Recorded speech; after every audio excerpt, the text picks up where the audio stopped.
as they pass us for the first time, that will be the completion of lap 1. But the 700 boats are just getting underway coming out of Key West Harbor. Those are like the Mazda Miatas of offshore racing, banging around.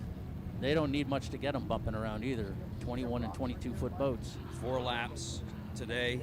Yep. For both these classes. Then they'll double the points on Sunday. Increase the lap count, I think, to 7 for these classes. We'll have to double check that because I have them at 6. They may change it. Yeah, they did change that, Joey. They changed it to 7? No, they changed it to 4 for these boats. No, but for 6 on Sunday is what I have. All right, okay, this is kind of cool because the bracket 700 start is being led by a 14-year-old driver, Marianne Stahlcup from St. Pete, with Scott Jobin on the throttles. Now they're taking their first hops, and they're not even halfway to turn 1. The little boats are banging around already. They definitely are already out there. You're getting lots of air. You look down the line there, just when these Class 6 boats were going out, there's a little bump out there. You can see them popping up and down. So you can see it a lot more. We got a red flag at turn 1 already. So someone didn't learn from Wednesday to chill when you hit turn 1. No, he's Mod V. Tony is? Yeah. That's then they're next. I'll tell you what. Who? Mod V's next. Is it? Okay, well, there you go. Tony All right, so red flag gonna slow down the action. I'm sure they'll just restart for the full count. I would imagine. They didn't even complete a third of a lap. So last time that happened, Superstock race, they knocked a lap off.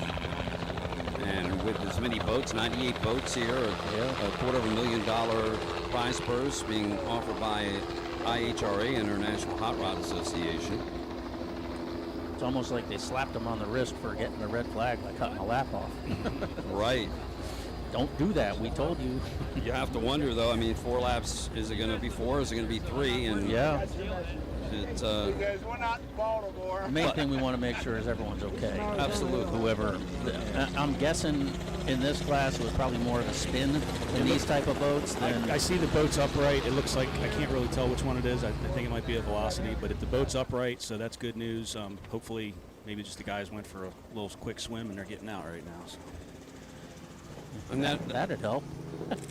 That is always of concern in open cockpit. There's no Velocities in bracket 600, and the 700 boats weren't out there yet.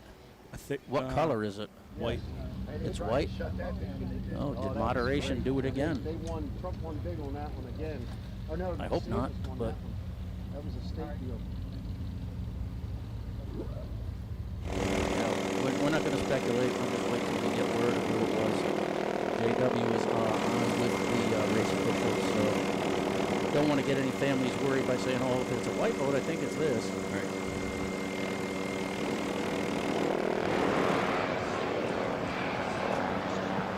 So are you still involved in the bridge rebuild? Yep. With the tugboat company? Yeah, with the crew boats and the tugs and the cranes and all that stuff, but they're making headway on it. It's been taken away from the fun of boat racing now. Well, there's some fun in making money, too. Yeah, you kind of need that to do this. A little bit. Yeah, I can't. Even with my long lens, I can't quite get out far enough to tell who it is. No one told Proven Here we go, Marine to 7. not race? Hello? Either that or they're having a problem with rushing back into the pit, but I don't think so. Or they're going back to the milling area. Yeah, they're going to start.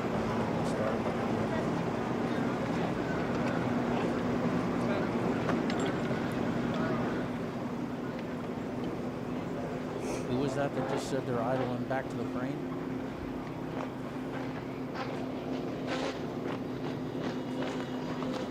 RWI out taking HQ. The 602 RWI Hobbies is taking water right now. Okay, so they're out.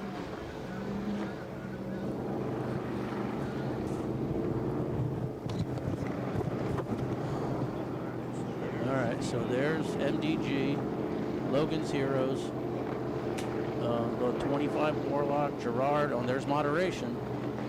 Okay, so there is a velocity in Scott. Class 6. Scott McCormick and Bob Spitulski. And that MDG boat runs nice. Yeah, the boys are on fire. They ran great the other day. And they've been consistent, good for them in moderation. Just seem to duke it out.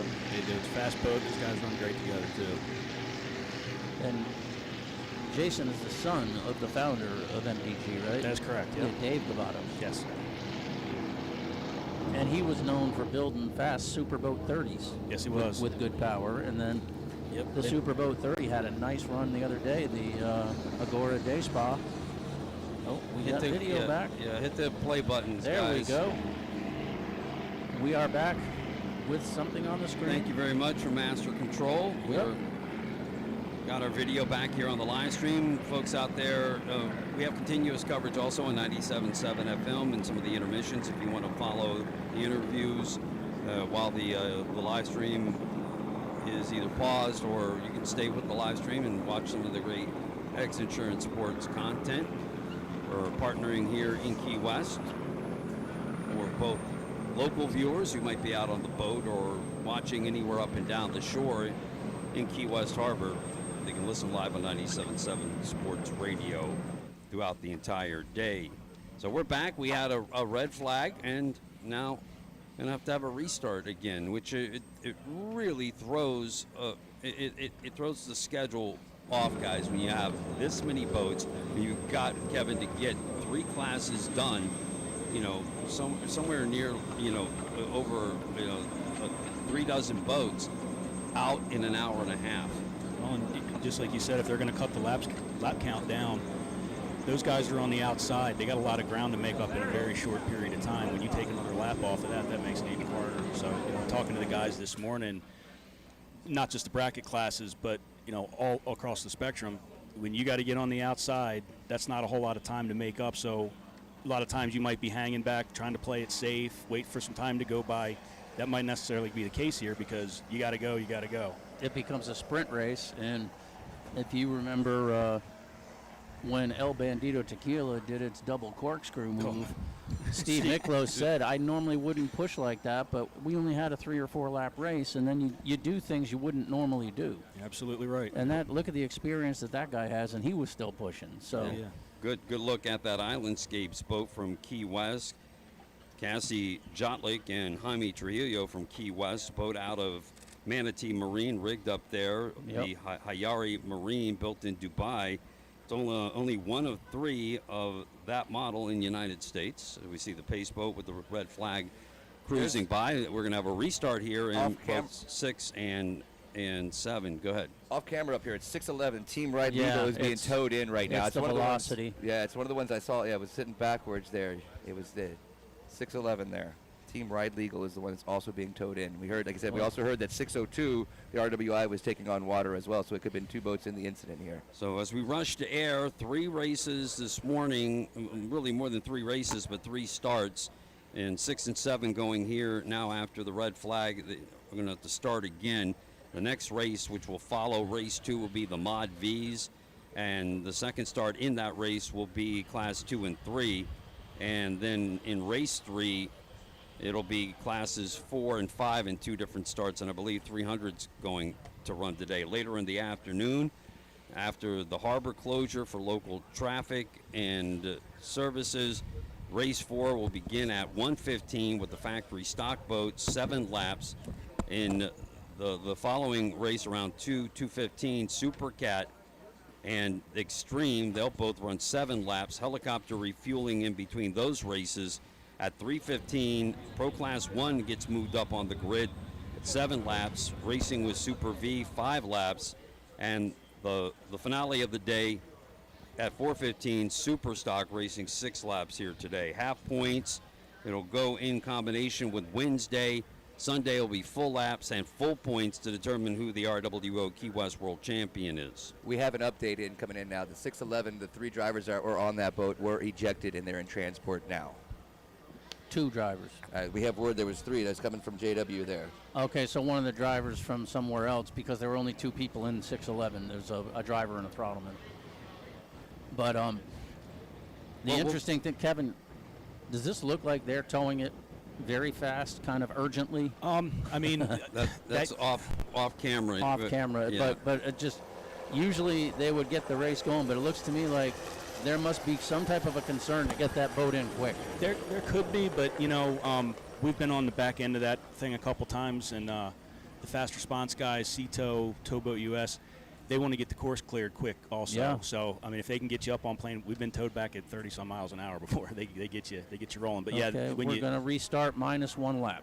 Yeah, they want to get that. You got to imagine they want to get that boat off the course and get started. Well, Yeah. in reference, the 602 is sitting out there not being towed nearly as fast in the middle of the course right now behind a towboat. So I don't know if they're trying to get that one up and being towed faster right now, but you can see that one in the middle of the course versus the 611 that came in with a much I quicker thought the haste. 602 was already in and headed to the crane because they said they were taking on water. Yeah. They believe that's they the were. one that's coming out there right there. Should be there's another one coming here, the canopied boat back there coming in there. I do believe there's one second boat being towed in right there. Yeah, the 602, the red RWI is being towed in right now from the middle of the course still. Highly successful dirt legal velocity racing team with Brad Christopher and Connor Lingheim, the 22 Velocities, Scott McCormick of Velocity, really backing Brad Christopher, a former motorbike racer who lost his lower leg and has a prosthetic, wanted to continue to race, couldn't race the bikes anymore, and Scott hooked him up with the Velocity.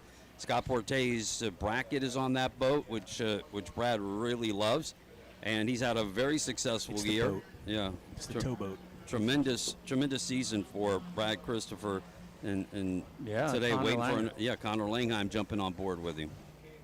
Yeah, it's interesting because Connor throttles this boat, but he drives the Cat 300.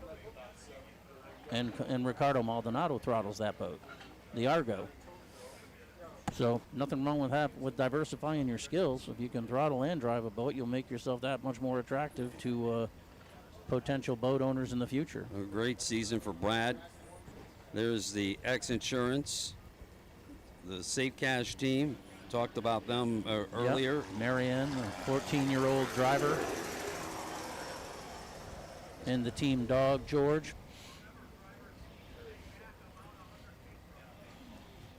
So the boats But, are circling yep. back around to get to Mill. They're going to try and get them started back up again. If you're just tuning in, we had a team ejected at the around turn number 1, so we have a red flag and a restart. And the two occupants of the boat, or 3 occupants, we were told, are in transit. So it might have been one of the people in the Rindell boat. Well, I mean, the RWI is a canopied boat, so I don't know how they're getting ejected out of a. Maybe he didn't get ejected, but He they just just gotta got get out. banged up Yep. inside. Yeah, because they those put things that are third- tiny inside. Right, so Oh they're my taking a God. third person from that again, Yeah. speculation, but I mean, talk about what turn 1 is like, Kevin, as a racer, especially you got a whole swarm of boats heading out there, and right now the wind's blowing out of the southeast at about 11, pretty steady. So that means you don't get any protection from that water, and especially when you're coming across too, and it's kind of quartering to your bow. So what's that like when you have all those boats out there buzzing around?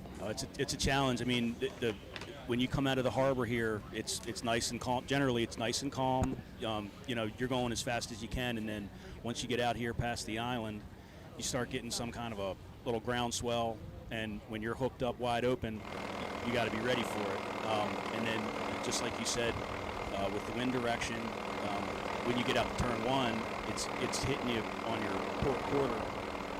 You add in all the traffic, hopefully everybody's trying to dive in to the buoy, but sometimes you get somebody that doesn't quite get around there. It pushes everybody out far, but turn 1's it can be an eye-opener for you when Maintaining that directional stability can be a real challenge.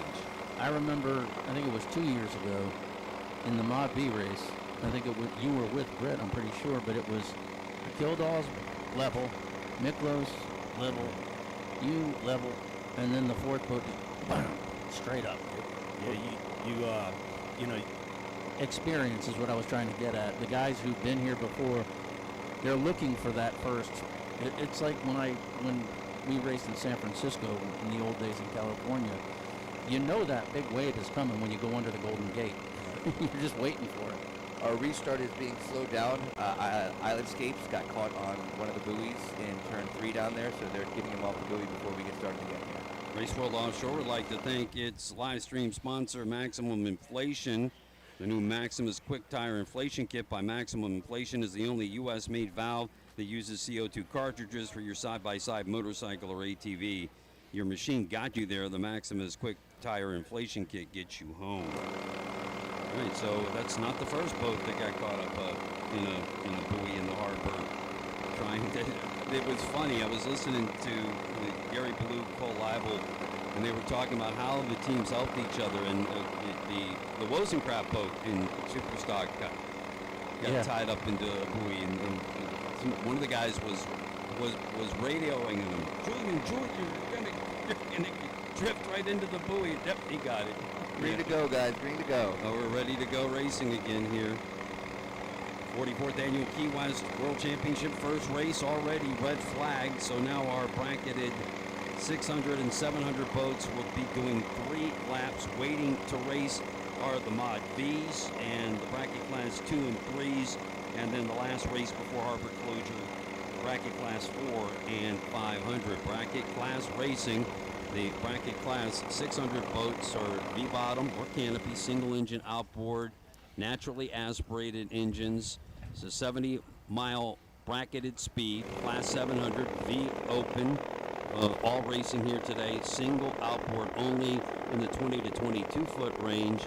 The class 600 boats 22 to 26, and your bracketed speed for class 700 60 miles an hour. Boats have to maintain their speeds under that. If they break out, they will be penalized. So our start is coming up again for bracket class 600. Here we go. Same lanes as before, just minus the boats that MDG is inside, moderation right alongside. They should be your quote-unquote favorites, you would think. Johnny Saris and moderation, both second-generation throttlemen in MDG and moderation. And there's your green flag. The race is on. Bracket class 600 here at the Key West World Championships, and there they go.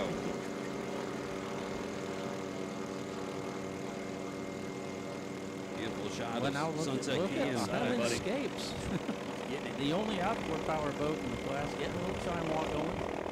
I think that's a single step haul, whereas the other boats, but I think they just kind of lost.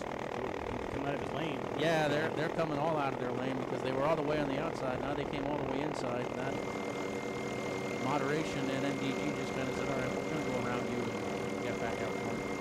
Logan's Heroes, I think, was right back there, too. Island Scapes getting all playing just now. That was pretty good. They took a couple of tiny hops. So they could have gone into Guardian, too. There's your leader in bracket class 600.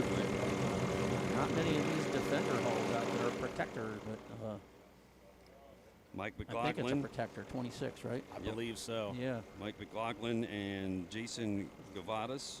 Yep. Michael Lang and Johnny Saris giving chase, and the 26 Modern Marine that they built after it was a Sutton was that they had previously. All right, here we are heading now where the boats are going to turn at the what they have over the decades referred to as the wall. It's a 3-pen turn, a little bit more than 90 degrees at turn number 1.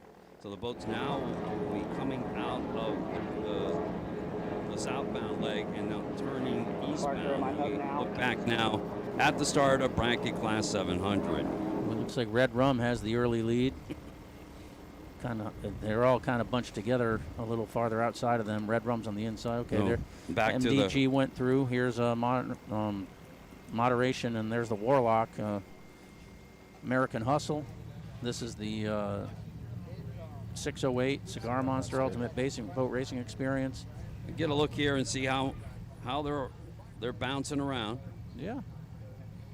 There's definitely these some two guys are going to run their boats level. They're going to keep as much boat in the water because that's how you advance forward rather than flying it through the air and slow yourself down standing it up. But that looks pretty manageable out there to me. What do you think? It does. It really. It's not as hateful as I was expecting. But I mean, these guys know what they're doing. Just like you said, these two guys, good old school boats here. Yep. This is where great to get your feet wet, get started in racing. You can take pretty much any kind of bay boat that you got out there, put some horsepower in it. Oh, slap that some might have helmets been on, dirt go legal racing. in lane 1 because we're back to the 700 class boat, and that's piston broke in the middle and the front. Dirt legal on the inside coming up. Proven Marine. That might be 3rd edition with J.D. D'Elia throttling. I think he's throttling. 22 activator. His son just finished it before they came down here. Tide is slack right now, just going high here at 10:30. So the rest of the race, it will start to go outgoing. Keep that in mind. MDG comes by, leading in lane 1. Moderation 2.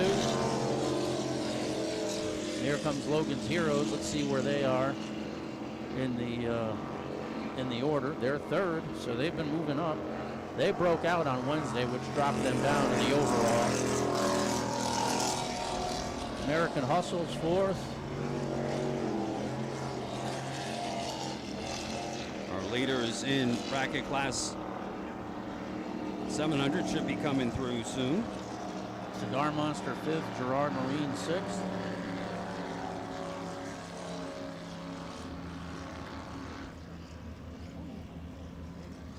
I did not see. I didn't. Well, Islandscapes we saw had the trouble Right, on the but way out. I didn't see All Animal Clinic make a start. I did not see them start either. I haven't seen them come out on the All water right. at all. And that P&D.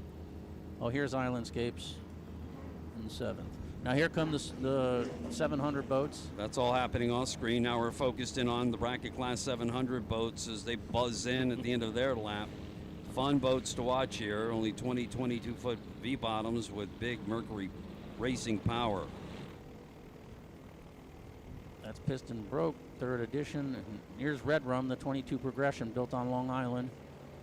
Anthony Cruz. So Dirt Legal off screen has the early lead. Piston Broke in 2nd, Red Rum in 3rd, and third edition in 4th. The 777 boat PM just behind, as well as XINSURANCE, Safe Cash, and Blind River Bar, and then Shocker. Everybody's staying in there, packed nice, good race. Yeah, everybody's in contention here. So as a throttle person, let's just say, Kevin, your job on a bracketed boat, as we look overhead, Connor Langheim is throttling for Brad Christopher and the Velocity Dirt Legal here as we watch them go through the harbor. You've got to watch that GPS the whole day while you're trying to balance the action on the waves. You are. Your face is buried in that screen, making sure, like in this particular case, you're doing 59.9. You can't go over 60 miles an hour. I believe they still have the 0 tolerance breakout rule. So if you do go over that speed, you're done. So yeah, you're trying to pay attention, and just like we were talking about here in Key West, you've got a lot of different water conditions just in this course. It's going to be really calm on the inside end towards turn 3, and then you got that chop you got to start dealing with on going out to number 1 and then 1 to 2. So yeah, you got to have your game on and really pay attention to not just the attitude of the boat, like we were saying. You want to keep everything flying level, but in this particular case, in 6 and 7, you can't go over top of those speeds, otherwise you're Well, plus Connor doesn't want to lose to the boat behind him because he sold it to the guy. right. That's his old 22 activator in 2nd place.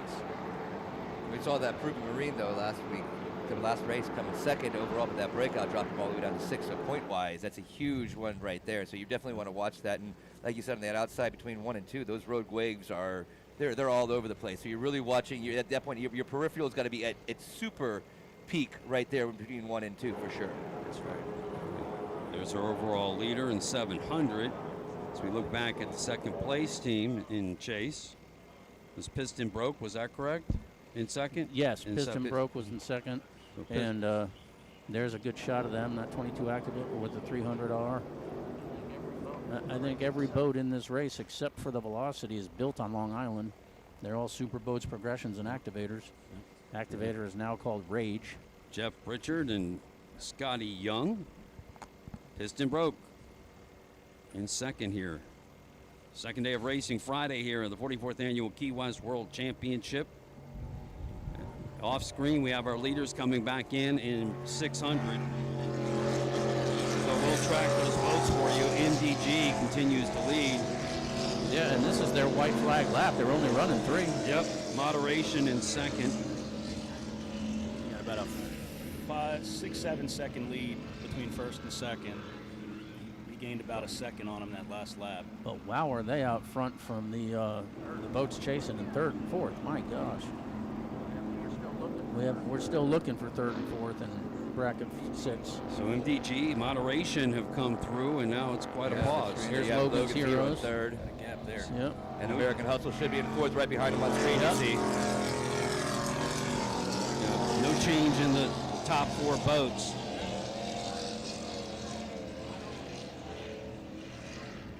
This is There's Gerard Marine on screen. They were 6 earlier, but I think there's the leader, but the one in front of him, 609, the Cigar Monster, is Cigar 5th. Monster is Not the 5th. leader, should I say. But Gerard Marine is 6th. This is an old 26 Corsa. Very popular in the old days of Factory 1. there's the Cigar Monster. It's at 5th. Yep. Which is pretty good for a boat with a 350 MPI. With all these other big motors these guys have.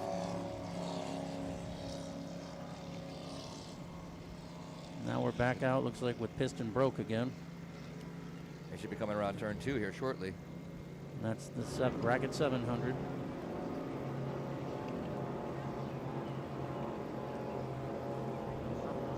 Now some of those bracket 700 boats have tabs, some don't. Yeah, that blows my mind. I feel like I'd want tabs for sure in those little guys. The Velocity has them, I know that, the Dirt Legal. But that's the newest boat in the fleet. It was purpose built for the class. I know the Muller boys run that Chug at 22 velocity, and they don't run tab, and it just blows my mind. Well, they're young, Yeah, to get and they'll just grunt out the hit and keep going. tougher than I am. Islandscape's getting their experience, but here comes off-screen Dirt Legal. I mean, Yeah, yep. they're legal in the lead. Piston broke hanging there close second there. Yep. Third edition on the screen there. It's Third, sitting in 4th. third edition is coming after They're right, Red Rum. They're getting close there. Everybody first through 4th, you only got about an 8-second difference here, so everybody's still really tight. And if you like hot sauce, go check out Red Rum's sponsor, Laguna Hot Sauce. Blind River's up to 6th, up to 5th. Yeah. 6th is Safe Cash X The Insurance. Proven Machine dropped all the way down to 7th. 7 is Proven Marine. They got both those boats got by Proven Maximum. Machine.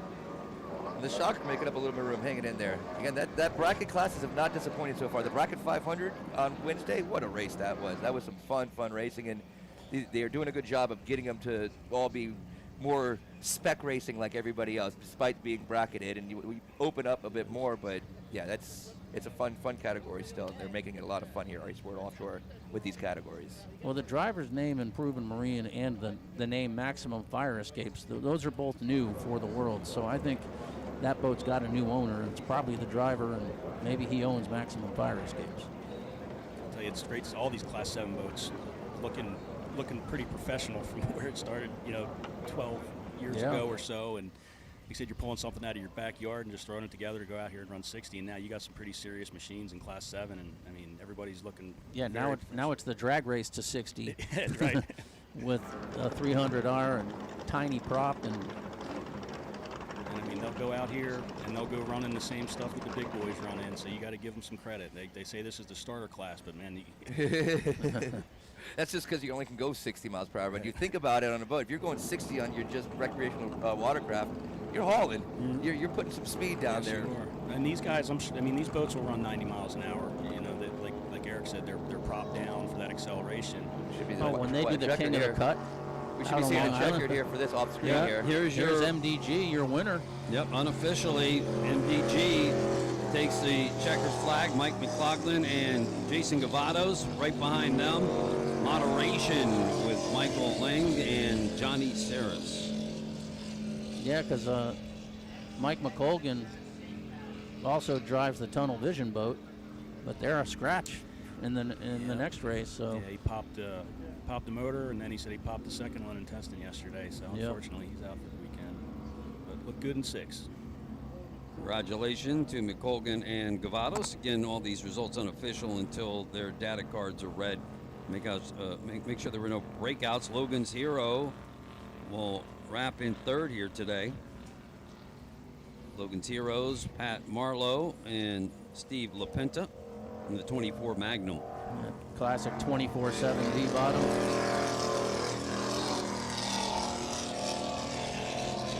American Hustle in fourth. So they're still in good shape for the podium for the weekend if they get their double points up on Sunday and move up a little. Shocker Offshore Racing, a 21 Superboat, Ray Evans and Chris Colson in bracket class 700 on screen. And you'll see them back out in bracket 400 in their customized 37-foot 2-inch fountain or whatever. Okay, that was Cigar Monster, Ultimate Boat Racing Experience in fifth. Just came in, Proven Marine is back on the trying to give chase to Dirt Legal. Now we're back with the Gerard Marine boat coming across in sixth.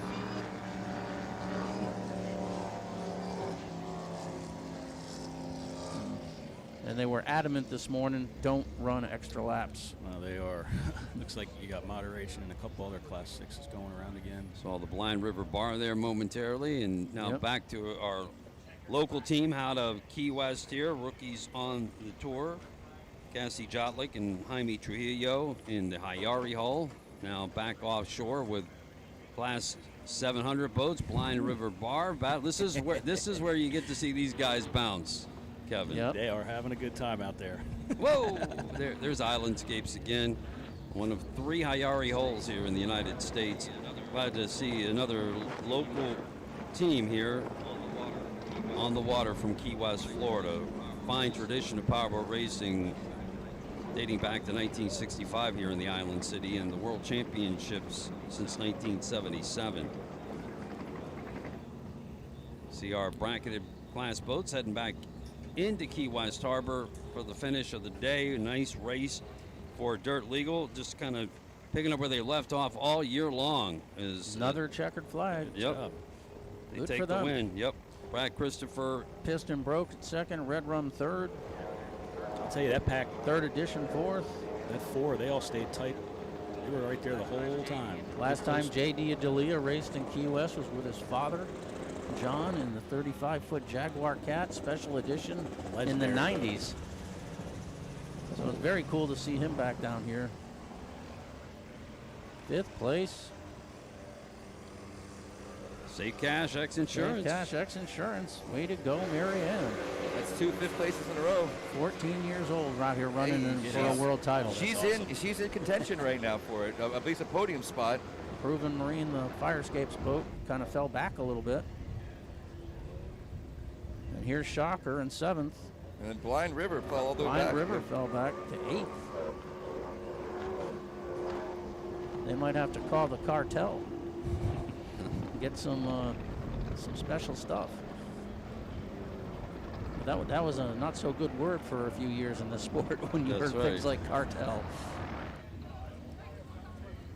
Fun-loving group there out of the Bayou. Blind River Bar, they have a big poker run down there. I'm pretty sure that bar is you only get there by water. That's right, 100%. Big fans of the Blind River Bar team down there.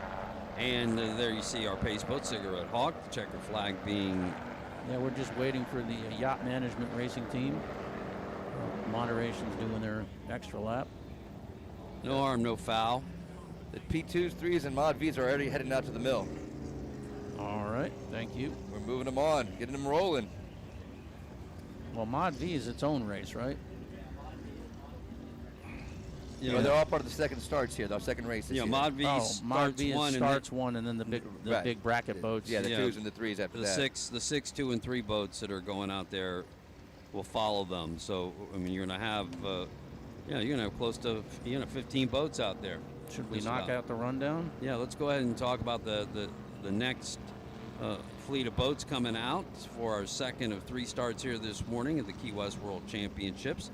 You see on the screen the speeds that these boats do. The fastest boats coming up later today, Pro Class 1 and Supercat. Factory stock now chasing the Supercats in terms of top speeds. And your super stock boats in the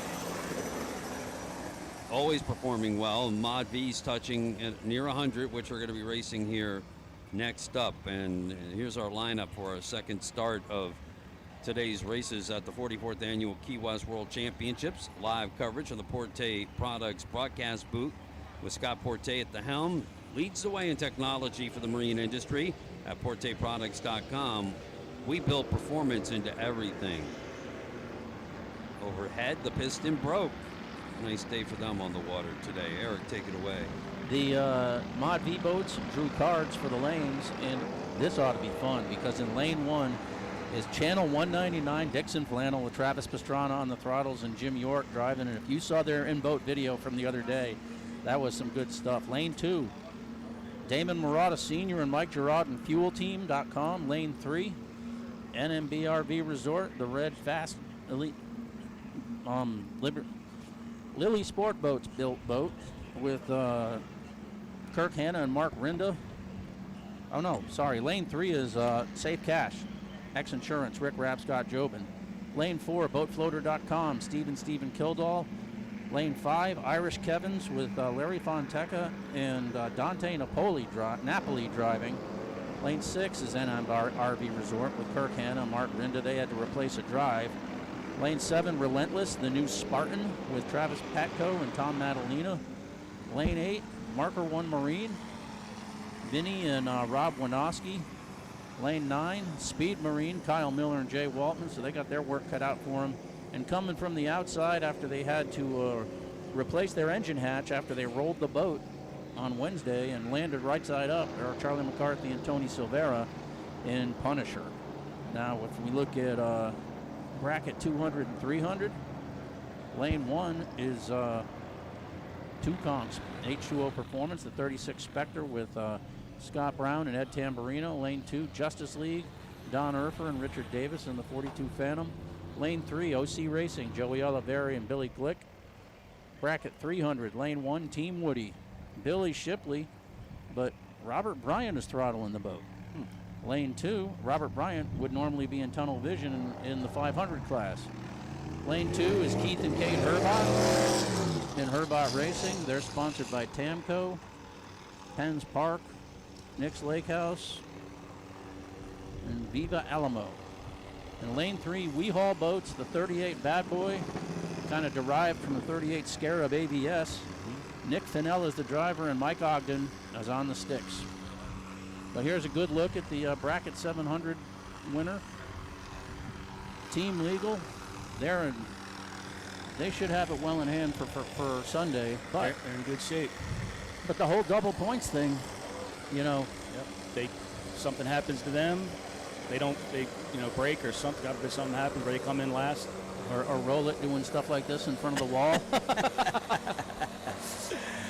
Yeah, but it's still anybody's championship to win. That's for sure. That's one thing about Key West. Well, these guys are enjoying the win today. Yeah, I mean, the boats that are kind of linked to Manatee Marine like to do the celebration stuff with the boat. They'll do donuts with the cats. They'll do the wheelies with the Velocity. It's a good feeling when you win Key West, man. That's about the best you can get. Well, today's just one day in the picture. You know, Gary Ballou of the Ray Marine team likes to say you got to get base hits, right? Yep. You can't get stuck way back in the pack. You've always got to be up to the top, and then you'll know where you need to be on Sunday. You can figure out where you got to finish to win. So it's a cumulative racing, Kevin. Absolutely. It's interesting talking about Superstock because when I interviewed Sean Torrenti the other day after they won, he's like, well, I know they're going to invert us. So I'm pretty much expecting Cole to win on Friday. He's already said, I'm going to be chasing him, and then it'll set us up for the championship on Sunday. But I think there's 12 other boats that are going to have something to say about it. It's going to be a tough race, or buddy. 13 because Drinkilo's out. But yeah, that's why we know now why Celsius was off the pace on Wednesday, because unfortunately Drinkilo ran over the back of him. I think Jay Muller had a magnet hooked to him or something, whacked in Great Graydale and Celsius boat. There's the Pastrana and York pairing. Dixon Flannel. today's not exactly a flannel day. Little toasty, a little muggy. Not too bad without the sun. The weather was trying to show the radar. But I'm not seeing any, like Todd said this morning, I'm not seeing anything to back up that prediction of rain so far, knock on wood. We like 5 laps in Mod V. Is that what we got? So Yeah, Mod 5 V laps in Mod V. got is it 5 or 6? 5. Yep, it's 5. 5 and 200 and 5 and 300. No, no, it's 6. So, is it? Yeah, it's 6. So Mod V is 6, Kevin. Okay. 7, as you see, the Dixon Flannel 199 with Travis Pastrana on board. And that's the boat. Last year, it was the XINSURANCE statement boat, or it is the XINSURANCE Yes. statement boat. Yep. They actually won the championship last year, and that used to be Britt Lilly's boat. That's the first Gen 3 LSB Extreme. And we had some good luck with that thing here a few times. Now, we'll see what these boys can do with it. But got some stiff competition, a lot of good seasoned teams out there. It's really cool seeing Rob and Vinny Winowski in the Marker 1 Marine boat. That's the old Phantom 9 boat. That thing was always fast. Those guys are great Class 5. I was saying the other day, I remember racing Vinny in A class in the first canopied Bronx Phantom. That's right. In '94. That's right. Because I was down here with a boat called Wizard of Oz. Okay. In one of the California teams. But speaking of V-bottoms, isn't there a big V-bottom up in Arnold, Maryland that you have a stake in? And now you see all these Super Vs out here. Is it kind of? That was a big draw for me to get my butt down here, I think. We've been saying we're waiting for everybody to get some boats out there. Now you got 6 or 7 Super Vs out there. I think it's time to bring the old girl out. And so, we needed to see how Britt was feeling with Supercat and running Class 1. We didn't want to put him, under too much more strain. But he said, I got it. Let's do it. So I think you're going to see us out next year in the Super V again. Yeah, and I think Anthony and Smitty wanted to bring the Up down, but Smitty had some back problems, and Anthony doesn't want to race here without his dad in that boat. That's what I was told, and that's another fast boat. I mean, a lot of good competitive boats in that class, and you're seeing the guys from the Mod Vs kind of starting to step up. I mean, I guess that's the next place you go after this. But I tell you, it's still getting into Mod Vs is fun. It's like they're getting up on plane. Yeah, and don't underestimate the importance of a guy like Mike Howe getting into a class. Yeah, that's huge. And all the posts and all the videos and just bringing more attention to it. But here we go. We're lining them up. And they drew cards this morning, so Travis and Jim in lane 1 is going to be fun. It's going to be interesting. I hope they can hang on to the pin there and they don't push the whole fleet out to Cuba. It's good. Dicks on water. That's it. Yeah, we're going. Here we go. They're not lined up, though, I'll tell you that. Not yet. Now everybody's coming back up. Because they said they were giving them more room. They took them deeper into the harbor so they could give them a better run-up. And that's Charlie McCarthy and Tony Silvera and the Punisher way outside, way ahead. You gotta come off plane, bro. There you go. Because these boats are supposed to be 100 feet behind the pace boat. This is one of the hardest things, folks. If you're not familiar with powerboat racing, get them the line up for the start. They're all supposed to be in line with the lane 1 boat. Green flag's up. Yeah, so here they go. The race is on in Mod V, and there they go. Boat floater looked good Dixon on Wednesday. Dixon Flannel is hanging tough, but here comes Jay and Todd. No surprise there, Jay and Kyle in the Speed Marine. Everybody's looking good, looking fast. Speed Marine. Look at the Punisher, the brand new Spartan hull, self-designed and built by Charlie McCarthy. Oh, Kildall just took a hop. There's your bump. Yep, there's the first one. Yep. And you got a east-southeast wind, still holding about 10 right now. Tide's starting to switch and go outgoing, and that's going to increase through the day. Watch our Mod V boats approach turn number 1. Make that eastbound leg towards Fort Zachary Taylor. There the top boats in your grid. Speed Marine is to the left of your screen, the bright green boat, boatfloater.com on the inside. Good swell there. Yep, There you and go. Punisher on the outside. So we look at our Twos and Class threes. 2s and 3s come up and get their start here in Key West Harbor. Back to our leaders as they approach turn number 2. This is a wide sweeping turn on the east side of the lake. In the air, Speed Marine.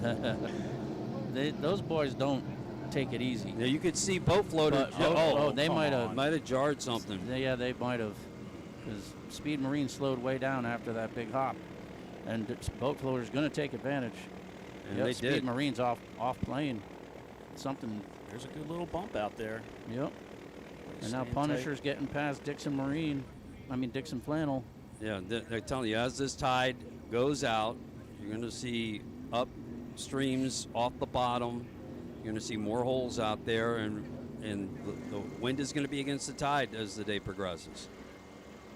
Get the fountain coming up Yeah, hard the, there, man. Looking good. Irish Kevins. 199 Dixon Flannel.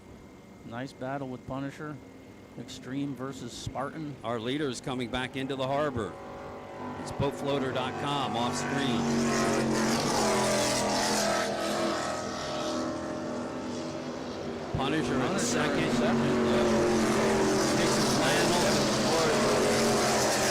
Dixon Flannel third. Irish Kevin fourth. NMPRB Resort fifth. Relentless 7. Did have one scratch in this class, RNS Racing. So we're at 10 boats racing out there. Speed Marine is already under tow. Oh. Tough break for Kyle Miller and Jay Woltman.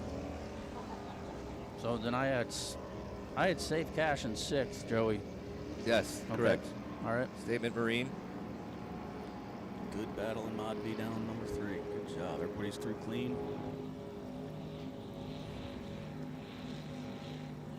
And Speed, like you said, is on tow, so they're not going to be coming through. Off screen, Mod B boat floater is checked out.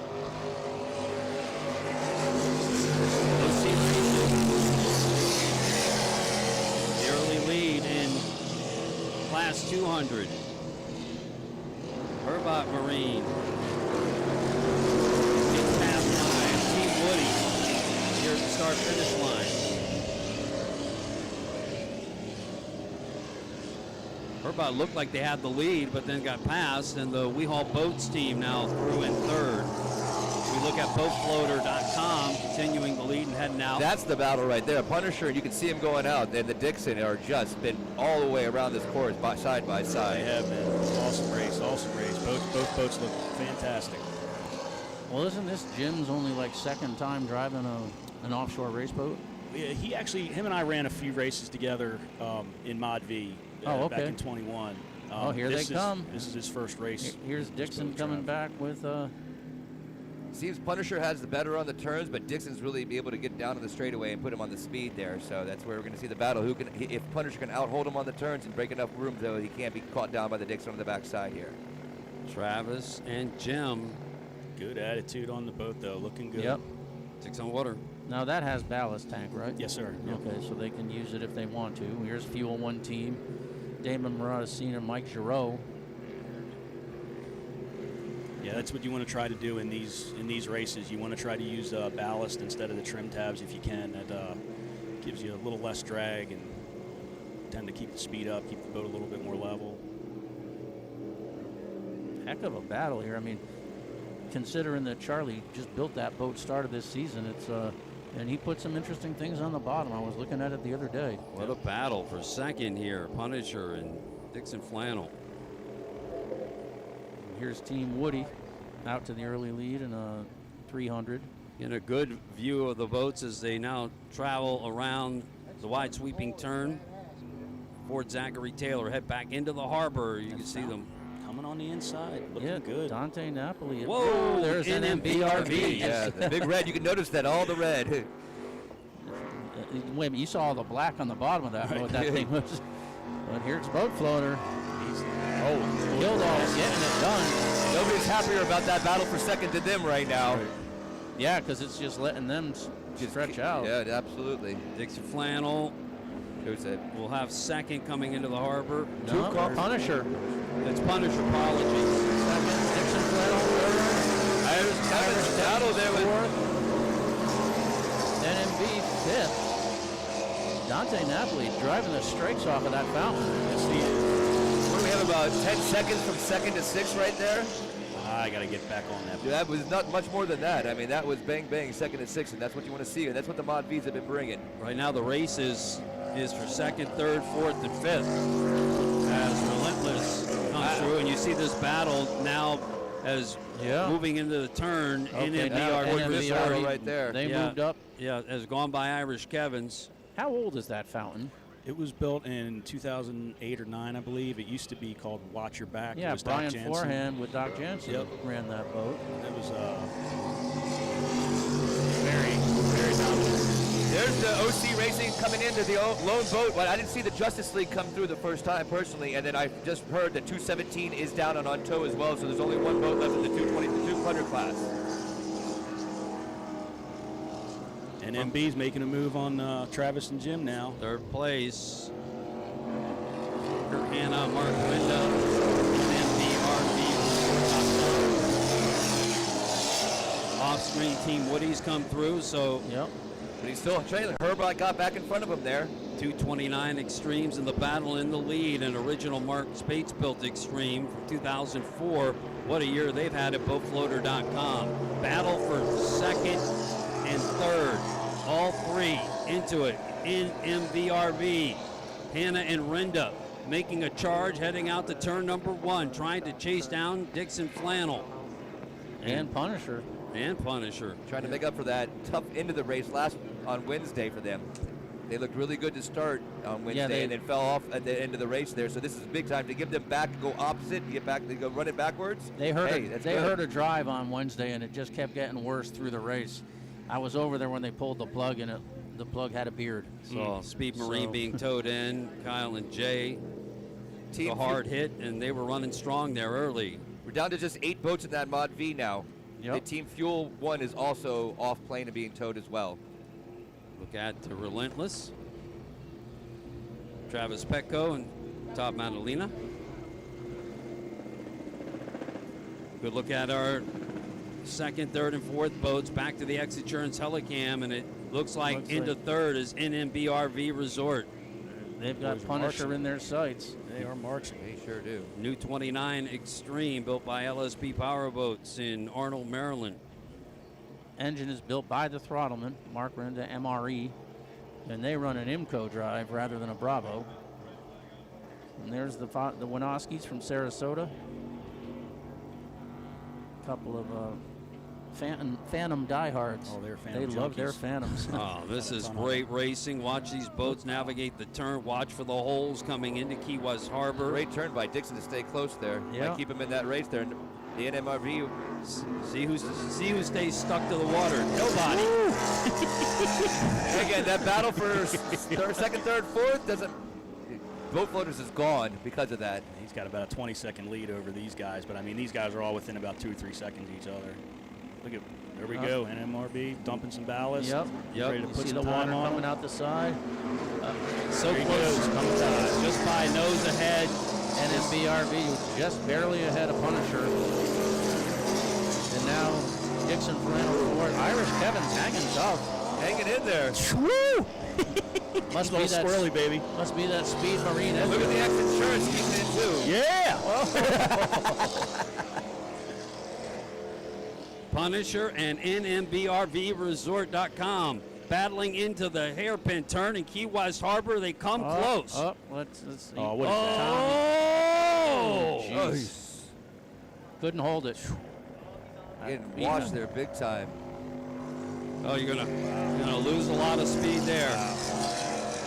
Came so close to touching them. Oh, he climbed him a little bit. So that's going to give NMBRV Resort a And little distance in In second. second place there. Big move for them. Yep. Rubbin ain't racing in boats. Sure. Here comes our leaders in. Or do you disagree, Kevin? You want to try not to do that, but I mean, it's sometimes it happens. It's not intentional, but yeah. Great Like look. only bumping fiberglass. Mark Brenda, Kurt Hanna, NMBRVResort.com, South Carolina, Myrtle Beach. And Custom built. BRV, second place, moving well.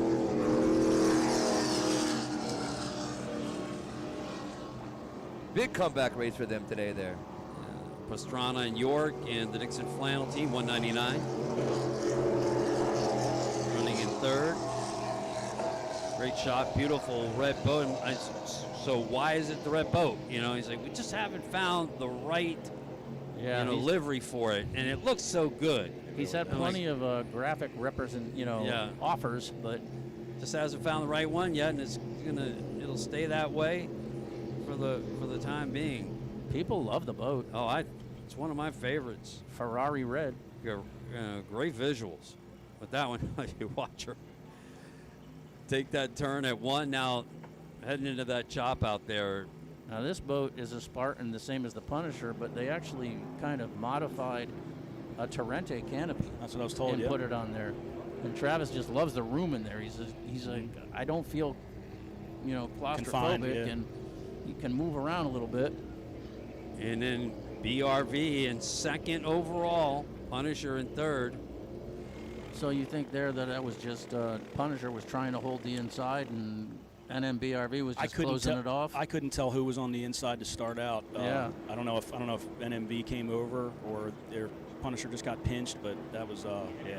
And he had to get outside. He was getting pushed inside, so he had to go out. He had no other play there, but luckily everybody's still moving. And you can watch Channel 199 on YouTube probably later today for their in-boat footage again. Oh, I'm sure it'll be entertaining. BoatFloater.com off screen, passing by on lap number 4. There's your Dixon Flannel team. Yeah, they put up a sign in the pits that said they're running 5. So that should be the white flag lap. Looking great. NMBRV is now up second. Punisher's third. Charlie's probably not thrilled with the way that corner went. No, but I mean, boat's looking good. He's still up and running. That's great. This fountain's very cool to watch. These guys, that boat's going to be up there soon. It's only their second race out with it. But, Larry and Dante and the guys at Speed Marine working on it. She's going to be a good contender here soon. Safe Cash XINSURANCE is the former Mr. Technology. That's right. When Will Smith used to run the boat himself. That's right. There were a few Mr. Technologies through the years. Yeah, the first one, Ron Poley, I believe, was '94. It was a 3-person. Yeah, I think he ran B class. Yep. Okay. Off-screen OC Racing through. They continue to lead all the way through here. And as pretty as bracket OC class Racing 200. is, Billy Glick's got a very pretty 38 fountain we'd like to see out here again. Yeah, we're on him too. Look at your leader, BoatFloater.com. What a season Stephen Kildall have had. There's almost a flying under the radar element to them with all these new extremes. I'll tell you what, BoatFloater had about a 20-second lead on second. You only got 13 seconds between first and second now, so NMRB, they're marching. Yeah, Class 2 is on its white flag lap as well. Let's see if Team Woody can get around and if Robert Bryant gets comfortable. Yeah, Herbot Racing has the lead there, and they're real close. See what the last lap holds in bracket class 300. OC Racing in control of class 200. And the Kildalls in firm control, knock on wood, for them. Locally sponsored Irish Kevin's. Now back to Dixon Flannel. Running in fourth.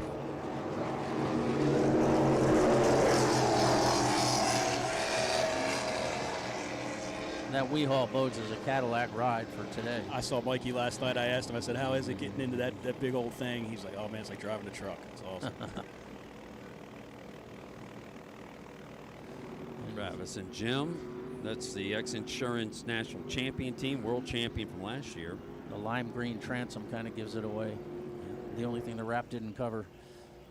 And let's see if Billy and Robert can make a run here at the close. Herbots for. We've got about a 2-second gap there. There the checkered flag is out here at the finish.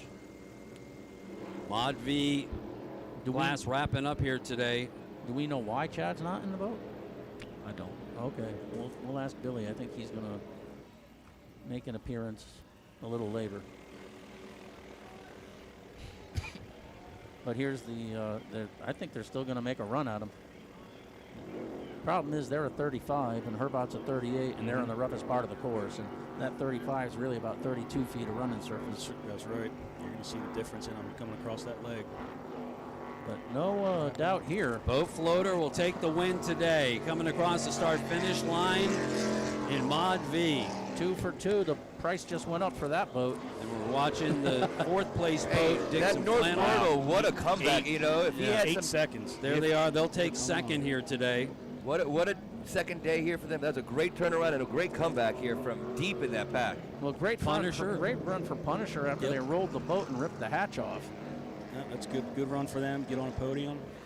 Dixon Flannel fourth again, so they're Yep. right there in the overall. Maryland Wrecking Crew running proud. Dixon Water. Dixon.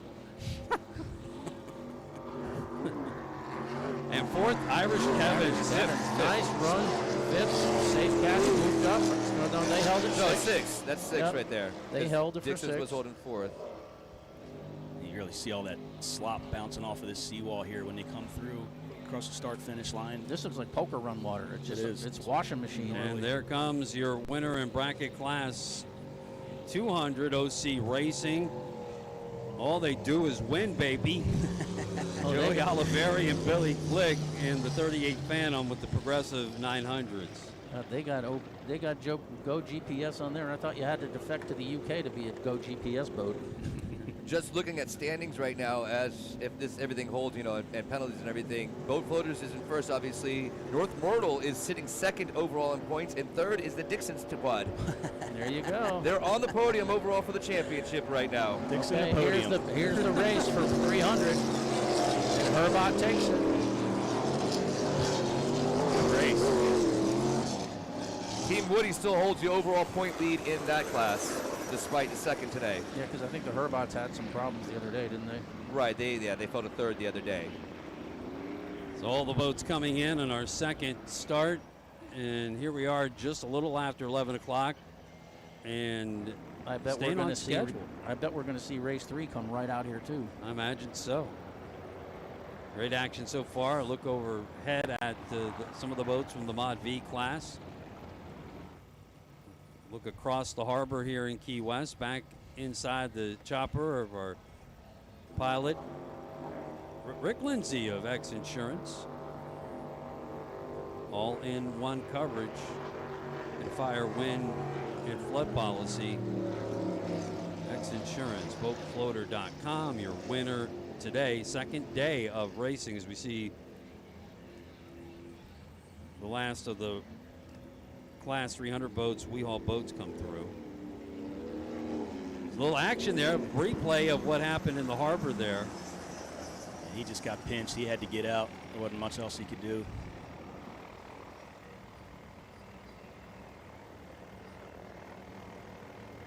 I'll tell you, it's pretty awesome to see. I mean, I know we lost 2 boats in Mod V, but I mean, out of 10 boats, they'll only lose 2. 8 of them finishing. Pretty impressive, especially for Key West. So great to see everybody come out safe and have a good race. Like, Nice to see them when you go visit them in the pits and they're not covered in sweat and grease, and they're kind of smiling and saying, "We're just going through stuff. We're just maintaining." that's the best thing you can hope for. That's for sure. When you see the big boats at the cranes and all the lights are on at like 10 p.m. and there's an engine being lowered into a boat, and it's like, wow. Or you're getting a jet to go get a rudder that hopped off. Oh yeah.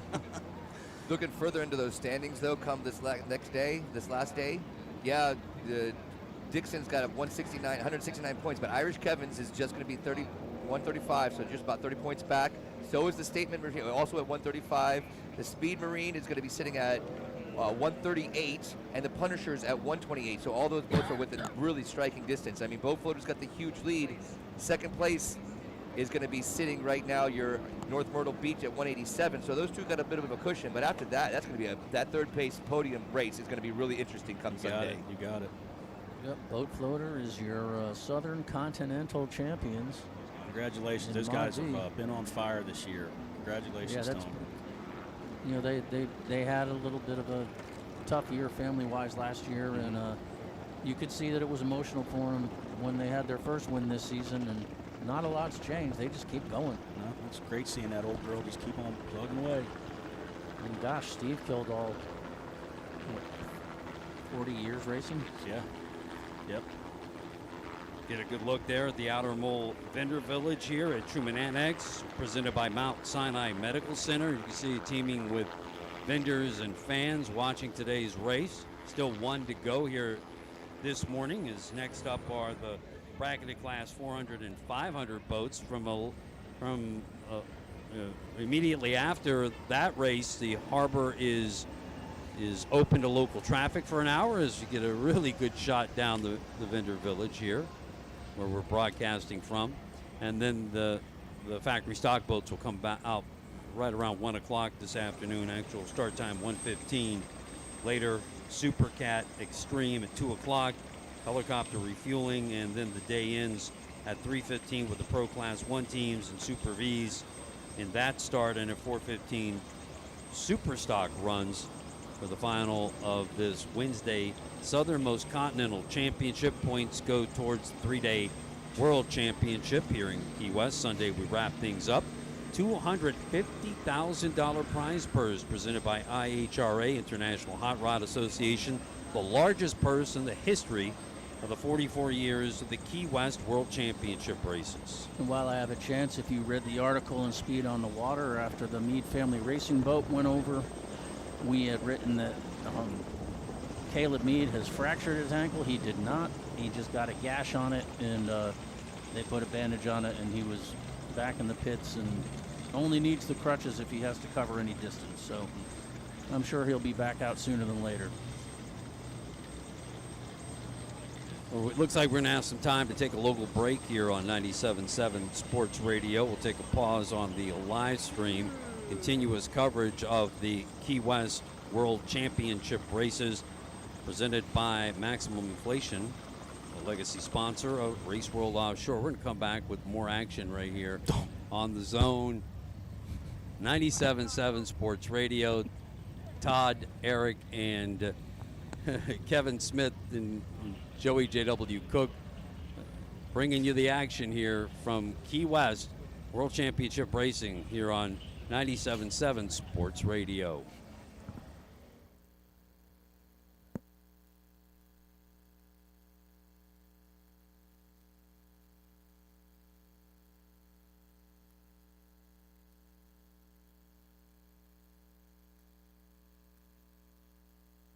Your machine got you here, and the Maximus Quick Tire Inflation Kit will get you home. This compact tire filling kit comes with over 200 grams of CO2 for filling your motorcycle, side-by-side, and ATV tires. No batteries, no disappointment. The only US-made CO2 valve.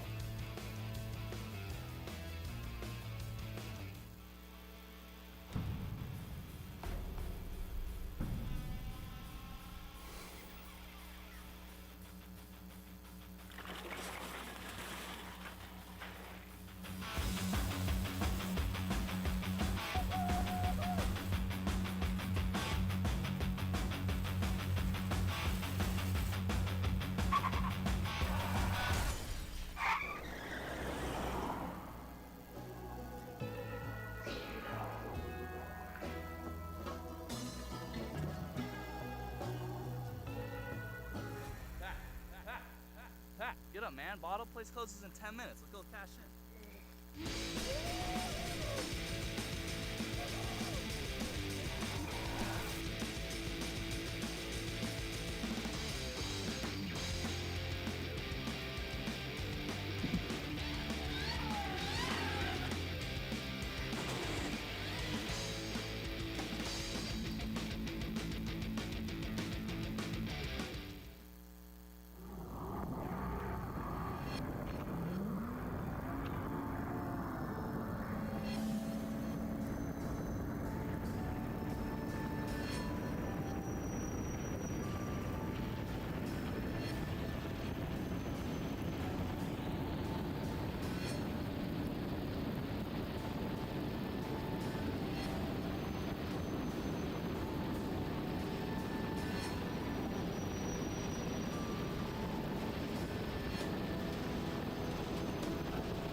back here at the Truman Annex, and we're out on the vendor village. Todd Swafford, Eric Colby of SpeedOnTheWater.com, along with Kevin Smith, longtime Mod V racer, and Joey J.W. Cook from the Key Citizen. Also here with us is Randy Perry, the engineer of 97.7 Sports Radio, as well as J.W. Powell, who's spotting for us. Cameron Turk is in the background there, helping to coordinate things on the live stream. Appreciate X Insurance Sports helping us out with the video coverage of this event, as always, and the amazing shots that you get from the helicopter of Rick Lindsay. So we're about set to get our final race of the morning underway, Eric, and let's look at the grid that we have coming out for the final races here this morning. Back at 1:15 to start the major national classes with the factory stock teams this afternoon. And we have these boats were placed in their lanes by order of their finish on Wednesday. So lane 1, Saris Racing Engines, Johnny Saris driving, Jason Saris throttling, Vern French navigator. Lane 2, Simmons Marine, Jake Coons, Jason Zalecki. Lane 3, Naughty Beach with John Jeniak and Michael Flamia. Lane 4 is Team UK with Andy Foster, James Norval. Shocker Offshore broke out, wound up in lane 5 for Ray Evans and Chris Colson. Lane 6 is XINSURANCE Hartman, John Izzetti, Jerry Hartman. And that's the number of entries we have for the bracket boats in 400. Lane bracket 500. Lane 1 is Rum Runners after their dominant run on Wednesday. Fran Velitato, Tom Crowley. Lane 2, Marker 1 Marine, SRQ, Bronx Phantom, Vincent and Robert Winoski. Lane 3, Agora Day Spa, John Cohen III driving, Fast Eddie Simmons on the throttles.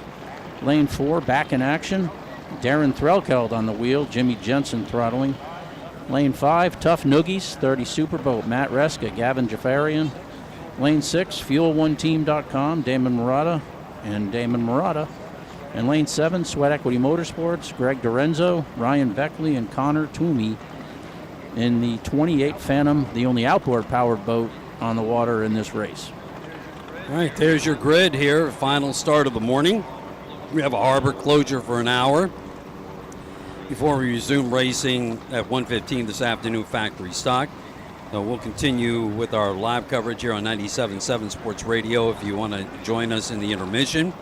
And there'll be some entertainment as well provided for those staying with the live stream provided by X Insurance Sports. Bracket class racing, bracket class 400 and 500 here, which in 400, those are 27, 35-foot V'd boats, mostly canopied and some non. Those are the rules. Bracketed speed is 85 miles an hour. Inboard, outboard, or outboard engines in bracketed class 400 and 500. Bracketed speed is 75 miles an hour. Open cockpit V only. Single IO, naturally aspirated engines. Yeah, the 38 fountain. Well, it was a 38 fountain when they bought the old Black Pearl, the Shocker team. But the way they measure from the tip of the bow to the transom assemblies, and they were too long, so they cut 9 inches off the tip of that bow and reconfigured it, redesigned it, and so it's the only fountain with that deck layout of its kind. And they actually did a pretty good job. I mean, I hadn't seen it up close, but I mean that was a very competitive boat with Billy Glick and Gary Jones running in P2 and 3 for years down here. I don't know how many world championships they had with that boat, but it was a fast boat. And, good to see that. I tell you, Chris Colson and the Shocker boys, he ain't scared to go after. He's got some toys in his garage, that's for sure. Yeah, I mean, he took that Nitra and put a Velocity bottom on it. Yeah. And he doesn't have any problem breaking out a Sawzall. No, he bought an old Jersey skiff that I had, and it's got a 525 in it. I mean, they race that thing up in Jersey. They go out and have a good time wherever they go. But I think the boat that everyone's going to have to try to chase down in the 400 race is going to be the Sarises. Yeah, this is this is their water. This is their kind of racing. That boat, that size, that power, kind of being right in the middle. I think they're going to have the advantage, and definitely with the experience in that cockpit. But you got a pretty good range there in 4. You got little 29 and 30 extreme. Yeah, I mean, with the frame guys. And hats off to the Lilly Sport Boats crew for getting that framed boat back. They had a lot of work to do after Clearwater. Yeah, drinknaughty.com, Naughty Beach coconut rum. Yeah, a lot of work. A boat that is close to Britt Lilly, obviously, and you, Kevin, the old LSB Hurricane of awesomeness. Yep, we had a lot of time in that boat, and when I saw what happened, I asked Britt, I said, is that, he had a similar repair he had to make before Key West in 17 on that boat. And I said, is it the same side? He said, it's the only thing we haven't fixed yet. So that was like the one part of the whole boat that hadn't been replaced, and the boys got it all done in 2 weeks. Tyler Crockett redid the motor. Pretty impressive. Now, was that the first who's the oil sponsor for that Britt's had? RevX. Yeah, RevX. Was oil. that the first boat sponsored by RevX with Britt? Yes. Yeah, RevX came on. When Britt had that boat right out of the gate in 13, I believe. We got a start coming towards us in bracket 400. All right, so we're going to have to describe it because our screen is black right now. Still yellow. It's still yellow. Saris is in lane 1. Here comes Hartman XINSURANCE on the outside, coming up in their green and gray Green Phantom. flag. Green flag. Yeah, clean. And here we go. Who's coming up at the backside there? That's the fountain. That's Naughty Beach. Yeah, out of No, on the back, that's Shocker. trying to catch up with the pack. Oh, yeah. But Saris and Naughty Beach. Framed out out front. Yeah. Looking good, boys. amazing shot from the XINSURANCE Helicam. Don't count out Simmons. I mean, that's a good boat for these conditions. Those two boats, and they turn. Yes. The Saris boat and the Simmons boat, those boats turn. For bigger boats, they get it. And it's going to be interesting to see, too, with Mike and John in there in the framed boat. That boat can turn, too, so let's see what happens out here. Everybody looking nice and flat and level. And Hartman's right there in the outer lane. Yep. Oh, that's the UK boat that is a little farther back, the all-white one, and that only has a 525 in it. I think it's a 565, I believe. Oh, okay. I think it's a 32 Phantom, and I believe they put a 565 in it.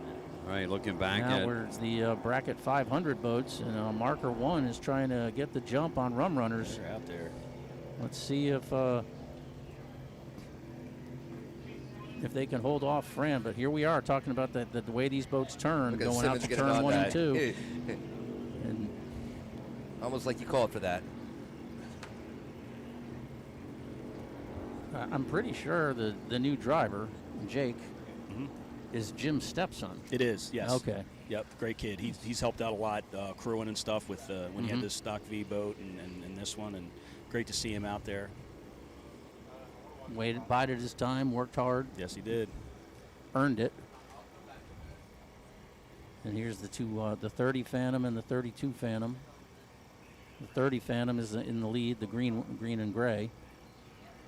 But let's see where the bright red Coyote. It's not a Coyote. It's the bright yellow. Seeing those. Oh, it's a power play hull. It's Cobra. Cobra. It was a Cobra before it became power play. Correct. Right? Yep. Watching our bracket class 400 boats coming back into the harbor. And this boat, the Simmons boat, was a factory 2 boat. Still has 500s. Yep. Twisted Sticks. And Twisted Chicks, I believe, was the 26-footer that they had too. Yeah, that was a little. But the Sarises are out front. Saris Racing and Team Naughty Rum in second. Simmons Marine in third.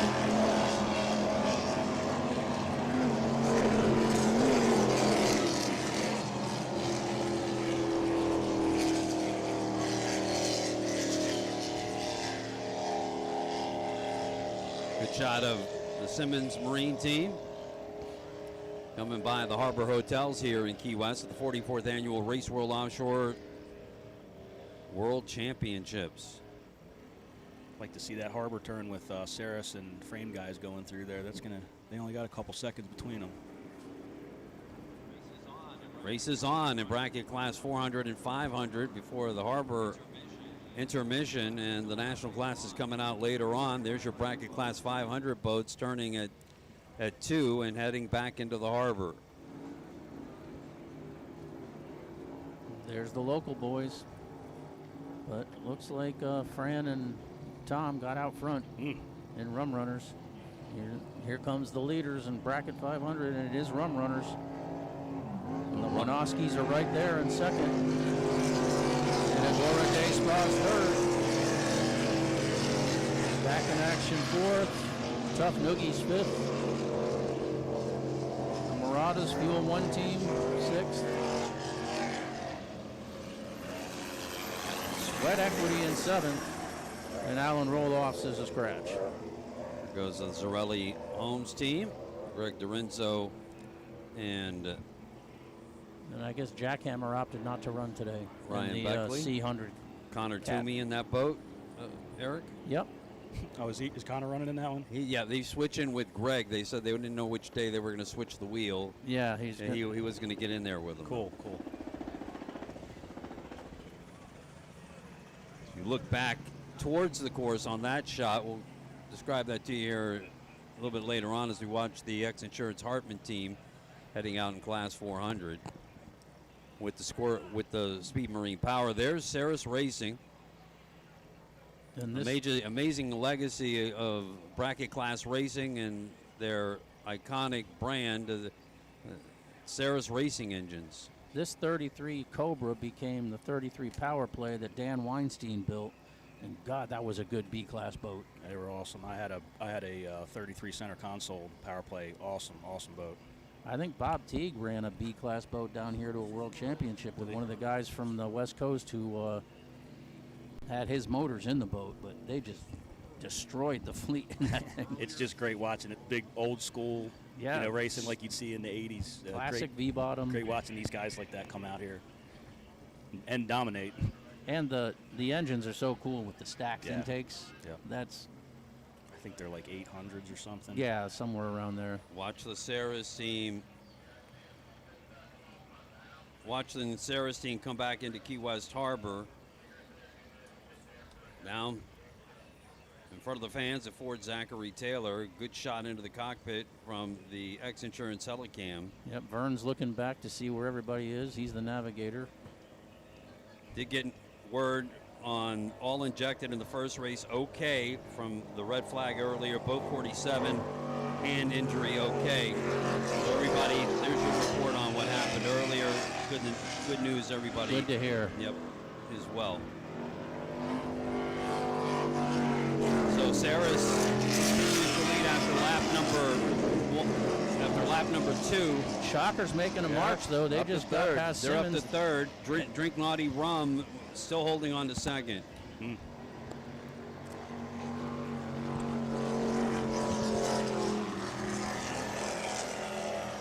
DrinkNaughty.com is where you can find out more about the 443's now sponsor, John Jennick and Michael Flamia. We look at our leaders coming through in 400. And here's the shocker. I think race 1 was really their first test of the boat. I believe so. And He took second. they're running it good. I mean, They took 5th that first one. Did it? Or they broke out. Okay. they broke out and then wound up 5th in the standings. But on the screen, they were 6th. But talk about a learning curve. Yeah. Watching our boats in bracket class 500 at the lap count. Rum Runners was the leader, a 4-time world champion, 3-time national champion, and 2-time APBA Hall of Champions inductee. Fran Velitato doing his best Mickey Rourke impression from The Wrestler. Along with Tom Crowley. Guys, And off screen, they're coming through in first. Continuing the lead in 500. And that Bronx Phantom's keeping it closer than the other day.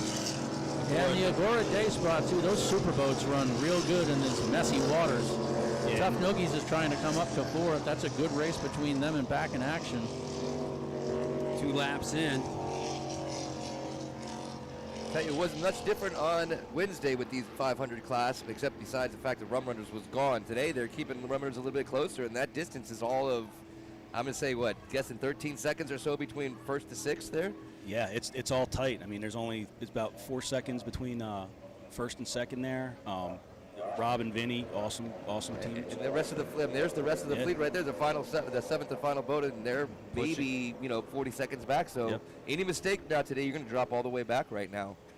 But we just saw a shot of Shocker making a move on Drink Naughty.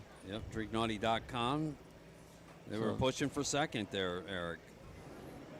It's like you guys said too. Makes you wonder if there's going to be a potential breakout, because they're, you do have a speed limit. You do, and just like you were saying, you got guys bouncing from boat to boat. That's got to be even tougher. Colson was just in a boat where he's doing 60 miles an hour. Now he's got to watch 85, or he's jumping into class 5 where you're going to do 70. Yep. That's got to mess with your head a little bit. Yeah, and then there's just some tempering you kind of, and discipline. Yes. You need to be able to not just firewall them. The frame team there having a hard time keeping that boat stuck to the water as they were going around turn number 1, now coming eastbound on the course. Again, wind continues to blow out of the east-southeast at about 9-10 miles an hour. Tide again is going to be outgoing the rest of the day, and it will pick up in speed as the day progresses. Now back into the harbor. White flag lap for bracket 400. Off screen, there they are on screen. Sarah's Racing continuing to lead. Shockers up to second. Shockers in second. And they were actually approaching 2 when they were bouncing. There's drinknaughtyruns.com in third. Jenik and Flamia.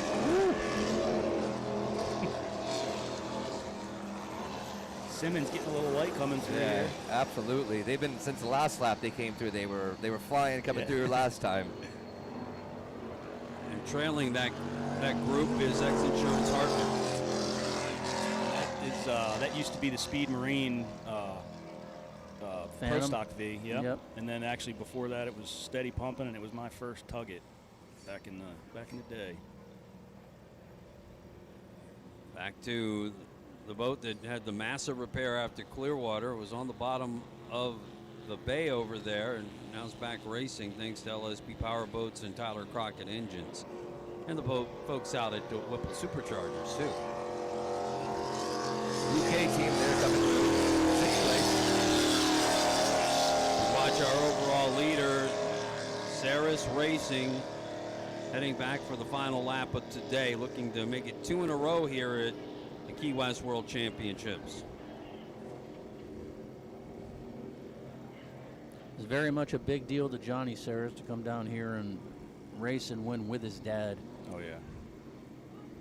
Jason, he's another one, probably 30 plus years of racing. Oh yeah, that Two Conchs H2O Performance is his old styling boat. That's right. Yep.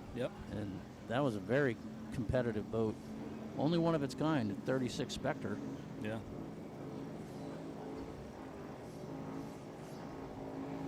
Let's see, Rum Runners. Rum Runners is coming through, doing Rum Runner things. One more lap to go for them. Rum Runners in first. The Winoskis, Marker 1 Marine, second. Agora Day's running right with them there, though. That's great seeing John and Eddie back out. Those guys, they just kind of show up and podium. You don't see them for a few years. They get in that thing and they know how to run it. Tough Noogies, a slight advantage over back in action now. Back to Saris Racing as they come through for the final time today. In the lead all the way here in Key West. Back into the harbor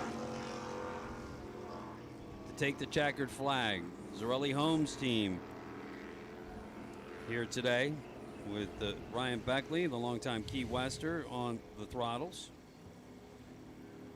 Sweat Equity Motorsports, Greg Dorenzo, Connor Toomey also on the boat. 28 Manta hull. It used to be Lee Murray's boat here in Key West. Did it always have outboards? That I don't know. Don't believe so. No. Don't remember Lee running outboards. That's not Lee's style.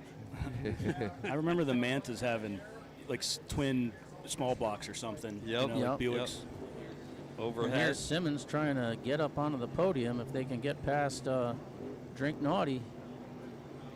Drink Naughty falling back from second. Punisher had gone by. Both those boats have been light today. Both have trouble sitting on the water all day today. They're It's a little bump out there. And We'll here's see your winners. Yep. Sarah's coming by off screen with another win here today for Johnny Jason Saras. Black Pearl will finish in second. Chris Colson, Ray Evans. And a battle for third here, guys. This will be an interesting one. They got him though. Yep. Held him up. The Saudis held off. Team DrinkNaughty.com. Ooh, Framed got on the Offshore limiter team there. took third and Simmons fourth. he was banging them limiters. Yes, he was. That fountain's getting, the Phantoms was looking pretty flighty there today. Team Hartman XINSURANCE will take fifth.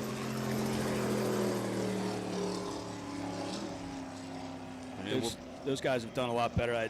They were, you can tell these guys improving all year in the XINSURANCE Yeah. Phantom. They've, you know, you could see the boat getting a little out of control in some of the northern races, and I mean, like today, they just got it set and flat, looking good. And it's, Here comes our just takes overall seat leader. time. Yep, in bracket class 500, the Team Rum Runners team. We're going to see them come around. They've had a lot of success here in Key West. Ran a great race last year. Sponsored in part by Stevens Transport and Crane Services in Baltimore, Southernmost Point Bar, and Red Shoe Island Bistro and Key West Legal Rum Distillery. And here come some more boats across the start-finish line. We'll see Rum Runners here in a moment. Yes, Team UK team through. And our winners will be coming across in... Of course, unofficially, but that Simmons Marine is still sitting second on the podium right now. Tell me how they know how to do it. They're up by 1 point on the Drink Naughty framed right now, overall standings. So 1 point. Again, this is unofficial. They check the breakout speeds and everything like that. Two conch with their breakout the other day changed everything around, and they're sitting 20 points back to those guys right now. So that's a big breakout the other day for them to try to breaking out today would definitely knock them Look at off. this battle for second in bracket 500. Here comes Agora Despa on that 30 Superboat. coming on. And John Cohen II is here. He is. He's in the boat. I just saw him too. And Eddie, like I said, those guys have run together a long time. I think Rum Runners just ahead of them takes the checkered flag, and here comes the battle for second in front of us. I think the Winoski's got it. That was close. That was very close. It looked like Marker had the nose on him there just by a bit. I would say, yeah, 3 or 4 feet. Yeah. If, man. Well, John III is driving the Superboat. John II is his dad, and he's in town. Oh, I'm sorry. He's the Correct. founder of Superboats. Yes. Yeah. Yep. Tough Noogies will take fourth Yep. unofficially. Again, these all unofficial. All these bracketed class boats have to turn in their data cards, and they get checked out. Look for breakouts above their bracketed speed. And a lot of times you see changes quite a bit, especially in these bracketed class boats. But for the day, a big win again for Saras Racing Engines here today.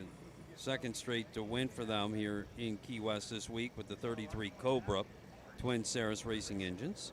Johnny Saras, Jason Saras, and Vern French. And Rum Runners with another win, trying to rack up another world championship and another big week here in Key West back-to-back for them. Team Rum Runners with Fran Bellottato and Tom Crowley. Yeah, and Tom Crowley, unfortunately, the Mod V boat that he drives, RNS, had to scratch. Yeah, I heard they had some bottom issues with that one. That's the only other bad boy hull in the fleet. They've been doing really, really well. They got hooked up with Speed Marine, and Yep.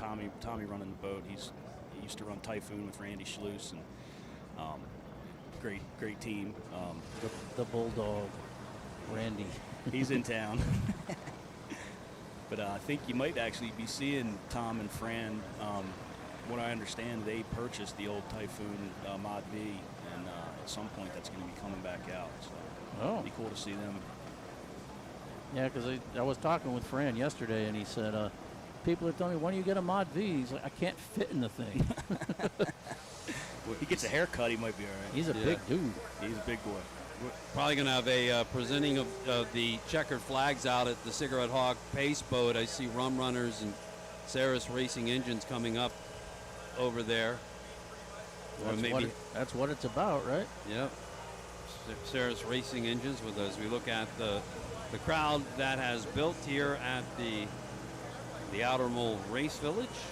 Boats coming back in, and that'll conclude the first 3 races here, the morning races. That 4 feet, if you're looking at it in that 500 class, that 4-foot difference there of marker 1 getting across a finish line ahead of Agora Day, that's a 20-point swing right there, pretty much. Because if not, they're tied at 181. Instead, it's a 191 to 171 going to the final day of action there. Woo. 4 feet of action. Again, you're going to have to go see on that pin exactly how it plays out, but that's a 20-point swing right there in itself. That's Key West racing, baby. That little bit. I'm not trying to jinx anybody, but I do want to see if Shocker got a little overzealous and might have exceeded the speed limit. Could have. Because for them to start that far back and come up through that easily. Yeah. Well, if that happens, if they know they've gone over, there's a point that, hey, look, we've broken out. Let's see if we can pull anybody else along us. So we finish in front of them at least too. You start trying to pull boats if that does happen, and you see that. I know that's something that is in the back of their mind. Sure. Why not? Let's pull somebody else and break them out too. Great shot here of the Outer Mole Vendor Village presented by Mount Sinai Medical Center. The Race World Offshore World Championships, our official host hotel, the Keys Collection Hotels, Beachside Hotel and Residence, and Brightwile. And Championship Bourbon, the official bourbon of Race World Offshore. Special thanks to the International Hot Rod Association, IHRA, providing a $250,000 prize purse for the 98 boats here. 44th Annual World Championships, the biggest prize purse in the history of the World Championships. And tonight, it's the Friday Duval Street Party. The spectacle starts at 7. The boats line up and down Duval, 43 boats in all, and the Duval Street Party presented by Keystar Construction. The best Friday night followed by the worst Saturday morning. Yeah, but then you go out and get one of those hangover Band-Aids. That's right. There you go. Yep. Yeah, man. Yeah. A lot of action here this morning. Again, we're at intermission, so we'll take a break in the action. Kevin Smith, we want to thank you for coming. Have you back on Sunday to wrap this thing up. Enjoy your time in Key West with all your buds here in the offshore world. Yes, sir. Really appreciate you guys having me. It's always a blast. It's great having you on. So we're going to take a break here on 97.7 Sports Radio. Stay with the live stream. We'll see if we can get some action for you from the awards ceremony out on the Outer Mole area here. And we'll continue with our coverage here live and local on 97.7 Sports Radio in the Florida Keys. We'll be back with more action right after this.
right, and welcome back here to the Porte Performance Broadcast Center. Porte Products with Scott Porte at the helm leads the way. .com. We build performance into everything. Well, good morning. I guess it's still morning here. We're not quite to the noon hour yet. It's time for the halftime show here as we've got four more. Miami is the envy of all people in the amusement rentals business. I call it the hottest town in the hottest city in the country. In 1995, I bought my first bounce house. 25 years later and over 1,000 inventoried items, here sits All-Star Events. 98% of our business was backyard parties. But we got a couple of inquiries from municipalities, cities. But we also saw that some of the requirements were different than what we were used to in the backyard business, mostly having to do with insurance needs. So we started to say, okay, if we properly insured ourselves, would it pay off in the amount of business we could bring in? And that was a no-brainer. As we insuranced up, we saw more and more people come on, mainly because of our insurance provisions. So that was instrumental to our growth, absolutely, absolutely. Although it's fun and games, that's the nature of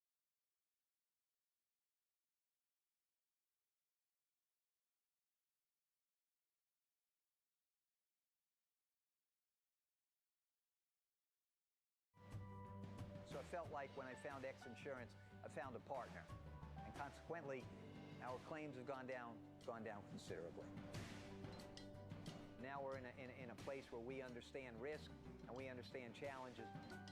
XINSURANCE saved my backside a million times over and puts me here as the #1 player in the hottest city, in the hottest town in the country.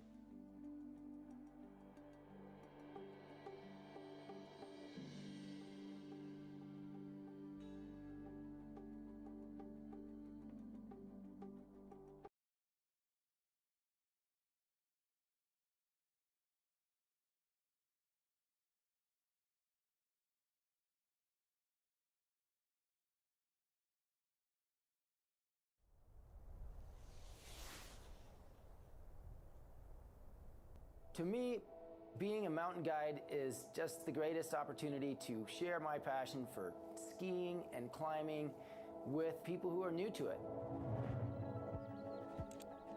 My main goal out there is to take care of and shepherd other people through the mountains, make sure that they don't get hurt, they don't get into trouble, guide them to places they always wanted to go but needed the skill set and knowledge of a guide to help them in accomplishing that goal. And then come back safe. No 2 days are ever the same in the mountains. Everything changes, the weather, the avalanche hazards. Not everything is really perfectly safeguarded. The mountains are an uncertain place. So it's a fine line, but I think when you can trust somebody and you do push them to a higher level, it's really rewarding. Ultimately, it's not a question of if any accident's ever going to happen if you're doing a lot of mountain guiding, but it's when. The knowledge that we have a really strong partner in our insurance company is essential. I'm helping my clients achieve great things in the mountains, achieve their goals in the mountains, and that's what XINSURANCE does for me. They were there for us when we needed them. They're providing an opportunity for us to go out and guide mountain climbing and backcountry skiing in the beautiful Wasatch Range, and that's something that I wouldn't feel comfortable at all doing without a great insurance company behind us. I know that I can trust them and I can go forward with confidence.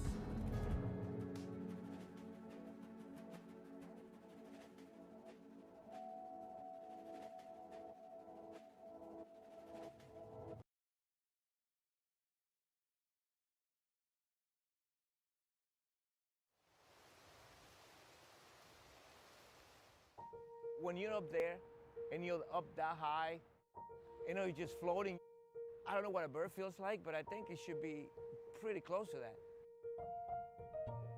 We're Miami Beach Ocean Water Sports. We're a parasailing company. We've been here for the last 5 years. We really have a great time here operating. There's a lot of regulation and changes to the industry itself. Your insurance is really your first gateway to information.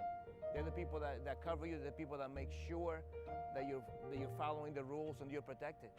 XINSURANCE, the guys are great. They help me out. They really call me every year to see any new regulation that I need to be under, if I need any help. So, I mean, the experience that I have with them has been fantastic. They're always there, and they're always actually reaching out to me. It's a good relationship. I wouldn't even want to try anything else.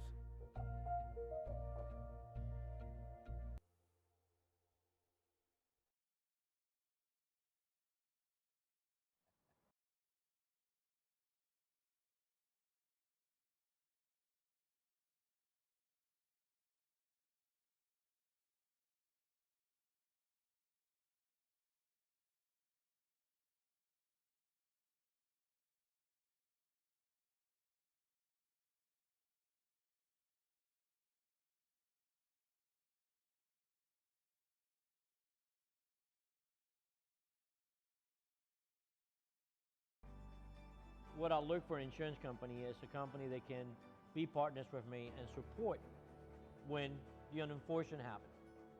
Unfortunately, I did have a small incident last year.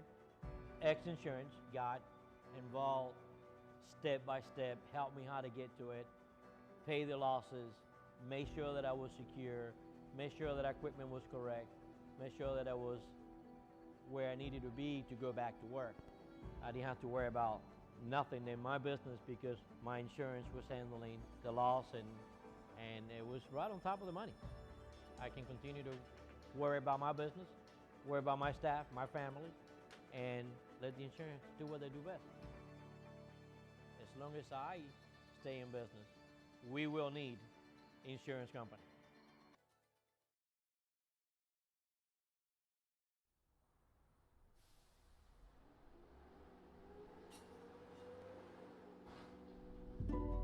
We started our business from the ground up. We started it with a pickup truck and trailer, and to this day, we run almost 40 trucks every day with over 50 employees.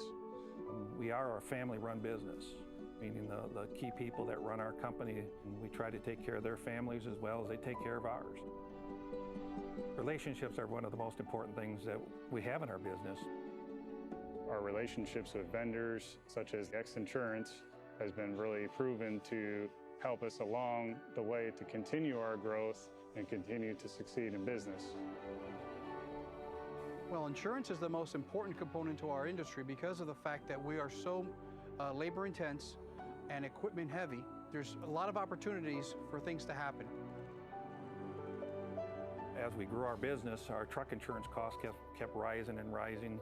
And what happened to us was we had a series of accidents, some self-inflicted, some of them by just vehicles on the street running into us. And with that combination, we ended up getting dropped by our insurance company. And so we're out there in the market. Nobody would write us except for XINSURANCE.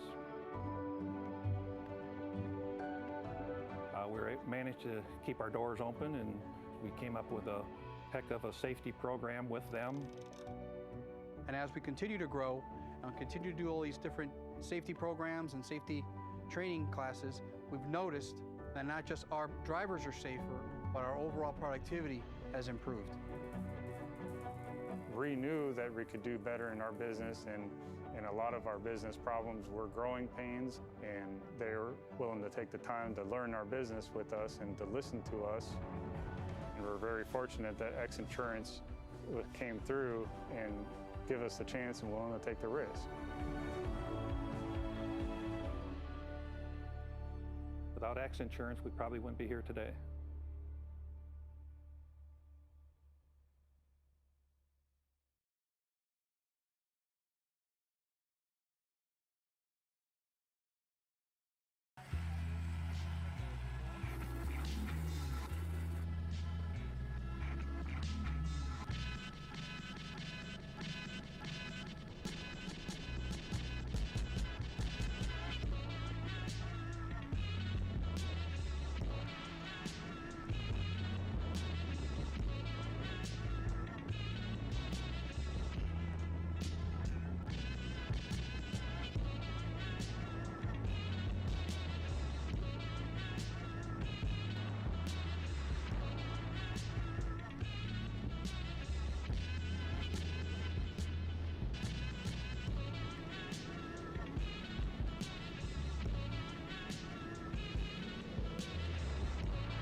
Your machine got you here, and the Maximus Quick Tire Inflation Kit will get you home.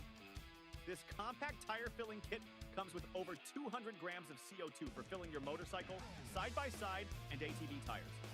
No batteries, no disappointment. The only US-made CO2 valve.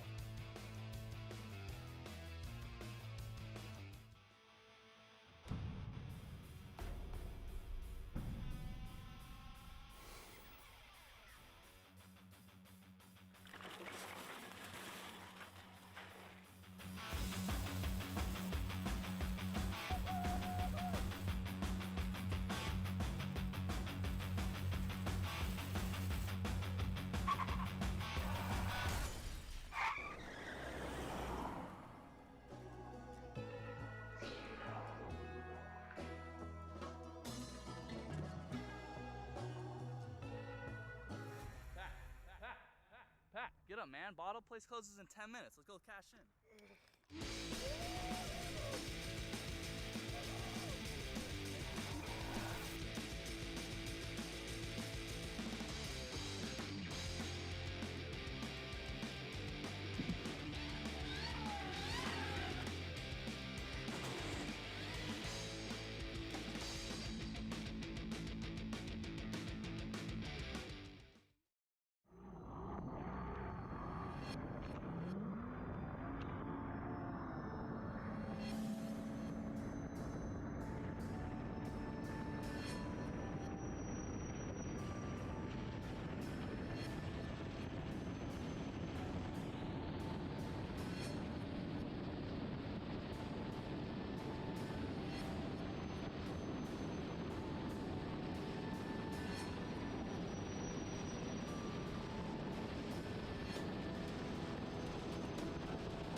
and the Maximus Quick Tire Inflation Kit will get you home.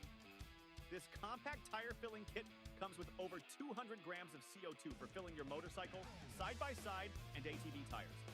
No batteries, no disappointment. The only US-made CO2 valve.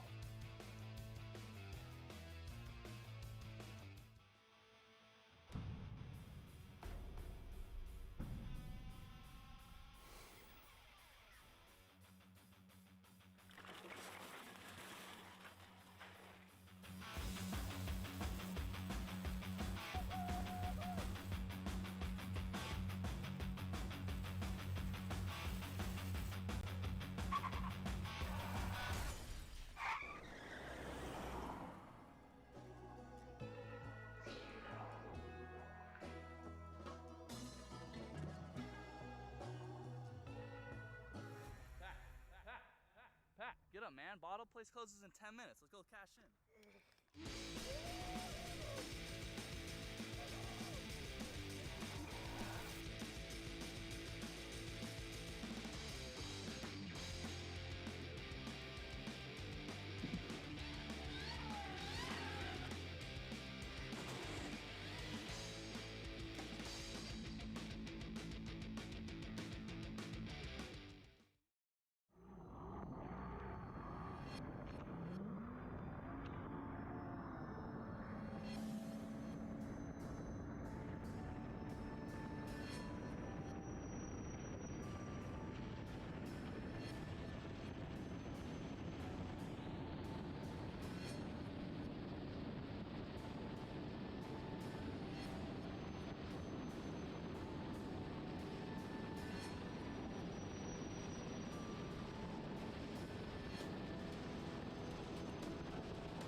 What's going on, everybody? It's Redbeard here, and we're at Key West 2025 Offshore Powerboat Racing World Championship.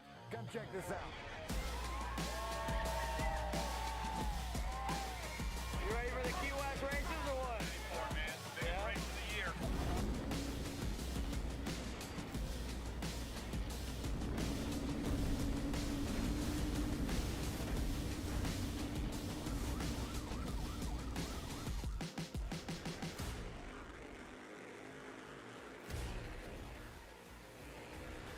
Key West is totally different than any other race. There's no place like it on earth. It's the end-all be-all in offshore racing.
rapper. Then I grew up and the boy became a rapper. And my older sister made me wear the golden rapper. She said, why die? Cause you know the hoes are trapping. Got my first page and that was 1998. Sneaking talking to my girlfriend. Stop that. I hear him chat to the noise. Move too quick, can't stop for the talking. I hear him chat with the boys. Man so tough, but mans keep walking. Just too sharp with the prize. White girls let it tell me I'm awesome.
Yeah, but how did, I mean, you like crushed it, huh? Now you don't like coconut? Put a little rum in there? I get a tattoo, dog. Yep. How'd the race go? Good, felt real good. Just stressful, nervous the whole time, you know, got some good sponsorships. I can call them all my family, everybody showed up here, you know. I'll tell you what, the biggest person I got to give a lot of thanks to, and I do the most amount of bitching out of anybody, you know. She puts up with a lot of shit, I'll tell you, this Pamela right here. That's a girl. And I should really be apologizing, but I got to give her a big thank you too, and I am sorry. But thank you so much for the help, for real. See you guys soon. Thank you, everybody, for real. How'd we do, boys? Came in third, bud. Came in third. Good race. We're okay, though. We're okay with that. Proud to be on the podium here. 24th annual race for Offshore. Right on.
you here, and the Maximus Quick Tire Inflation Kit will get you home. This compact tire filling kit comes with over 200 grams of CO2 for filling your motorcycle, side-by-side, and ATV tires. No batteries, no disappointment. The only US-made CO2 valve.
Continental's business.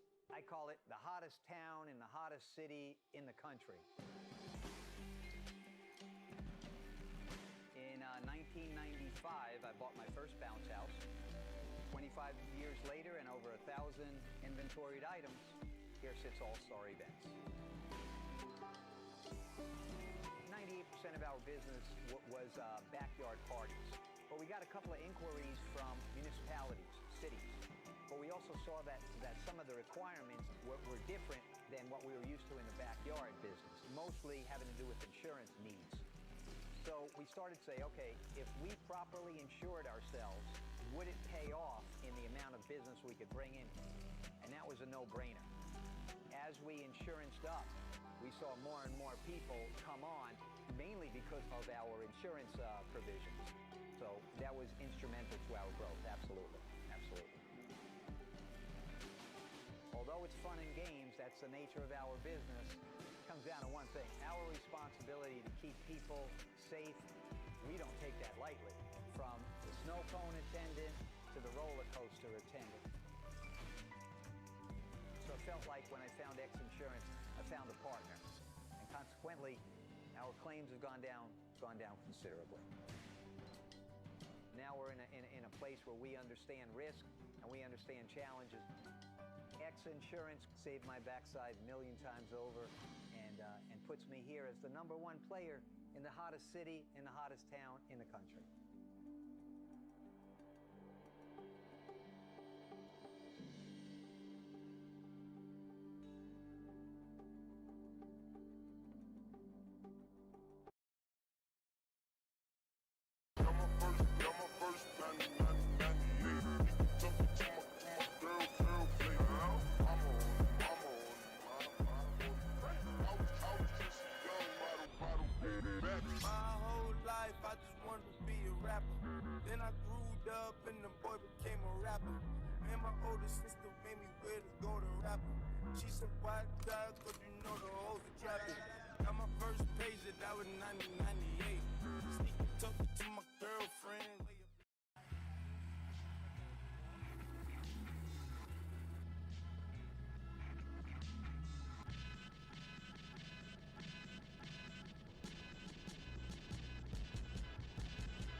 What's going on, everybody? It's Redbeard here, and we're at Key West 2025 Offshore Powerboat Racing World Championship. Come check this out. You ready for the Key West races or what? Ready for it, man. Biggest race of the year.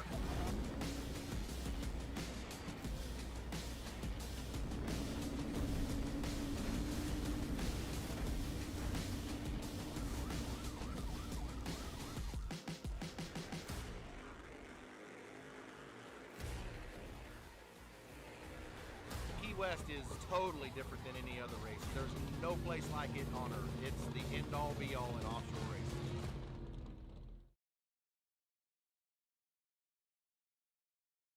Yeah, it'd be great to have an incident-free day today.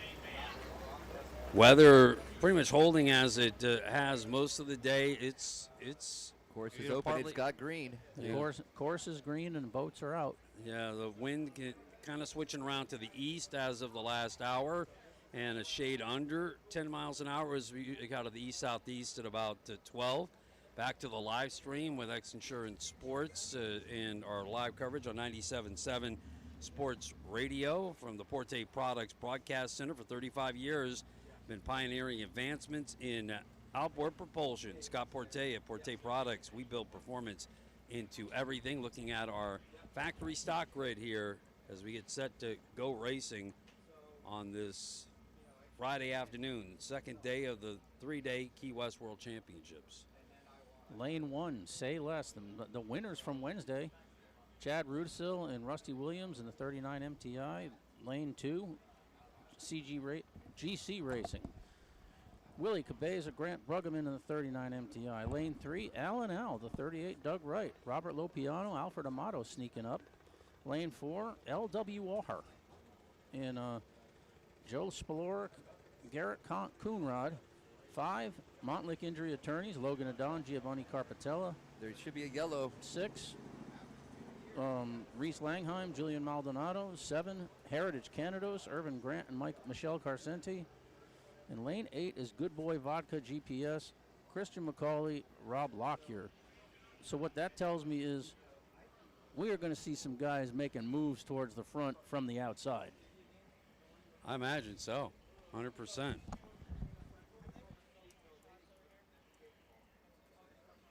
So getting ready for this factory stock race to get going, and they're lined up. We're about ready to start racing for second day of the 44th annual Key West World Championships. You're looking at your factory stock 500 grid. And they're starting them deeper in the harbor so they can get them formed up and let them go earlier so they can work themselves out to a little bit of spacing by the time they get to the first turn. Green flag, green flag. So the race is on. Say Less at 1 on Friday. They're on the inside. GC Racing kind of getting pinched here, looking for some clean water. They're going to have to go through some spray. Nope, everybody's spreading out, making way for them.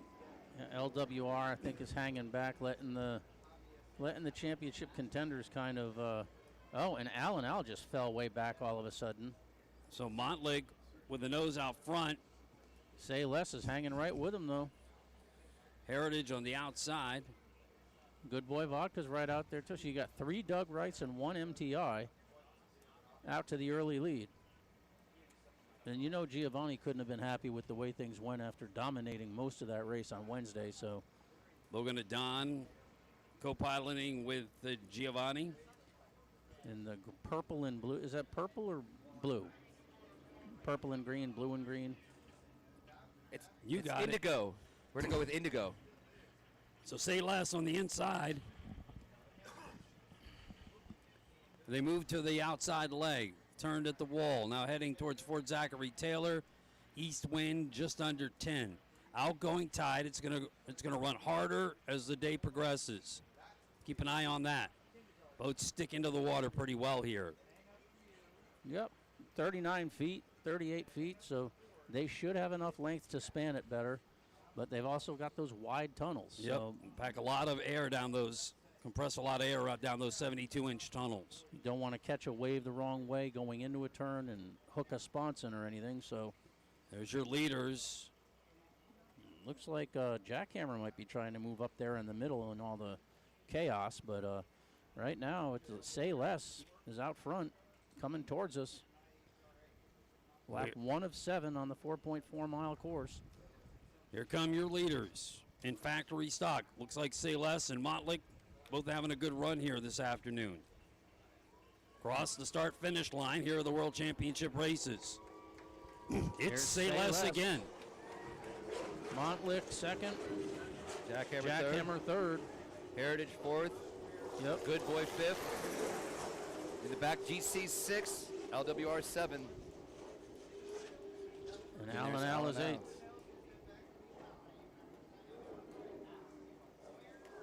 So that's not where I would have thought GC would be at the end of lap 1, but you never know. Yeah, they've been kind of sitting back this week. Even on Wednesday, they weren't pushing as fast as we've seen before. Watching the boats come out of the hairpin turn will get you a split between Say Less and Montlick. It's not much because Logan just made up a lot of time with that turn. The kid can drive a boat. Top 5 grid all within at least 6-7 seconds. And just a 2.5-second lead for Salas heading back out to compete in lap number 2 of the 7-lap event. Say Less purchased this year. Sponsored by, is it Rosebach Freight? I believe is the name. We'll check it when it comes by. But Chad Rudisil is he's from Louisiana, but I'm guessing he boats on the Ozarks because of the alignment with Rusty. So watch these boats as they come out to the more than 90-degree turn, 3-pin turn at 1, and move eastbound. See how the waves are affecting them. Salas continues to look strong. They make that turn. Montlick in chase. Jackhammer chasing Montlick. From the XINSURANCE Helicam. So an MTI, a Doug Wright, and a Valor hull. They're your top 3. And I wonder if and I bet the first 2 boats are running the 450 gear cases, but Jackhammer's running the 500 gear cases. A lot of teams carrying over their propellers from the years past, the bigger gear cases of the 500, the bigger shafts, so you have to reprop. Most of these teams are just using the 450 gear case as we look at. Oh, here comes Montlick making that inside move they like to make. They hung that pin See if tight. they can make it stick. Great shot coming back into the harbor. Boats handling the water well. No problems with the wind against the tide there. People along the seawall are getting a heck of a show here. No change as they come back in. Salas with the lead. Montlick in second. Montlick right on him, though. Oh, man. That's Jackhammer right behind there, too, right on him. 3-minute, 3-second lap, 91.6. There's GC making the move. Yep, GC is up to 4th. 91.6 mile per hour. LWR making a move up to 5th. That's 2 days in a row we've seen them do well. Just kind of sit back and find it. Sorry. So Montlick going to make this turn interesting in the harbor.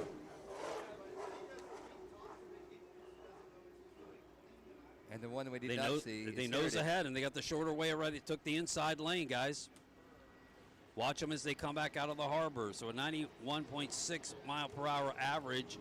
Montlick looks to have taken the lead in the Key West turn and comes back out ahead of Salas.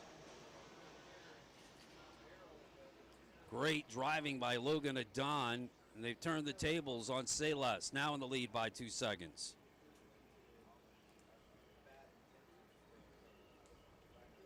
Montlick Injury Attorneys takes the lead, lap number 2. Salas in second, Jackhammer in third. GC Racing coming up in 4th. Let's see if they can catch up to Jackhammer and present a challenge for the podium for the day. Montlick Injury Attorneys, the 38 Doug Wright hull. Doug Wright getting into building Class 1 boats next year. Gary Stray helping to lead that effort. Not a bad guy to have. Not at all. Well, but look at Say Less. They're not going to just make it easy for them. They're hanging there. You win these races in the turns. Entry speed, exit speed, key to everything. Montlick getting that turn in the harbor with precision. Leading Salas here. Now, you do tend to lose a little time crossing back and forth over the wakes the way Salas is right now.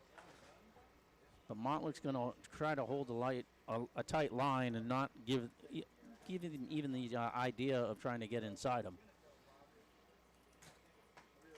Spec class racing at its best right here. Factory stock. Montlick looks to a distance slightly. We'll get a split for you when they come back into the harbor. Still close, though, after a great finish on Wednesday. Salas lost the lead, but they're holding a close second. Chad Rutzel and Rusty Williams. So watch them dig in on the turn. Montlick, pretty good lead there, and shortening the gap between second and third, Jackhammer. Reese Langheim, Julian Maldonado. And there's a battle, the battle two for fourth. Yep. Yeah, I mean, wow. Get you a speed here as Motley comes through.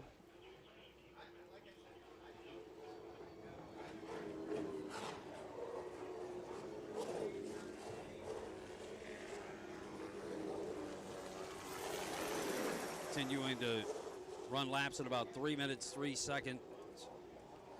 LWR, quiet. Once again, having a good little race there.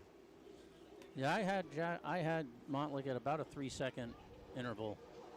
3 seconds ahead of Sayles. Yep. Jackhammer in third. Al after their podium finish on Wednesday. Just moved past Good Boy Vodka for 7th. Putting Good Boy back to 8th. And Heritage Canados is having a problem because they've been off the pace. They might be dealing with Guardian because they're just coming by now. Had a rough day on Wednesday.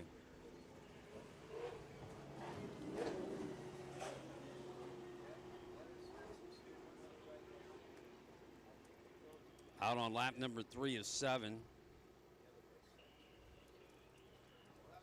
Now, if you're Montlick, after leading the whole day on Wednesday and then whatever happened on the last lap, do you take a different approach today maybe and kind of slow down a little bit? Or just you have to kind of get a feel for how the boat is running. Right. 5.5 second lead now for Montlick heading back out on the outside leg. Looking at Willie Cabeza, Grant Bruggerman of Grant Signature Racing and the MTI team 32 GC Racing. Back to your leader, Montlick injury attorneys. Look back at the Good Boy Vodka Go GPS team. GC Racing back out, and GC Racing will be back out for Class 1 in another MTI.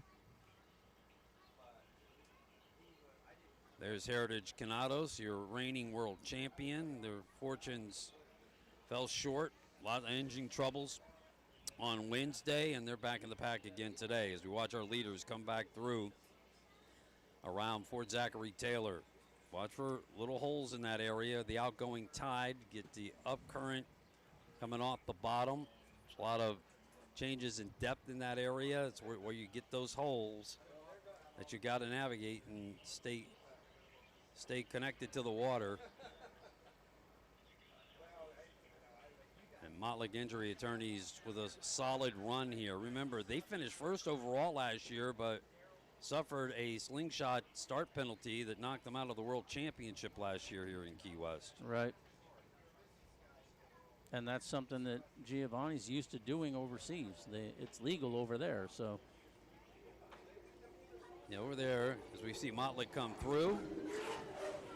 Pulling away there a bit now for sure. Sayles in chase. Now GC up to third. Sayles almost 7 seconds off the pace of the leader. Jackhammer holding fourth. LWR still fifth. Check that interval again as they come out of the turn in Key West Harbor. That's where they took the lead on that 180-degree turn, 3 pins in Key West Harbor. You got to get it right, and Logan Adon did. Yeah, I remember when Gary Ballou got in the boat with him for a race last year. I think it was Maryland. Yeah, Ocean City. Ocean City, and he told me afterwards, God, that kid can drive. And that's what everyone who says about him. GC Racing closing the gap on Sayles here. Sayles lost a second in the turn, and GC looks to be making up distance on them, heading out to 1. That's a race to watch right there, a battle for second. Yeah, and that's a big one because GC, I don't think, was on the podium on Wednesday, were they? GC was, yeah. They finished second. Oh, they did finish second. CG Racing? Yeah, GC Racing, GC, yeah. I'm sorry, yeah. Yeah, they're making the pass right now. If we can keep the camera on this, they're going to try to take them into the turn in turn 1.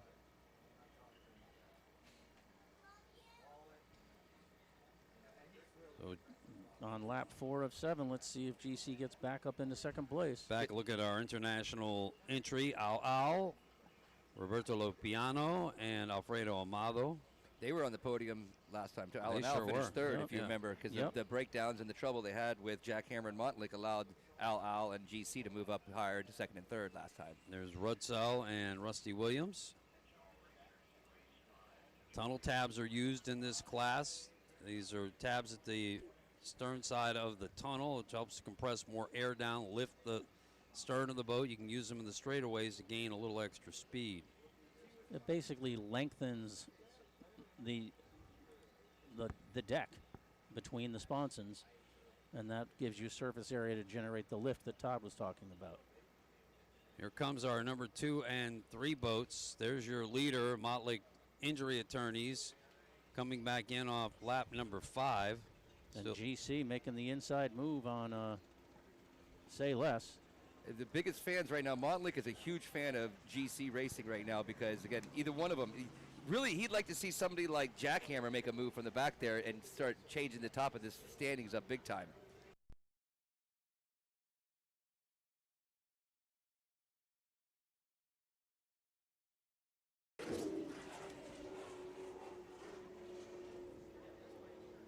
And Motley just came through again, a 3-minute, 3-second lap, 91.9 miles an hour unofficially on the average speed. GC Racing and Salas battling it out for second.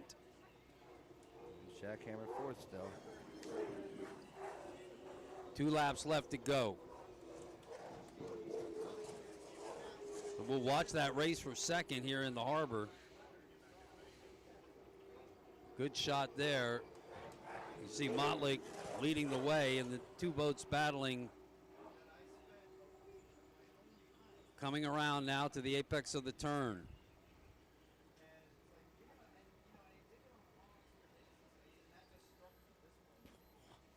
So Jackhammer third. Or fourth, excuse me, correct? Is that right? Jackhammer is fourth. Jackhammer's Yeah, fourth. fourth. Yeah. And LWR is fifth. Right. Good Boy Vodka. That's the Heritage coming in 8th right there, but maybe he can make a move on the Vodka that's having trouble as they come across the finish line. There's our GC again. GC. Making the move. Montlick's down. GC just moved is to the lead. down again. Montlick, you see it right there on the live feed. Oh, Montlick is down. Say Less is going to go around him, so is GC.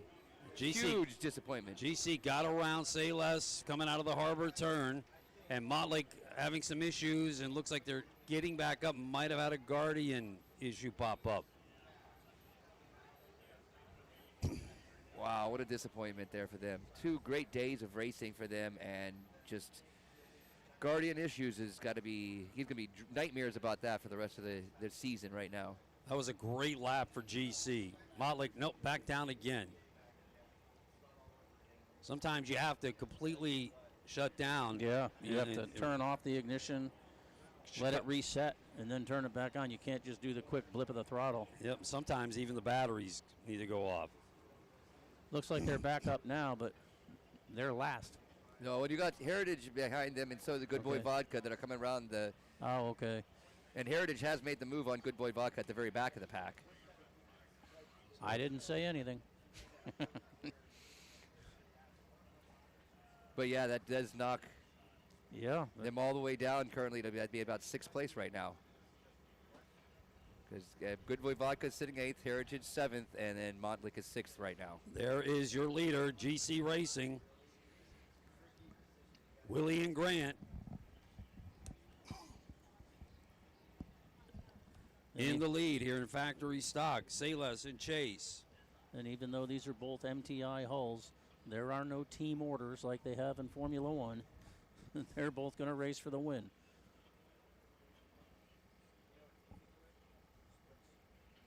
GC Racing, 39 MTI, Mercury Racing 500R engines. 1 lap left to go. They're in the lead. Salas running in second. That's going to leave them tied at the top of the podium going into the final day if it holds like this. Yep. 7 seconds off the pace of the leader. Here comes Jackhammer out of Manatee Marine, running in third now, and the the 44 LWR up to 4th. And I'll tell you what, LWR at this moment is on the podium right now for the World Championships because a pair of 4th places. Quietly just doing their thing. Rookies. First race together. Alan Al is 5th. So we get a shot here of Michel Carcente and Irvin Grant, Heritage Canalo's team. We see Motley coming in under power. A Liquid Molly sponsored boat. So that he's turning in. He's turning wow. in. Is That's turning disappointing. Out. All right, as we watch GC Racing check out. Say Less is staying with them there. If you're just off screen behind him there, Say Less is just off that rooster. Heading out for the last lap of the day. They were 7 seconds ahead coming into the harbor, and after the turn, Say Less has cut it down to 5. It's a lot of ground to make up. We watch. So Heritage is now 6th. Yeah. Like I said, Good Boy on the turn 3 in the last lap. Good Boy had troubles getting out of that turn, and Heritage passed them then. And we had a glimpse of the Good Boy Vodka Doug Wright Catamaran Go GPS with Christian McCauley and Rob Lockyer.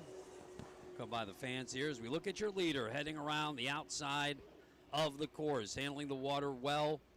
And that outgoing tide into that easterly wind now under 10. GC Racing, Marine Technologies factory race team. Milton Calafell, the crew chief. And Willie already has a checkered flag is sitting World there. Championship, right? 2 years ago, with John Torrenti. With Sean, Yep.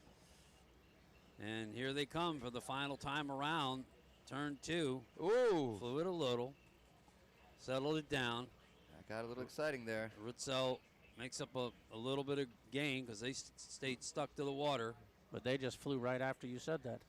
Did they? Yeah, I watched them that. fly a little. But the thing that Willie talks about when you talk with him all the time is it's the team that they've put together. It's not just the boat. It's not just one person. It's really wide turn for GC on that last one yeah, there. And Say Less is right on him. Right on him. It's going to be close. May have to get Grant to push it a little harder. I don't think there's enough course left for them to make that run, but Say Less did not pull off ever this race. Say Less with another great day of racing here in Key West.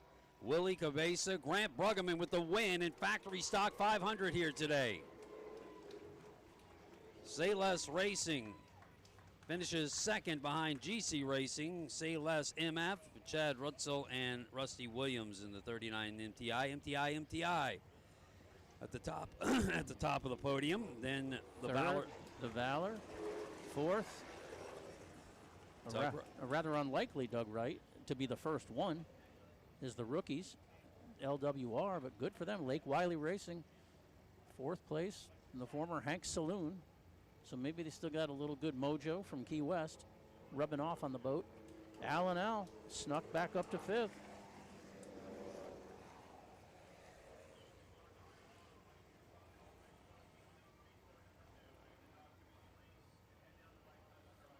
Big day for Marine Technologies. At the top of the podium. Yeah, they're tied at 204 points each right there between Say Less and GC Racing heading into the final day on Sunday. So Willie and Grant, they gave it a little bit of a ride, but pulled back a bit on that last lap, turned that lap at 3 minutes 5 seconds. Average speed unofficially at 91 miles an hour. And by my count right now, the 3rd place in going into Sunday right now on the podium is your Alan Al has a 1-point lead on the LWR right now heading into that final day. Well, I don't think going into this race we would have thought the team that Giovanni Carpatella helped bring from XCAT over here was going to beat him on the podium. But they've been snake bit. The 2 top teams from last year, Heritage Canados and as we see the Good Boy Vodka team come through, and Motley both have been snake bit here in Key West this week. And Christian McCauley, Rob Lockyer. Rob Lockyer is going to be campaigning one of the new 40-foot platinum powerboats next year, a catamaran built and designed by Scott Grants and Edwin Shear. Yep, Edwin Shear, partners in this new endeavor, and already sold a bunch of Pleasure boats. Pleasure yeah. boats, but the first race boat expected to race next year with Rob Lockyer. And going digging further into the standings right now, Jackhammer is just 7 points back of LWR, 8 back of Allen Owl. So they are within striking distance of that third place on the podium there. So don't count Jackhammer out at all yet. That third place puts them right back into position. Well, if anybody has the experience of how to get through a world champion week in this class, you got to look at Grant with all his experience with the gentleman from New Zealand. Yeah, Wayne Valder. Wayne Valder, yeah, the Pro Floors team. And then the Steel team before that. And he's a savvy guy, so we'll just have to see how things play out on Sunday, but it's going to be interesting for sure. You know, to say that, Montlick, if they can get things right, they're only 40 points out of Allen Owl. For the podium. For the podium for the World Championships. So they could find that third place still. If they come out and win, double point day, Allen Owl and a couple of those teams drop down. If they go out and win and have GC and Say Less pull them into, first, second, third like that, then all of a sudden they're making a push there to see how everything's played. Obviously, they need a lot of help, but Montlick's not done for the podium this year. They still have an outside shot. They've proven they can run really well. There's no reason they can't come out and win on Sunday and get everything right and really make this an interesting finish here. Same with Jackhammer. Jackhammer makes a run up there. Montlick, this could be a really interesting World Championship finish come Sunday. Nothing's settled yet at all in this. Especially because the top two boats are tied right now. Nothing at all. We have a wide open bracket there, and the factory suck like it should be. Yeah, no doubt. So as always, Joey will be working up the points for us throughout the weekend. We got a lot more racing to come here this afternoon. Yeah, what's the first tiebreaker? Is it speed or time, or is it distance covered? Distance traveled. Okay. Distance traveled is your first one, so that's why the laps, and you see those guys, even if they're on Guardian mode, they're going to keep trying to get as many laps as possible because that's the first tiebreaker. Second tiebreaker is your speed, your total time. Because obviously, if you haven't gone the full laps, you don't have a full count of total times. You can't really count that all the way.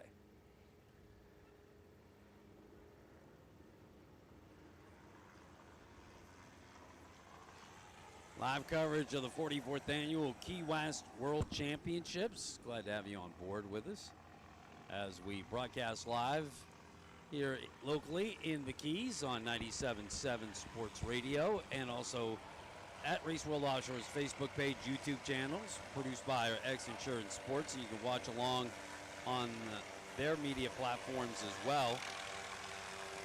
Supercat Racing coming up next here this afternoon, with the extreme teams going to be racing as well. Yeah, the Supercat. Let's see if Great L can get back in the mix by having a good run today.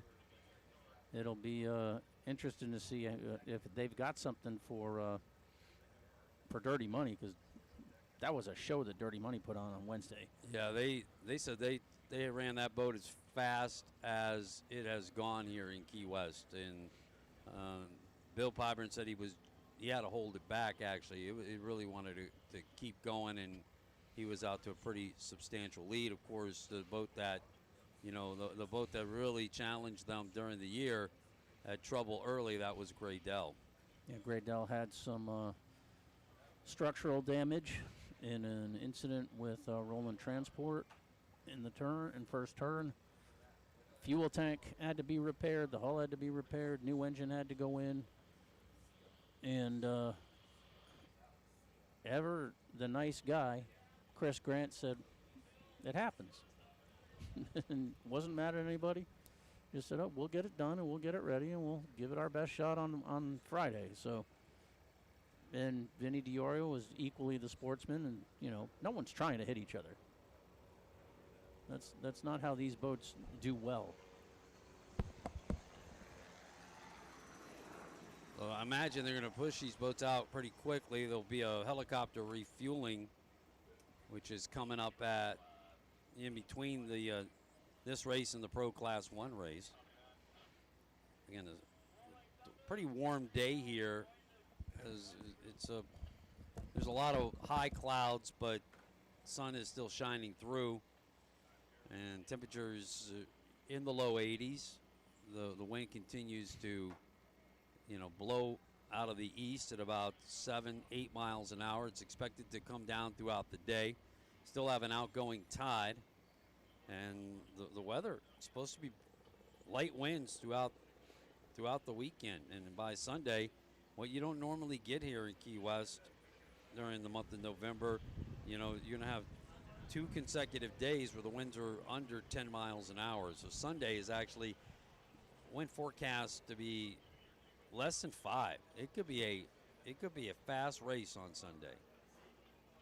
A hot one too. It'll be warm. For the guys in the boats though, and the girls. For sure, man. Yeah, 100%. Yep.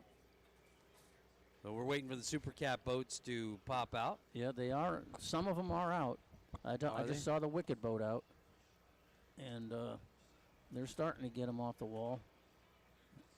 And you'll see more, because here comes the Dirty Money support boat, the big center console with the Dirty Money flag on the back. So that tells me the teams are coming out and getting ready to go to do battle. And they will run, unless something changed. I'm going to just check from the photo that I took of the lap counts this morning, because we had 8, and for Friday, Super V is 5 and Super Stock is 6.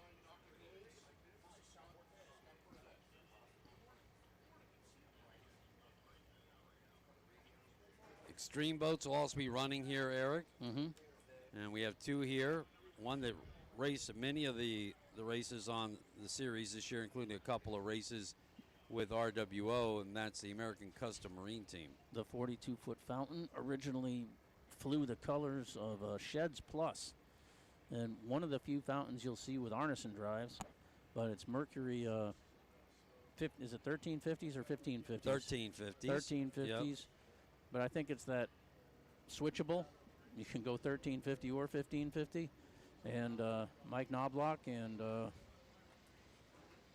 Jeff McCann, both from St. Clair, Michigan, in that boat. And Sheikh Hassan bin Al Thani driving the Spirit of Qatar, a 54 MTI with Throttleman Steve Curtis, who splits time between the United Kingdom and Stuart, Florida. Want to go ahead and set the lanes for Supercat? Yeah. Lane 1, they drew cards this morning. So lane 1 is Team Farnsworth, Hancock Claims. Christian McCauley driving, Anthony Smith on the throttles. Lane 2, Dirty Money, Britt Lilly, Bill Byburn, 388 Skater. Lane 3, Wicked, Jackson Chase Muller in the 40 Motion. Lane 4, Roland Transport, the 39 Outer Limits with driver Sean Connor and Vinny Diorio. Lane 5, EW Racing, the 36 Skater, Kelly Crace and Ron Gibbs, both from Lake Havasu City, Arizona. Lane 6, CR Racing Southeast Service, Rob Understall, Casey Boaz, and that 388 Skater. And all the way to the outside, at least they'll have clean water on one side of them, Great L, 388 Skater, 750 HRE engines, Chris Grant and Jay Muller. The Spirit of Qatar boat really ran well. It's a reuniting with Steve Curtis and Sheikh Hassan Jabor bin Al Thani. They raced Spirit of Qatar, not only with Class 1, but they brought it over here stateside, put together an impressive high-speed run in Lake of the Ozarks in the one mile course. Set that record there. The same boat that Daryl Cuddle of IHRA teamed up with Steve in this past year's Lake of the Ozarks shootout and set the record for the 3/4 mile. 2:42. Yep, 2:42. Impressive. Here we go. Impressive effort. Looks like our bringing them out of the harbor. Supercat boats are gathering up and getting ready to start here. Rooster tails are up. Pace boat is supposed to run them to 50 miles an hour. When the referee thinks he's got a good lineup, they're throwing it, and it looks like they're gone. Supercat racing is underway. Dirty Money charges to the middle. Hancock Claims is inside. Dirty Money setting the pace early and is moving off the screen. The rest of the fleet in chase, and Hancock the closest boat. Bill Pyburn said the boat topped at 135 miles an hour on the outbound leg and coming back into the harbor. A couple of times it touched 110 coming across the eastbound leg outside, 1 to 2. I think it's settled in pretty nicely now. You'll still have to watch out for that outgoing tide here with that eastbound wind, which is under 10 right now. Great L to the left of the screen, Rolling Transport in the center, CR Racing just behind. Wicked on the inside. There's Dirty Money and Farnsworth. Hancock Claims. Whoa, someone gets went over. Yeah. Rolling Transport. Oh, yeah, I think. definitely. You see him. You see that big splash. Rolling, I think. Well, no, I'm not doing No, that. it's It was a catamaran. Well, yeah. That's all I'm saying. Red flag is up. We have a Supercat that has rolled over. Was it you? I think. It appears. I mean, you. I want to see it before I say anything. So that looks like Great Dell on the outside. Yes. Great Dell, Dirty Money. These appear to be. They're all slowing. They appear to be skaters. Yeah, when they come by, the one that's not here will know who it is. But we got a red flag. You might be right, Eric. I think you had it. I didn't want it. But, I mean, yeah. good call is all I'm saying. Give you Yeah. credit on that. You saw it. Good call. Well, it just peripheral stuff. You see boats, their attitude gets weird. And they're flying them so high. They're flying them so just to try to get the speed up. Listen, I will tell you again, you think it's a calm course out there. You get the wind against the tide coming into Key West Harbor, and you're not going to see every wave. You've got to be careful. That's Farnsworth in the middle. Dirty Money to the outside, Great Dell. CR right behind them. Yeah, here we go. Watch the replay.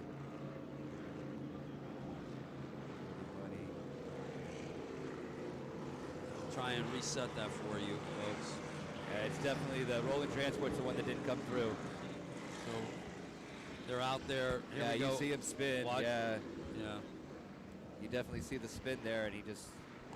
And we'll get a shot in a moment of that. SSR Rescue is getting their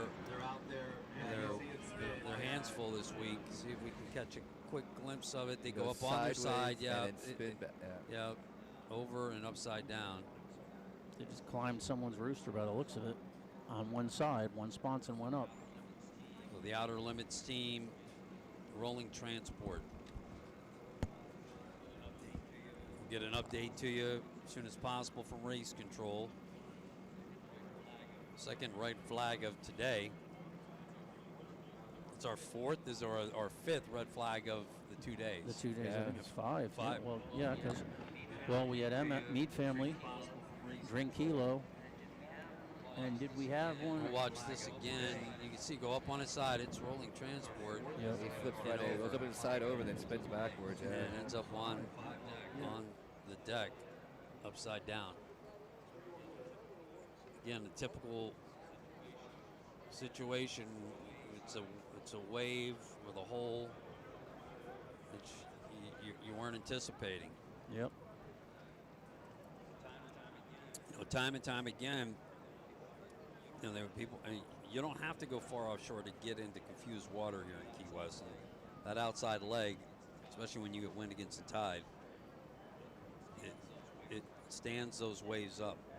Then you're mid-pack, mid-lane, so you don't know what roosters you're in. You don't know what wash you're in. Yeah, you got to dance delicately through that stuff. Just because it's not blowing a gale, and rolling 6-footers, it doesn't mean it's not tricky water, especially at 120 miles an hour or whatever speed. That kind of escalates things pretty quick.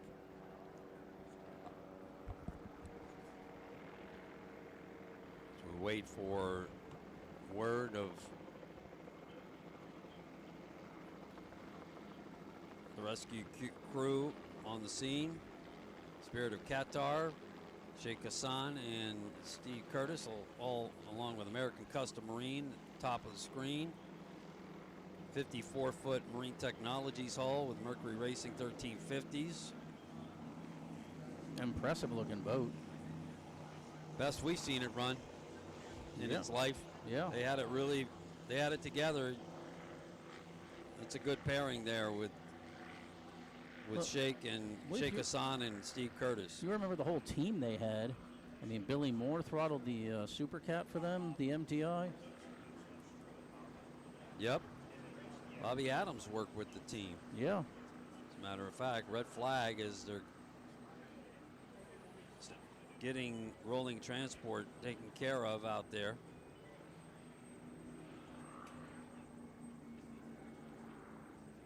That first turn has been where most of the incidents have happened, too. If you think about it, most of our red flags have happened right there at that first turn so far this year. 4 of the 5, if I'm not correct on that. Well, it's still, well, no, because Meade family was at I guess turn 2 and right, so coming 3 of in. the 5 have been out there, excuse me, 3 of the 5. But the thing is it's the first turn of the first lap, so you still And have what- everyone most and closely all grouped. three of those 3 that happened out there all happened on that very first turn of the first lap. If you think about it, all 3 red flags happened at that very first time. All those boats went out there. The 14 boats yesterday went out during the Superstock, and we had that red flag, and then twice today on that very first lap there. So Yeah, so it's the most number of boats going into the turn together. The water's going to be the most confused beyond what it already is. and it's with already choppy out what there. Todd's described. Yeah, when the Atlantic meets the Gulf out there. I just want to hear that Vinny and Sean are okay. More than anything else. Even with 98 boats, this is a still pretty small community, tight-knit community, so people get to know each other. Oh, for sure. They're coming back with 6 laps, guys. When they come back on this, 6 laps is the word that we're getting. So 6 laps in Superstock Racing. Or, pardon me, Supercat Racing. Trying to gather information on the incident. Get some updates on Vinny and Sean. I wasn't sure if one of them was just sitting in the catamaran that just came by up in the bow, but we'll wait to hear.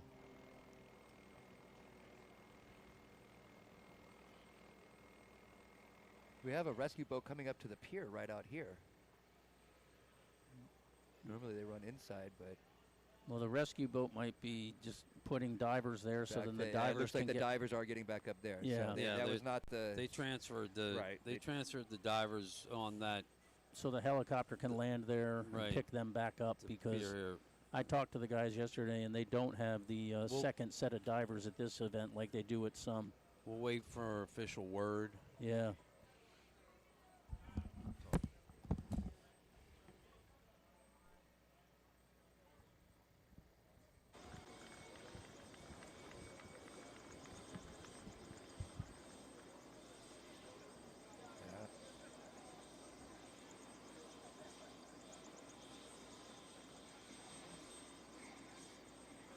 We're waiting still here for any official word from these teams.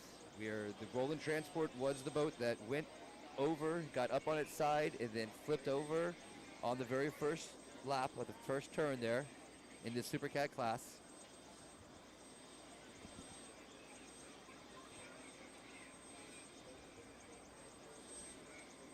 I leave 6 boats still ready to be in the mole area, ready to come back out when the course is cleared here.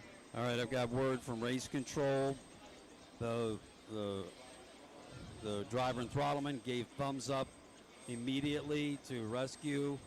They were fine. They've already been brought out of the boat and they're being transported right now.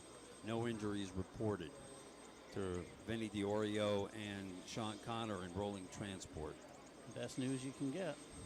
So always take a deep breath, and it's a testament to technology that these race teams have employed over the years. Safety capsules and fully enclosed with air inside the cockpits, the restraints, the safety hatches on the under the boat in the tunnel, so you can get yourself out and come right out on top. Always SSR safety deploys and puts Angel divers in the water, and a lot of times by the time they get there, the guys are popping out of the hatch, and Yeah, I mean, the way that the was the boats are case. built with a deflecting angled bulkhead around the whole, you know, cockpit area, so Right. it's not quite like breakaway like a drag boat capsule, but there's and the thing with these boats is these teams don't have the NASCAR budget where they can like go to the wind tunnel or put a boat into a wall purposely to see how it handles the only way they test the theories and the construction is when something like this happens. And we're glad to hear that they've gotten out the advancements that have been made in the last few years, probably the last decade really, have been so good. There's some very sharp people building these boats and coming up with ways to make sure the guys do climb out it. And Sean Steiner and J.R. Andrews' rescue crew, you not only do you have to pass technical inspection to get in the water, you got to pass safety inspection.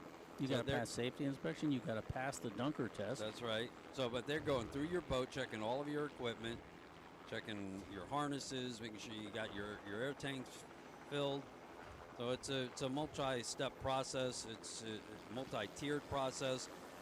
Here on staff in Key West, Dr. Kelly Reed of Yeah. Mount Sinai Medical Center, along with Dr. Michael Jansen, who comes into these races, along with 3 other world-class doctors. So we have 4, surgeons on staff, and then the extraction techniques, they all develop them themselves. And the diving teams and the safety teams, they didn't have anyone to teach this stuff. They basically self-learned it, and now people come to them and say, okay, how do we do this? What's Yeah. so And we're definitely appreciative of their efforts. Absolutely, and without them, and having the highest standards for safety and rescue being adhered to, it's what makes these racers safe and know that they have the protection of the SSR safety team in incidents like this. And the other thing is that the RWO officials, Larry Blau, the president, he has to make a tough call sometimes. A team showed up in Michigan City with an older catamaran with the twin separate canopies. He said, "No, you're not. That's old technology. We can't let you race. It's not. We don't feel it's a safe design anymore." And I mean, the SSR team, they don't train to get something like that open, Right. And it's not. It doesn't meet the regulations, and safety's got to be adhered to strictly. Great job by the team, and good to hear Vinny and Sean are well after turning over on the eastbound leg between 1 and 2. So it's tricky. There's the EWB. Keep in mind that although the wind continues to be under 10, the tide is outbound now, and it's going to pick up in the next hour or so. You had a full moon on Wednesday, so little spring tides. Some areas, especially in the upper Keys and up on the mainland, are going to experience king tides this weekend. We had king tides here in Key West a couple of months ago. Extremely high tides and low tides. Some of that coming with the full moon here. Always be wary of the waters here in Key West, especially coming out of the harbor. We have a red flag waiting the restart of Supercat class here today. Live coverage of the 44th annual Key West World Championships presented by Race World Offshore. The live stream brought to you by the new Maximus Quick Tire Inflation Kit. Maximum Inflation, the only U.S.-made valve that uses CO2 cartridges for your side-by-side motorcycle or ATV. Your machine got you there. The Maximus Quick Tire Inflation Kit gets you home. Don't forget, tonight it's the Friday night street party, the Duval Street Party presented by Keystar Construction. As the boats line Duval Street, 43 teams, big boats and the rigs will be out there to party with the fans. That gets underway at 7 o'clock today. Yellow flag is up. So they're going to circle around and pick the boats up. 6 laps for Supercat and Extreme.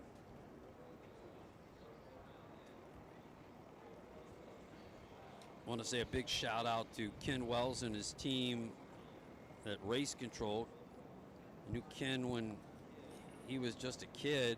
His dad, Ken Wells Sr., very good friend of mine. We spent so many times watching the races together, and he's doing a great job with his team at Race Control for Race World Offshore. Here's your Superstock grid, getting back up on plane and getting ready to start for the second time after the red flag. Well, now we're on 6 laps on the 4.4 mile course. Running that way out in front there. Running counterclockwise. Trying to line these boats up. Great L's sitting just. They've already put the green. They put the green flag up. Dirty Money got a great start the last time. Look at EWB hanging in there this time. Dirty Money's rolling out again with CR and Graydell. Now Dirty Money put speed on. CR's got speed with the Pee Wee Racing engines. That's Graydell on the outside, out of Toronto, Canada. Dirty Money to the lead, heading out towards turn number 1. I did see CR change the motor Wednesday night. 6 laps. Heading out to turn number 1. It's a more than 90-degree 3-pin turn. Dirty Money with the lead. Graydell in second, CR in third. A lot of racing still to go.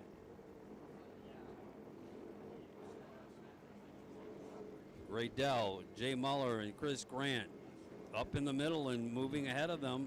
Yeah, they're trying to get they're trying to shorten their course right now because they were the farthest most outside lane. You could just tell as they get out there and get around the lee of the island, how the boats are being affected by it. So the wind now, they're riding right into the sea, maybe even a quartering sea. It was out of the southeast earlier. And again, the tide is coming out, pushing against those waves. So is the wind coming basically straight down their tunnel after they make the turn at right 1? there, yeah, right there you would think it was coming right down their tunnels. Okay. And now Dirty Money with a nice crisp turn by Britt Lilly. Bill Pyburn down on the throttles. He'll build the speed coming down the harbor to about 135 miles an hour. Graydell in chase. Had a great national season out of Toronto, Canada, with Chris Grant and Jay Muller. Dirty Money has the early lead. After lap number 1, Dirty Money.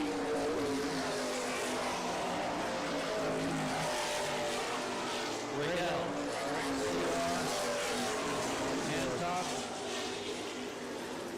EWB. And Wicked. See if we can get a split for Dirty Money coming out of the harbor. Dirty Money, look at the way they've got that nose. Now look at that turn.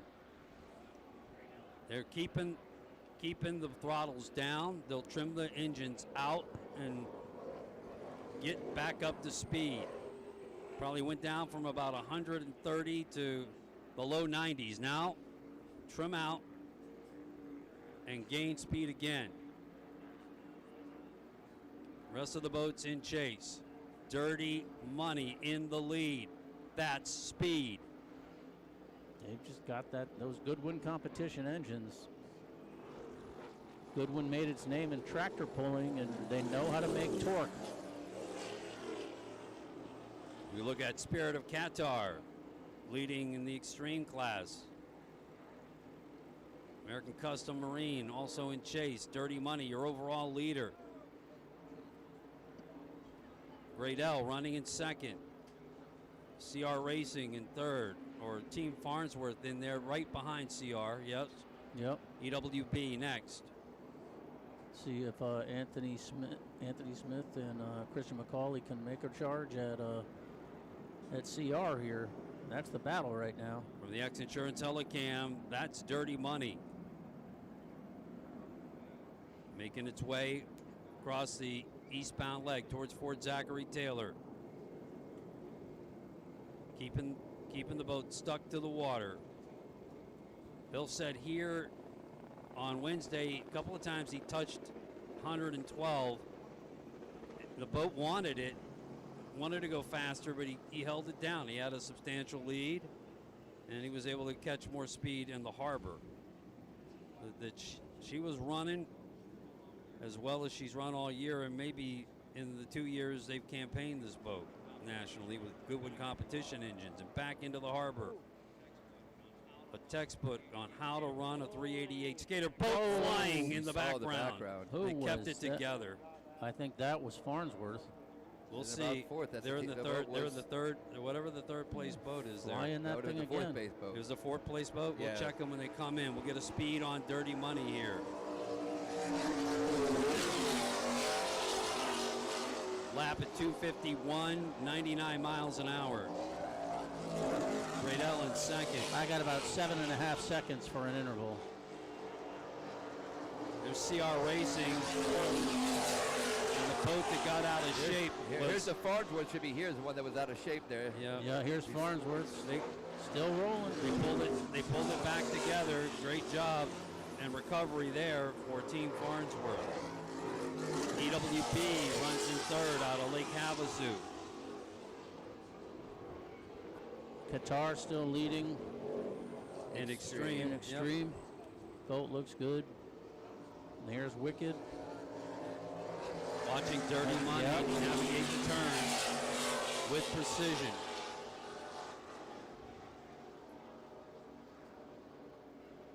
That was actually CR Racing with a nice turn by Understall and Boaz. Now here's Dirty Money picking it up going out of the... They're already almost out to turn one. Yeah, they've definitely left Great L behind on that turn 3 there. They're navigating the turns with professionalism.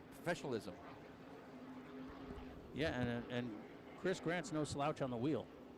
So this team of Bill Piper and Britt Lilly has just clicked. Well, their torque curve is pretty precise. Mm-hmm. Get into that turn, you can lose a lot of speed, as we see the outer limits that turned over. Rolling transport to just passed out of the screen.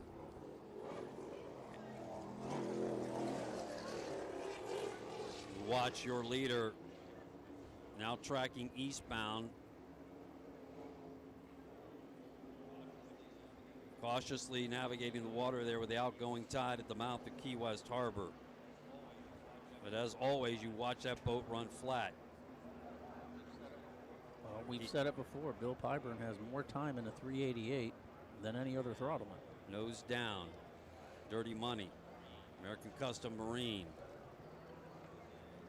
Holding in. 42-foot fountain. Yep. And running well.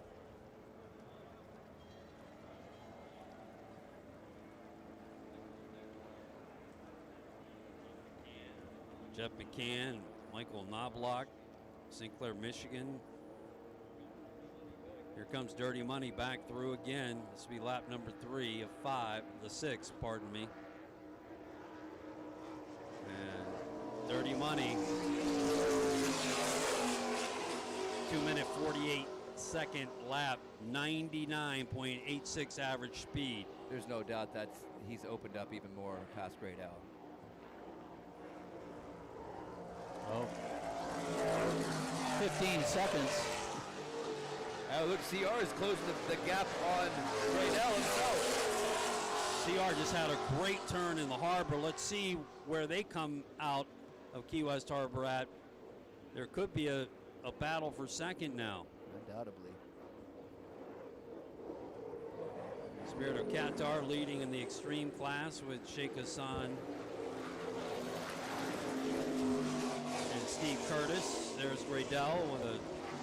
EWB's getting close to Farnsworth. Yeah, absolutely. The battle for fourth and the battle for second right now is where we're watching more than anything, because Dirty Money is just dialed in for the second straight day. You can't, we're not on them right now on the camera. The acceleration they get coming out of the harbor is just mind-boggling. So they'll touch 135 coming into the harbor, and they're building up right there right now as they head out of the harbor. That's Supercat sizzle. So we got 3 more laps to go. When Dirty Money comes by, it'll be 2. But they're just building. is trying to chase him down there, but I just don't think they're going to have it. Looking at the stern of Dirty Money, Bill Pyburn partners in this boat with Bo and Tiffany Renfro. Tell you what's going to happen here too is the cutter is going to come around, and when he does, he's going to get into that second, third place race, and it's only going to open the gap for Dirty Money even more as they have to get past or around and work with the Qatar's wake and everything. So that's going to be a little bit benefit for Dirty Money having that big of a lead, and the cutter's coming at him big time in the back still. When you first said cutter, I thought there was a Coast Guard cutter coming on the Qatar course cutter. somewhere. Is that how you're supposed to say cutter? Qatar. Qatar. Qatar. The official U.S. State Department is Qatar. Actually, for folks that have been to race there, pronunciation is Qatar. There's the American Custom Marine. Back to Dirty Money as the fans take a look at them coming into the harbor from Fort Zachary Taylor. Another great vantage point to watch this race. There you see it in the background, Dirty Money. Again, the attitude of this boat, always flawless, perfect. Nose down, drives in the water, and here they cruise through. 2 laps to go. 249 on the lap. Again, 99 miles an hour average speed. Dirty Money into the turn.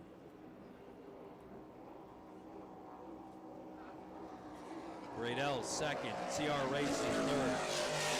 CR trying to trace down Chris Grant. 21 seconds between first and second. Now we'll see this going into the turn here. Turn 3 there. The 2 Supercats and the 1 Extreme going under there together are pretty much. It'll be interesting to see how they come out of that. Yeah, maybe Qatar will slow a little just to let them have their race, or Qatar will go around the outside. The faster boats are supposed to go around the outside.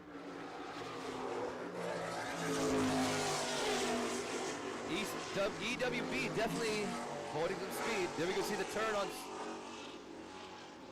He definitely looked like he's slow to allow them to sit in front for right now. Yeah, because Gradell has pulled out a big lead over CR Racing. Over CR. It was a closer a few minutes ago when they came by the finish line, start finish for sure. Good look at the motion of Jackson Chase Muller. Yep. Sterling Power there.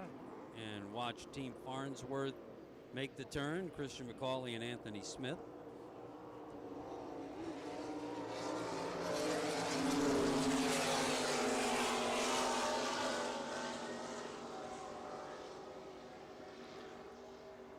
Back to the X-Insurance Helicam with Spirit of Qatar.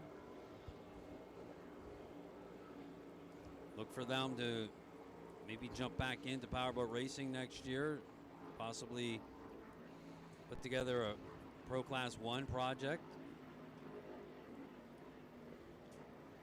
Race World Offshore and Maybe. International Hot Rod Association organizing, hopefully planning big things next year with the IHRI committing another $1 million to prize purses after giving $250,000 in purse money, the largest ever at a Key West World Championship this year.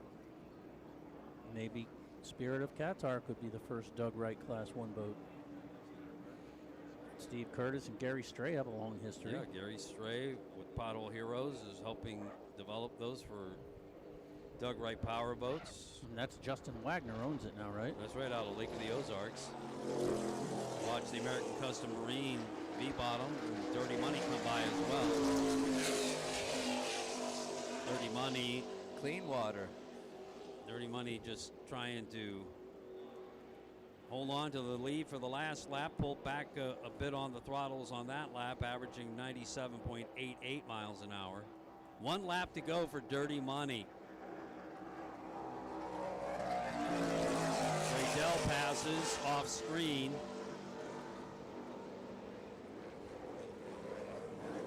Here's Dirty Money, the final time around the hairpin turn in Key West. Helicam back to the Spirit of Qatar. He's sitting in between the Graydell and the CR Racing right now. Yeah. So that's going to make it interesting. It's almost a benefit for Graydell right now to have that buffer in a way for this last lap. That's a big old buffer, too. It is. 54 feet. That's just so much nose sticking out of the front of that, you know? I'll tell you what, I think everybody said that boat was a duck. Steven Shake making it run. Tell you what, EWB is keeping a close eye on that Farnsworth boat there. That could be an interesting race till the 4th place there. Yeah, Kelly Crace and Ron Gibbs out of Lake Havasu and T Custom Marine powered boat. Smaller skater, 36-foot skater. See the Dirty Money now going around the American Custom Marine in the extreme there towards 1.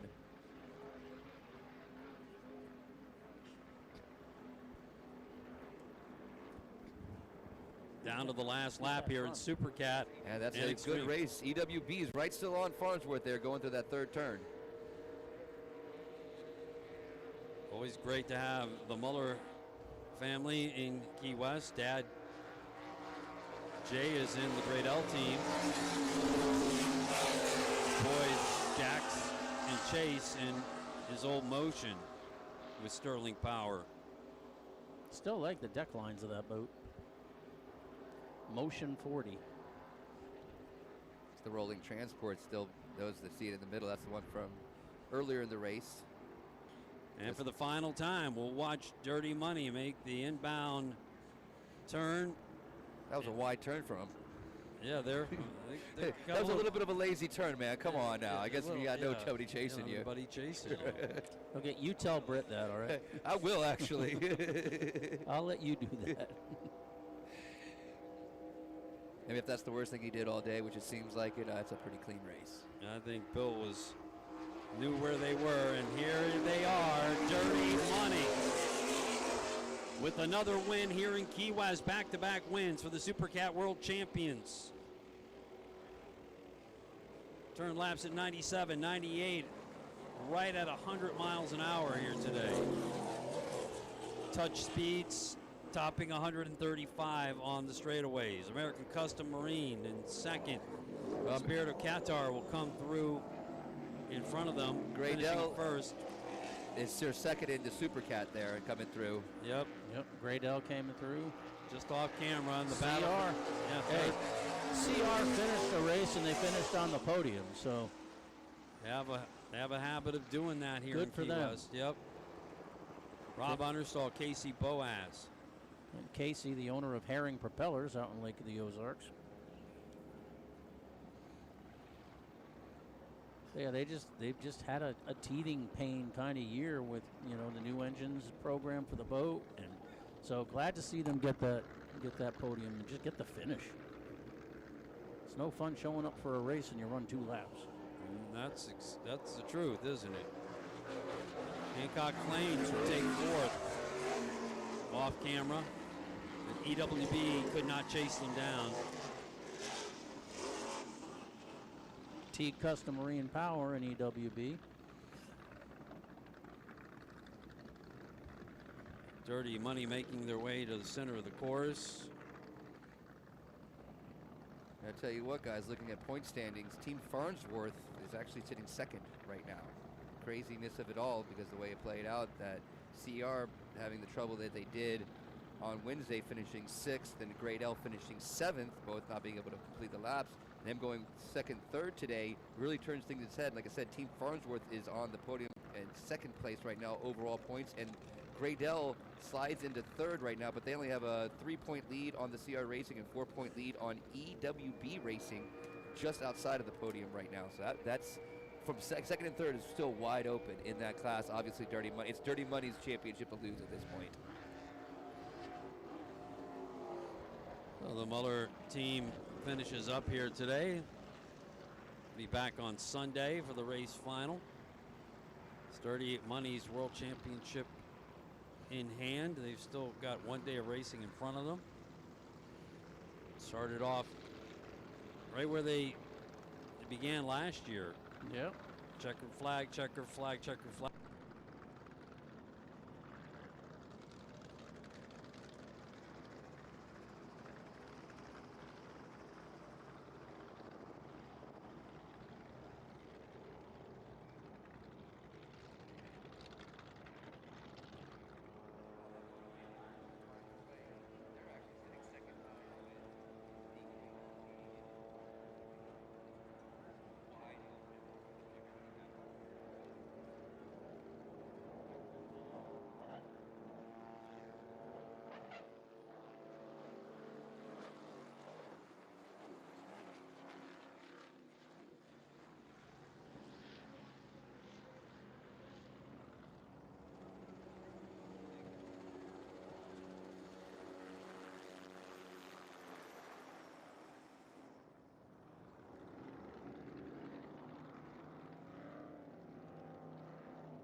is a toss-up right now. It truly is, because you're looking at the teams.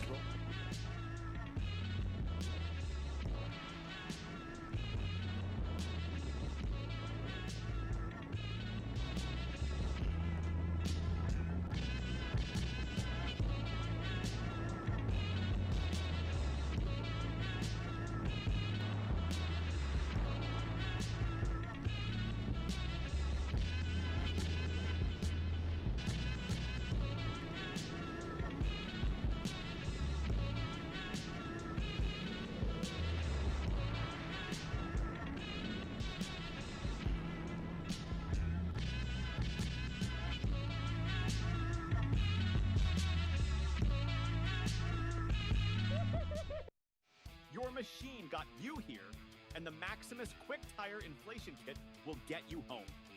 This compact tire filling kit comes with over 200 grams of CO2 for filling your motorcycle, side-by-side, and ATV tires. No batteries, no disappointment. The only US-made CO2 valve.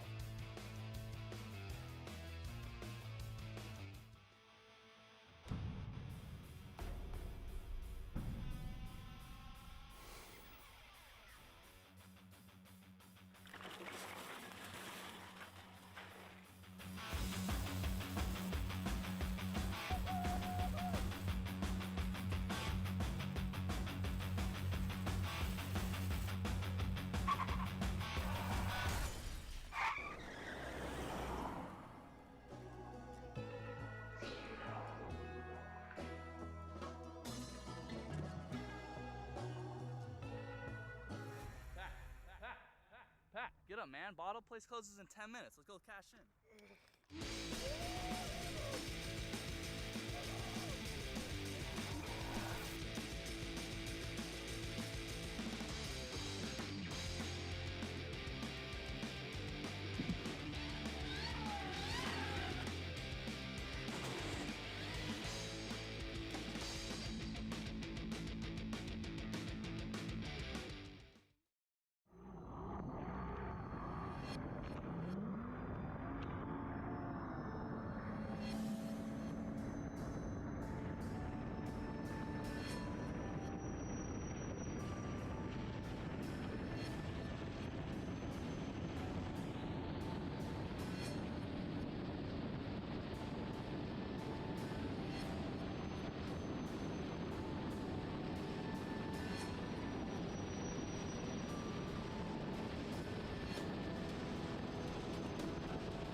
me is the envy of all people in the amusement rentals business. I call it the hottest town in the hottest city in the country. In 1995, I bought my first bounce house. 25 years later and over 1,000 inventoried items, here sits All-Star Events. 98% of our business was backyard parties. But we got a couple of inquiries from municipalities, cities. But we also saw that some of the requirements were different than what we were used to in the backyard business, mostly having to do with insurance needs. So we started to say, okay, if we properly insured ourselves, would it pay off in the amount of business we could bring in? And that was a no-brainer. As we insuranced up, we saw more and more people come on, mainly because of our insurance provisions. So that was instrumental to our growth, absolutely, absolutely. Although it's fun and games, that's the nature of our business. It comes down to one thing, our responsibility to keep people safe. We don't take that lightly, from the snow cone attendant to the roller coaster attendant. So I felt like when I found XINSURANCE, I found a partner. And consequently, our claims have gone down considerably. Now we're in a place where we understand risk and we understand challenges.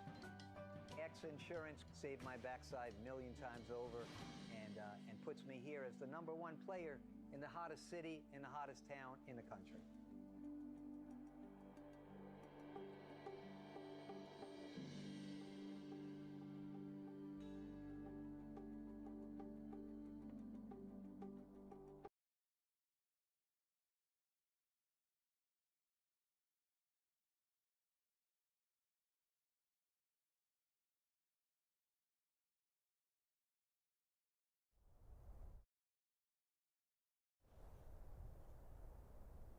To me, being a mountain guide is just the greatest opportunity to share my passion for skiing and climbing with people who are new to it. My main goal out there is to take care of and shepherd other people through the mountains, make sure that they don't get hurt, they don't get into trouble, guide them to places they always wanted to go but needed the skill set and knowledge of a guide to help them in accomplishing that goal. And then come back safe. No 2 days are ever the same in the mountains. Everything changes, the weather, the avalanche hazards. Not everything is really perfectly safeguarded. The mountains are an uncertain place. So it's a fine line, but I think when you can trust somebody and you do push them to a higher level, it's really rewarding. Ultimately, it's not a question of if any accident's ever going to happen if you're doing a lot of mountain guiding, but it's when. The knowledge that we have a really strong partner in our insurance company is essential.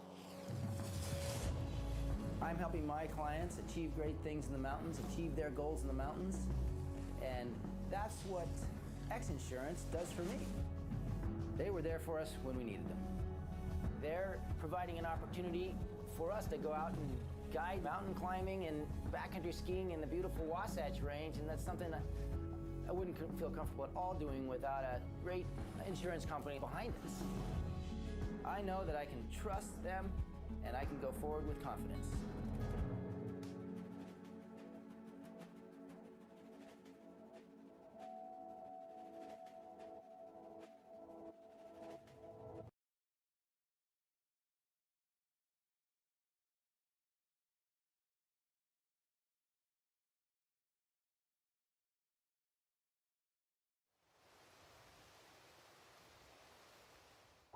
When you're up there and you're up that high, you know, you're just floating.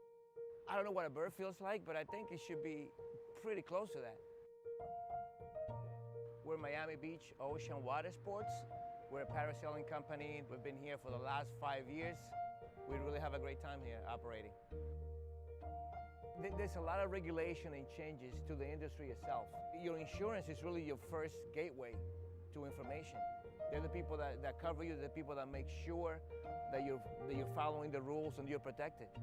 XINSURANCE, the guys are great. They help me out. They really call me every year to see any new regulation that I need to be under, if I need any help.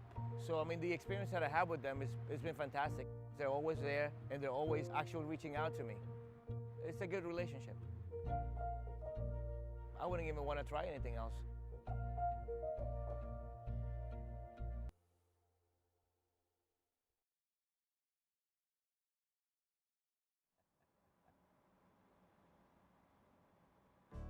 Family first.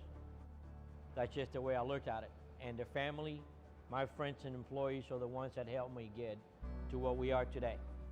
We are first responder, emergency roadside, incident, major incidents, recovery incidents with the Highway Patrol, Department of Transportation, and our family and employees goes into a risk every day.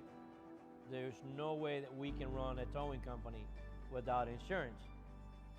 What I look for an insurance company is a company that can be partners with me and support when the unfortunate happens.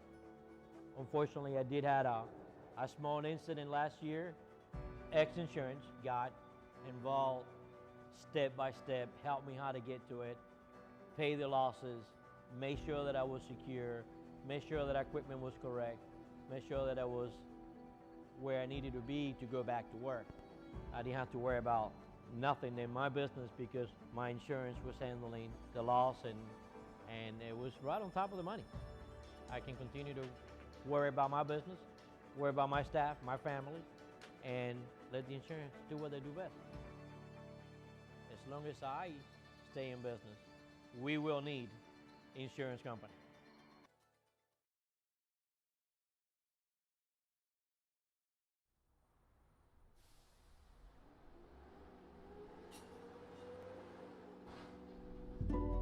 We started our business from the ground up.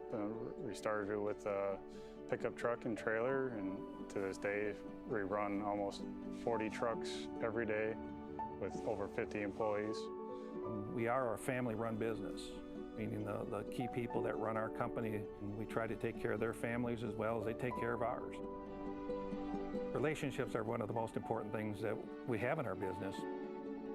Our relationships with vendors, such as XINSURANCE, has been really proven to help us along the way to continue our growth and continue to succeed in business.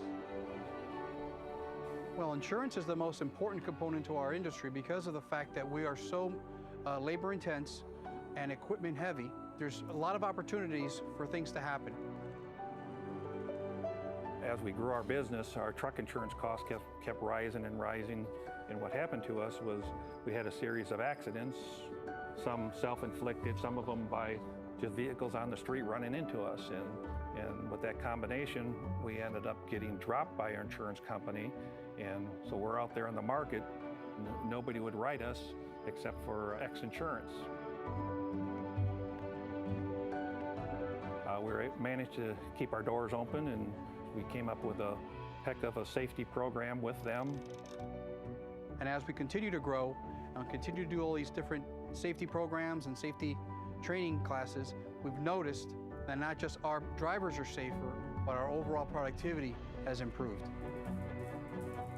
We knew that we could do better in our business, and a lot of our business problems were growing pains, and they were willing to take the time to learn our business with us and to listen to us. And we're very fortunate that XINSURANCE came through and give us the chance and willing to take the risk.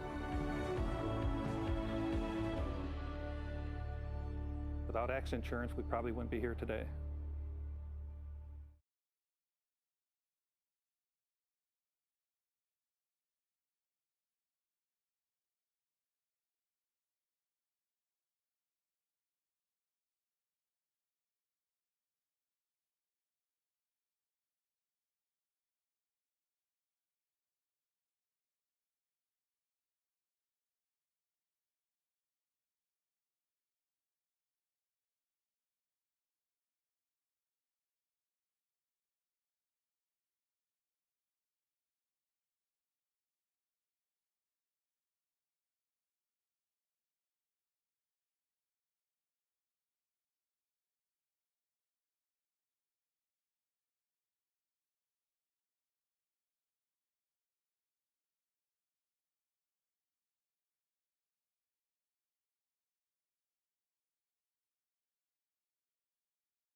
Here in Key West, breeze is pretty light, under 10, kind of going as was forecast, switching around out of what was an east-southeast wind early in the day at about 12, 13, and now down under 10 out of the east. You have an outgoing tide currently, which I think is going to peak out at about 3:30, so you should see a little bit more speed to the tide as we get going. We're waiting on 2 helicopters right now to get fueled back up. The fuel truck was a little bit late on its arrival, so they're waiting for 2 helicopters to get fueled back up, and the guys from Dirty Money just got out there to the milling area. They had to jump off their first boat and jump onto the Pro Class boat that they are racing here. So they are out there now actually and ready, and they were waiting for the last 2 helicopters to get up in the air.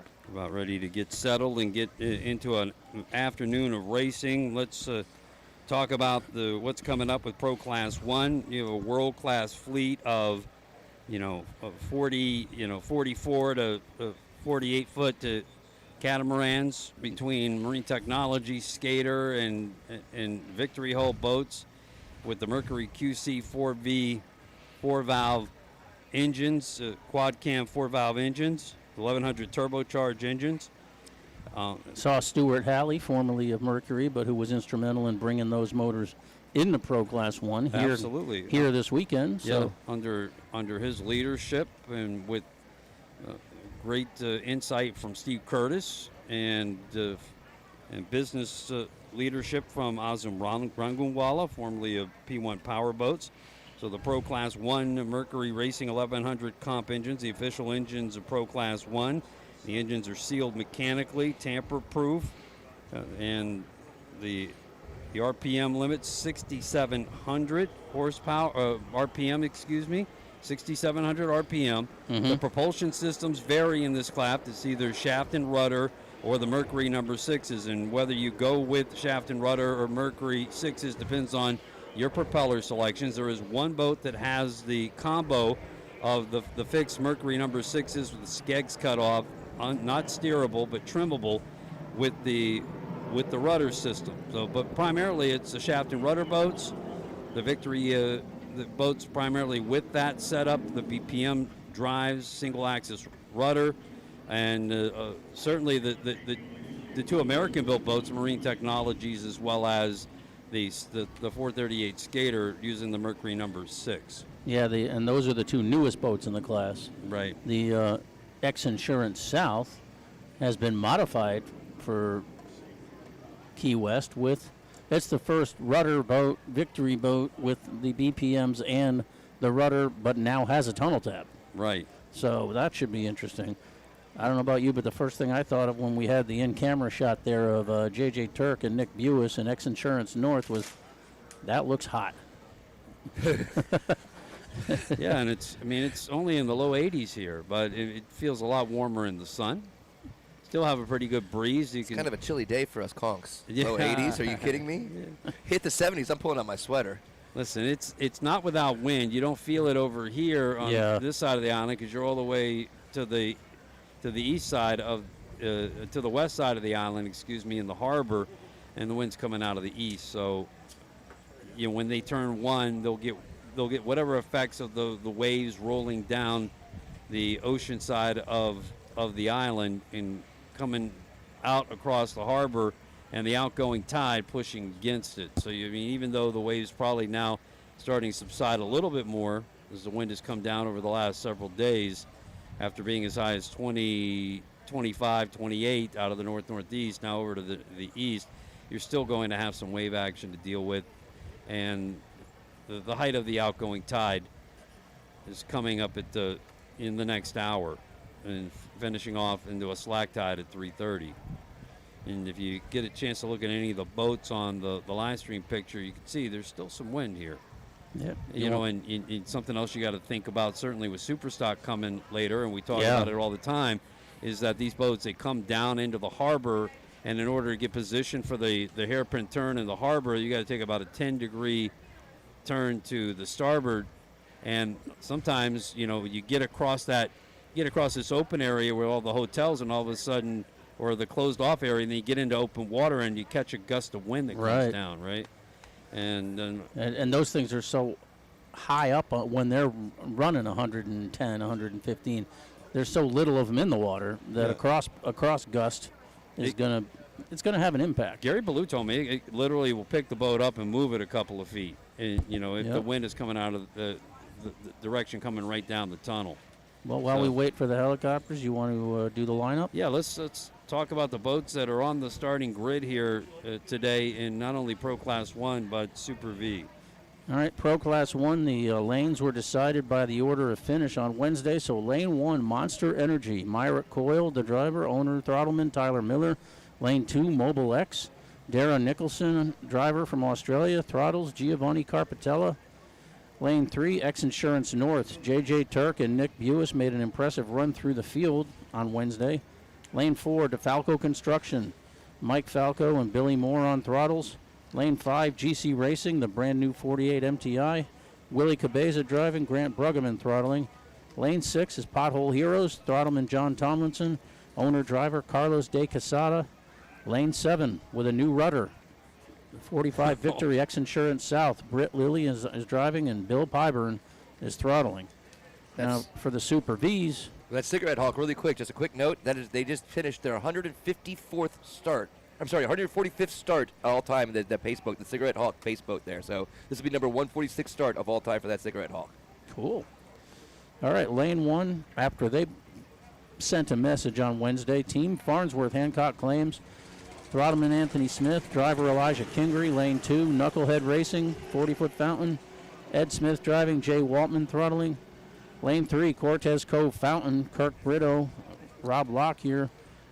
The Twisted Boat is a scratch, so Lane 4 is now DSK Marine with throttleman Mike Howe. Timothy Linden from New Haven, Connecticut on the wheel on the 39 Outer Limits. And Lane 5 is Dart, 39 skater with owner throttleman Bill McComb and driver Ed Wendt, both based out of Sarasota, Florida. Yeah, so Super Vs, much like Supercats, naturally aspirated engine, Holley-style carbureted engines, 572 cubic engines. No Guardian. No Guardian issues with these boats. So no fuel injection, no multi-speed transmissions. Stern drives and surface drives allowed. And they're, 35 to, 47, 48-foot canopied V-bottoms. A lot of them using the tractor pipes. Water ballast is allowed, so like in the Mod V, and they may not need it today, but we'll see. We'll get an idea that, the water ballast is allowed. Certainly the Mod Vs were using it this morning. Yeah, if you see water blowing out the side of the boat, it's not a leak. They're releasing the water from the ballast tank if they're running a ballast tank. So if they're heading out into the bump, they'll take the water on and balance the boat out as they wish and then blow it off when they're coming back into the calm. And the people who don't have the ballast tanks, they use bags of lead shot strategically placed throughout the boat in little kind of fabricated compartments so the stuff won't move around. And that's how they get the attitude they want to help establish along with trimming the boat. Don't forget tonight's Friday Duval Street party presented by Keystar Construction. 43 boats on Duval Street beginning at 7 p.m. The party is strong. And there'll be a check presentation for PAL out there as well near the GC Motorsports team, GC Racing team, Marine Technologies Incorporated. So a lot of fun going on Duval Street. An idea that was a concept of Larry Blyle's a long time ago and now pretty much incorporated into most races. We have a great one at Michigan City every year at our annual event there. It's pretty close tiered to the one in Key West, but Key West is Key West. And tonight we welcome you out to mingle with the teams and have a lot of fun on historic Duval Street with the Friday night Duval Street party. Special thanks again to Keystar Construction. Waiting for the start of the Pro Class 1 teams. Talking to Bill Pyburn about their rudder dropping off, and they've had problems with those studs. Yep. Twice now, but this for the first time actually snapped them off. And 180,000 tensile streak studs. And yeah, I mean, I walked back there yesterday, and there was nothing left. Yep. Of the whole assembly, and I don't know if they had taken off the partial pieces and just gotten it prepped. But when I walked back there, where the rudder mounts was bare. And he had a lot of praise for Gary Stray, big help in trying to get them situated and back out and racing. He said the amount of torque they were putting on that rudder, turning that boat with that world-class fleet out there with him. And he said especially with running with the Super Vs, I mean, you had 8 Pro Class 1 boats and 6 Super V boats out there, so there was a lot of there was a lot of churn to run through, not a lot of clean water to run through when you're trying to turn that boat hard like that. And in the drivers' meeting this morning, they stressed again, Super Vs, if you can, stay to the inside, let the Class 1 boats come around you on the outside. So, but it's also up to the Class 1 boats to do that and not try to dive inside and use the Super Vs as a pick, basically, to block a boat or something. So, of course, it's green. All right, so we see XINSURANCE South on the screen there, along with North on the right-hand side. Yellow of the flag screen. just went up on the pace boat. So they're going to pull that boat, pull those boats into a milling area. Yep, they're just. And in these enclosed cockpits, if you don't kind of turn to be able to see that pace boat and it gets going quick, you could get caught at the back. So they're going to want to be alert and just kind of keeping an eye on everything. And the man being in that XINSURANCE boat, the XINSURANCE South, having had that happen more than once with the rudder, do you think it's playing any mind tricks on them? Are they thinking about, well, what if, as they go into turn 1? Well, they have to trust their team. They have to trust that they made the repair correctly. Yep, looking inside the cockpit of J.J. Turk and Nick Buis. J.J. on the wheel, Nick on the throttles. Here we go. We're lining them up. All right, so our Pro Class 1 race you will not see a green flag. This is green buoys. So when they get to the green buoys on the race course, the officials basically are going to try to get them to stay as even as they can.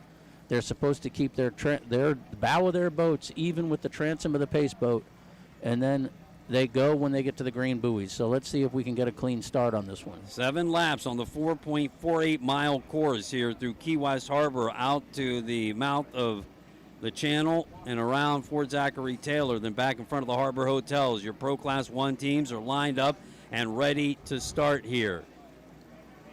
I think they called. I think we're going to get a restart here. We're going to get a restart. The Mobile X was way back, not even close, and the South took off quickly there, a little bit too. The North took off. Yeah, the North took off a little bit quick. Come on, Giovanni was trying to do his thing there with the to time it right. It looks like they're letting him go. Wow. Because XINSURANCE North was way out. Yeah, I said the Mobile was sitting way back too there. But the other thing might be that they thought everyone else was good except XINSURANCE North, and they'll just penalize them. Maybe, yeah. Because they did say, just because one guy goes, but everyone else doesn't have to. Yeah, but I mean, but GC Racing and Pothole Heroes were just like, well, what? Yeah, I know. You know? So, I believe the term is inexact science. All right, so our Pro Stock 1 grid is off, and behind them off camera, the Super V boats. Now boats are stopping out there. Red flag. Red flag. I'm hearing red flag. I'm betting they're red flag to start, and they're going to do it again. Oh, no red. Never mind, no red. No red. What? No, we're not able to. Oh no, we are on it. Yeah, red flag. Yeah, we are on it. Sorry. Apologies for the confusion there. Oof, somebody just took a hard hop there, coming back into the harbor.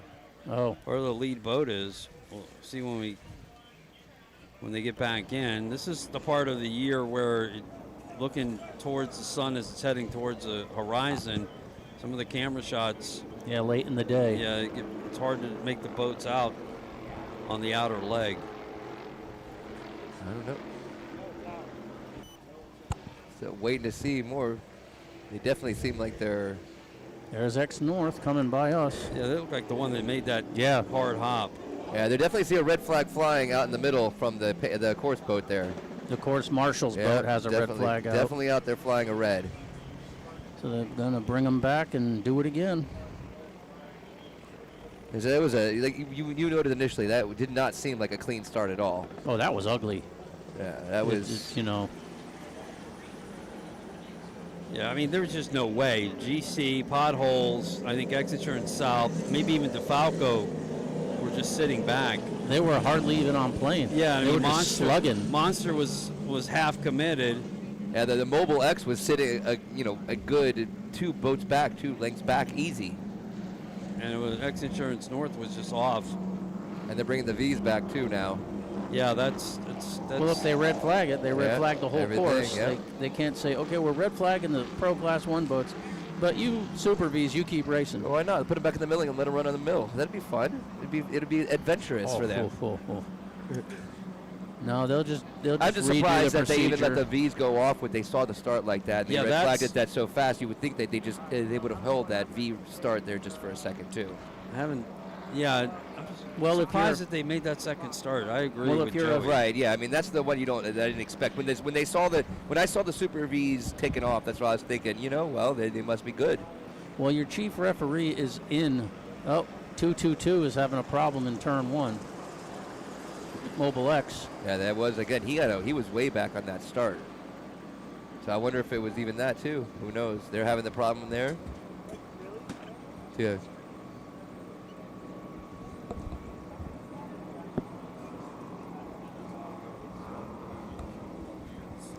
Yeah, so we're waiting now. We're hearing that Mobile X is having a problem out in turn 1.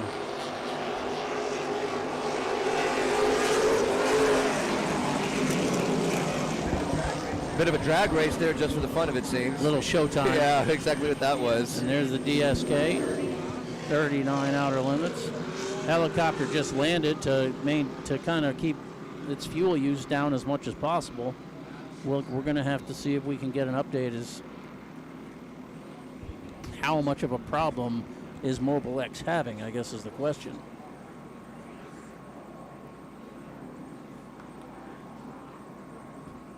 Looking back down. I'm trying to find him with binoculars, and I don't see anything, so. The Outer Mole Race Village, presented by Mount Sinai Medical Center. Even bigger and more crowded Sunday for the race final here, 44th Annual Key West World Championships. We're in a red flag and a restart situation here with Pro Class 1 and Super V. Yeah, I mean, your chief referee is on the start boat for the Pro Class 1 boats, so he has to see that. They have to go. He has to make the call. Other people must be in on the decision, and then they red flag and restart it. So there's also video that they look at. And yeah, I mean, they'd have said that if they really got out of sorts, they would just call for a restart. I think maybe the communication didn't get to check. Right, that's what we're hearing. Yeah, it was coming so fast, and they were trying to just shoot them out there that the pace boats didn't communicate quick enough with each other. Got it.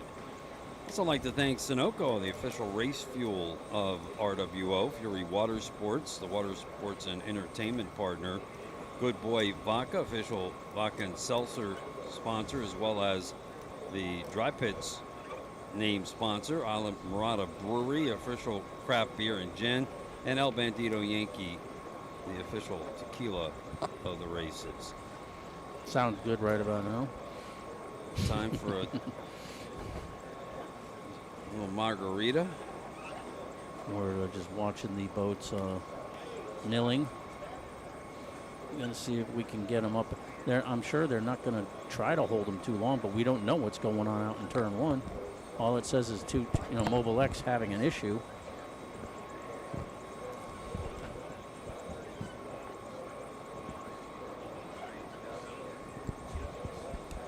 But that would be, if they just determine that 222 can't run, that would be a big problem for them to overcome in the grand scheme of things for the championship. Yeah,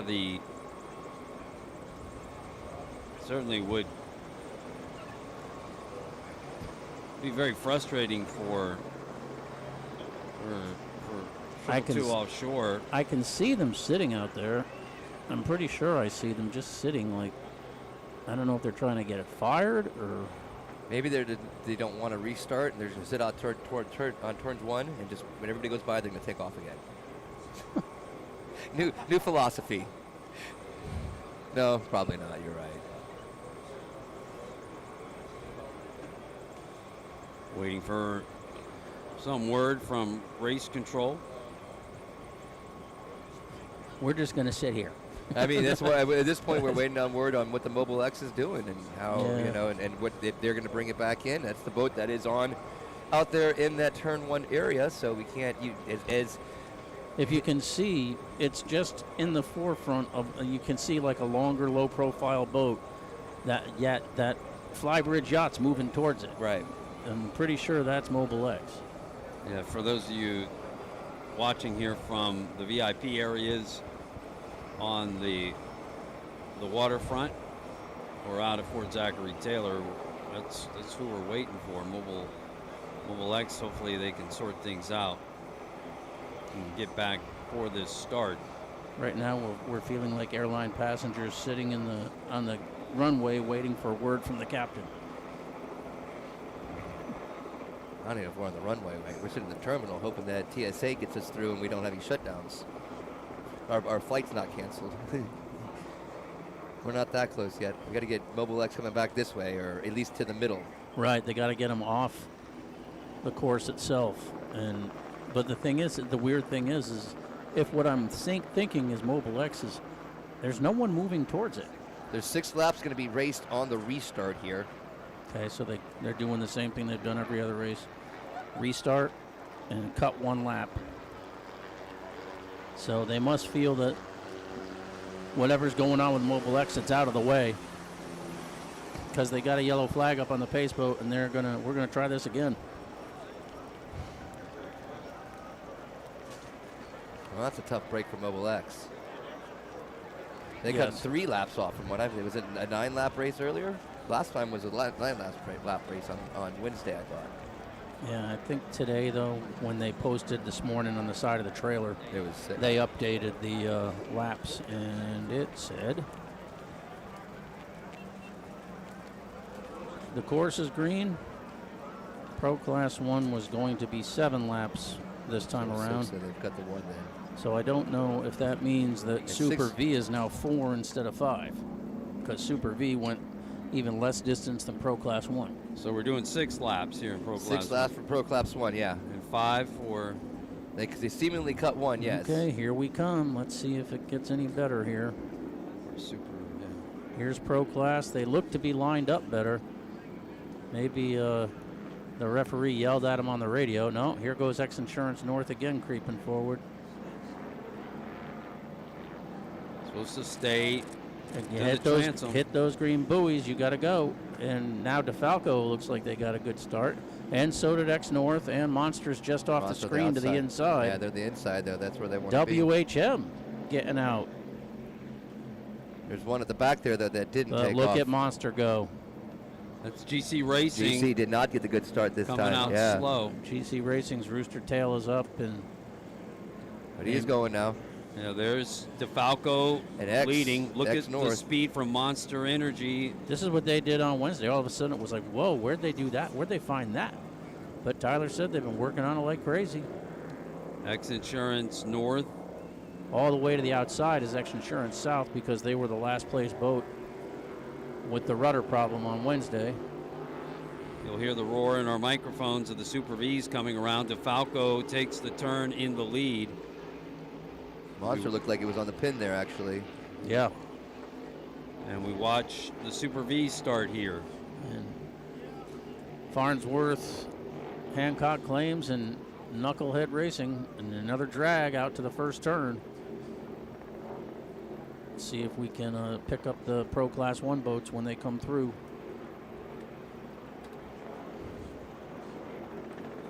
So there's your leader, DeFalco, in Pro Class 1.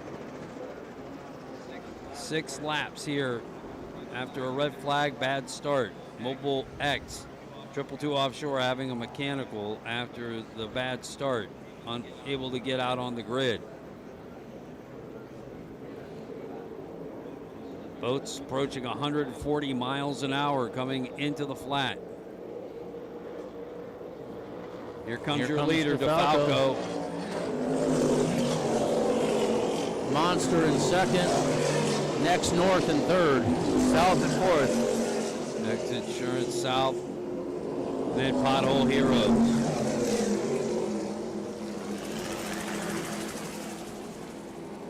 DeFalco, the reigning RWO World Champion.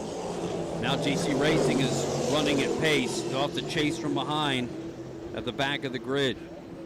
Yeah, Pothole Heroes was 5th, WHN 6th, GC was 7th. Correct. So let's see if anyone can build an advantage coming out of the harbor. And we're going to be keeping an eye out for the Super Vs coming in as well. So we'll watch DeFalco being chased by Monster, only 2.5 seconds behind. And not much more of an interval back to third for XINSURANCE North with JJ Turk and Nick Buis. And South is right there as well. The spacing is pretty even among all 4 lead boats. Pothole Heroes is in a chase there too. Knucklehead. Hancock Plain.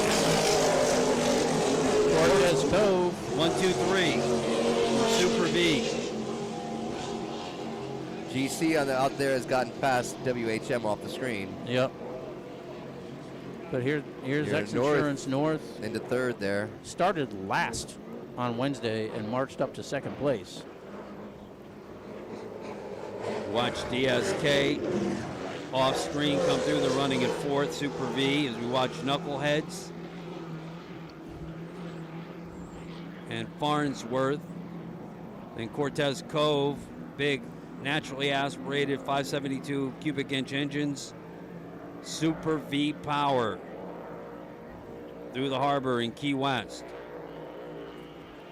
UK Thunder. And look at Knucklehead. Watching the Pro Class 1 teams on the live stream as DeFalco now makes the wide sweeping turn at number 2, 3 pins to navigate back into the harbor. Looks like Monster's trying to get a tighter line. Myrick trying to get underneath DeFalco if he can get close.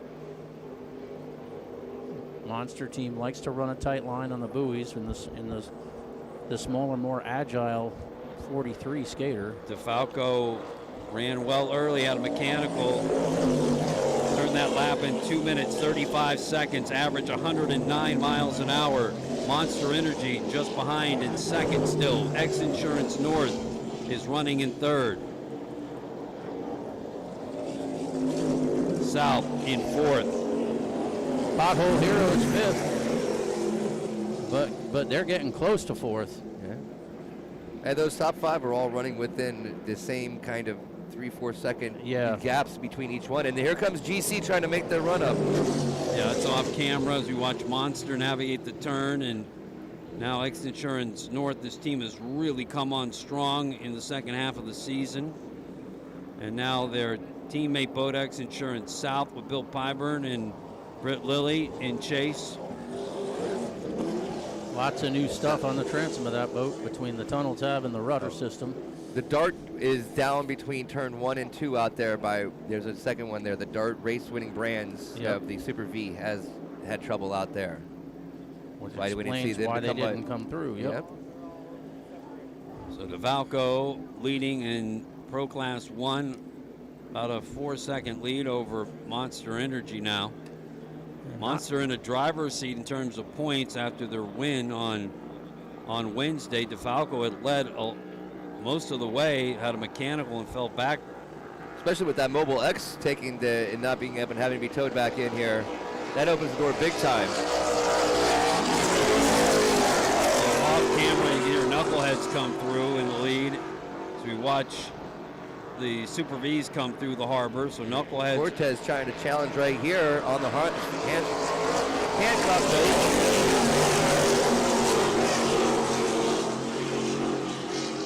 Starting to find that Cortez Cove, starting to find themselves. Last time on Wednesday, they just came off just missed second place by a few seconds there. By a few feet. They were they were side by side there. with the Knuckleheads on Wednesday. Here today, they're looking like they're to push the Hancock, so they're starting to find their groove with that Cortez. Yeah, and they had a good race, and they had a good end of the year. I mean, they got a lot more consistent. They finished races. The boat ran real strong in Clearwater. But now here Back to our leaders in Pro Class 1. The Falco will come through after 3 laps. Give you his average speed. Still at 108 plus. Monster Energy making a little more distance up on the leg between 1 and 3. XINSURANCE North still in 3rd. South is in 4th. Top 5 have held so far, first 3 laps of this race. Nobody's really giving it an inch or taking much of anything. Pothole, for some reason, to me, looks like they're doing better than the other day. Yeah. Again, this is a big opening, though. Mobile X being down is a big opening. Yes. Watch the lead boats come back out of Key West Harbor now. Let's see if Monster looks like they're trying to reel them in a little bit.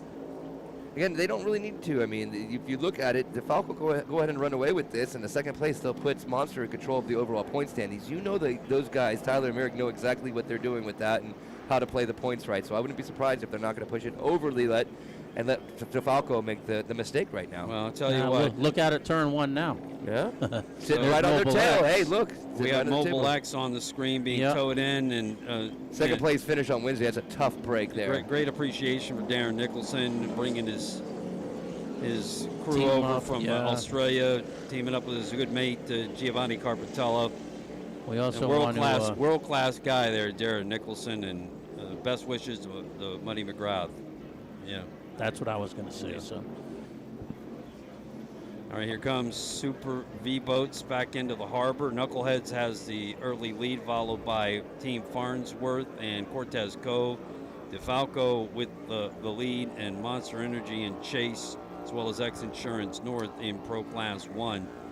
With it's about 2.5 laps left to go as we watch WHM Billy Moff and Jay Muller navigate the track. Sterling Power of Knuckleheads continuing to lead in Super V as we watch Monster Energy coming back into the harbor. Your Pro Class 1 teams. There'll be 2 laps left at the conclusion of this one as we zero in on DeFalco. Mike Falco. Whoa. Cortez up to second. Where's Farnsworth? Billy Moore on the throttles. Here's your leader in Pro Class 1 through again. Just to click off the pace previously at 107.2 average speed. Monster likes where they're sitting right now with a first place finish. See if DeFalco can continue the whole pace. XINSURANCE North passes through.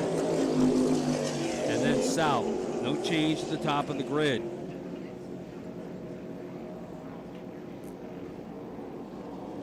This Pothole Heroes off camera continues to hold 5th.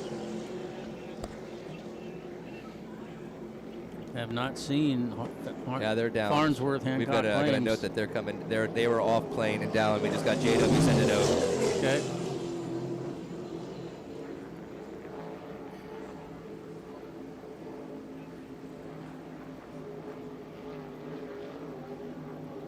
Did something happen to Monster? No, they fell off pace. They're right there. They're right there. They're right Yeah, behind. but I mean, they really dropped off a little bit. Yeah, there. they were. Seemed like they were getting right up on them. Okay, so DSK is up to 3rd in Super V. No, I mean it just could be a loss in the haze. They're definitely running well heading out to turn 1. Yeah. But DeFalco definitely looks like they've extended that lead. We'll get you an interval when they come back through. Yeah. There'll be 1 lap left after this one. Nice race for the Knucklehead team. Knucklehead. Yeah, if Anthony Smith wanted to make a statement Wednesday, Jay Waltman's making it today. That's right, with Ed Smith on board that iconic fountain. Great history in the class. Watch DSK, I believe, navigating that turn. Mike Howe from How to Live, or How to Live, rather. Yep, YouTube. The YouTube sensation.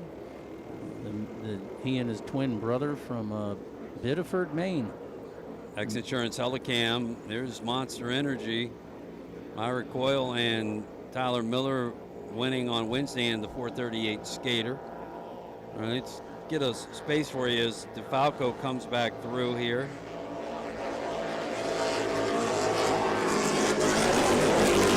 Chasing Knuckleheads, who's in front of him to navigate that turn.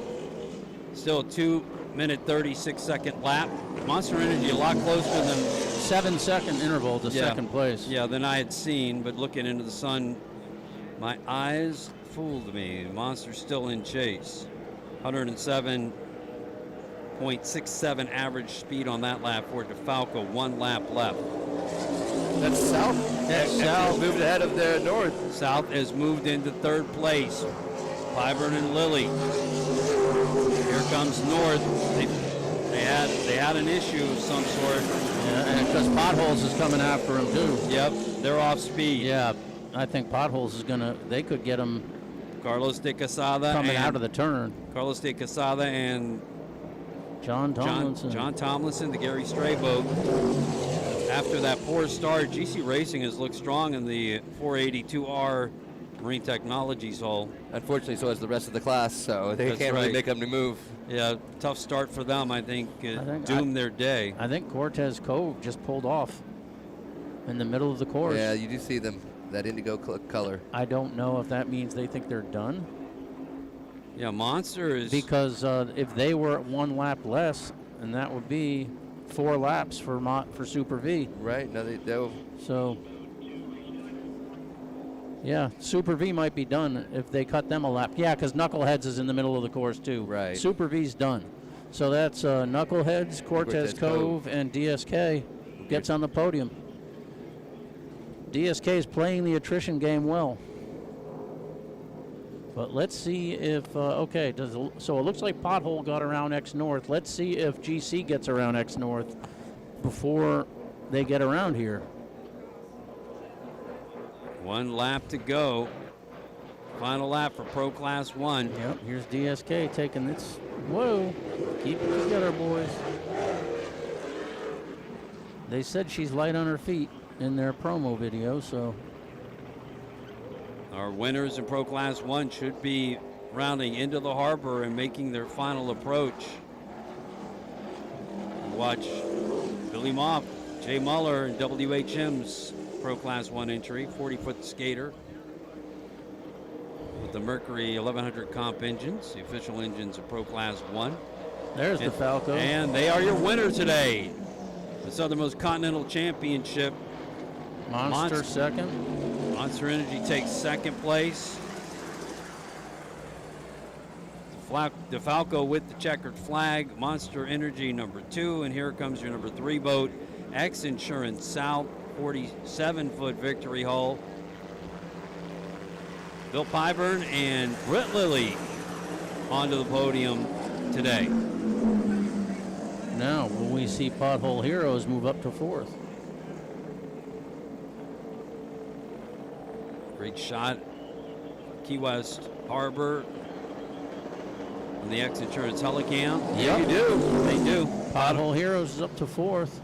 Will Willie and Grant have enough time to get around X North? It sure looked like they were about ready to challenge. Here comes them. XINSURANCE North. Yep, Yeah, GC Racing got around him for 5th.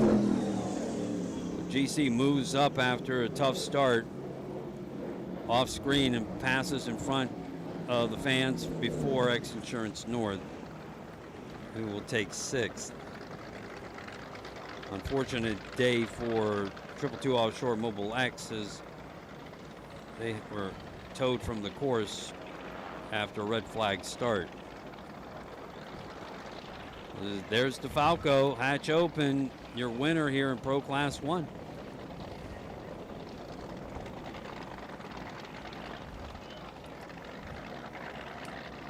DSK moving to the left of the screen. Knucklehead, your winner in Super V in the center of the screen. Yeah, I was told they didn't really have the setup that Jay wanted on Wednesday. And so after he went out and ran Super V today, I'm sure he was like, okay, I know what it's doing out there. This is what we need to do. And whoever made the call made the right one. 'Cause that looked like the knuckleheads of old. Or Instigator. And watch that buoy. Watch that buoy. Watch that buoy. The tide moves so fast in here, and it's outgoing and starting to rip now.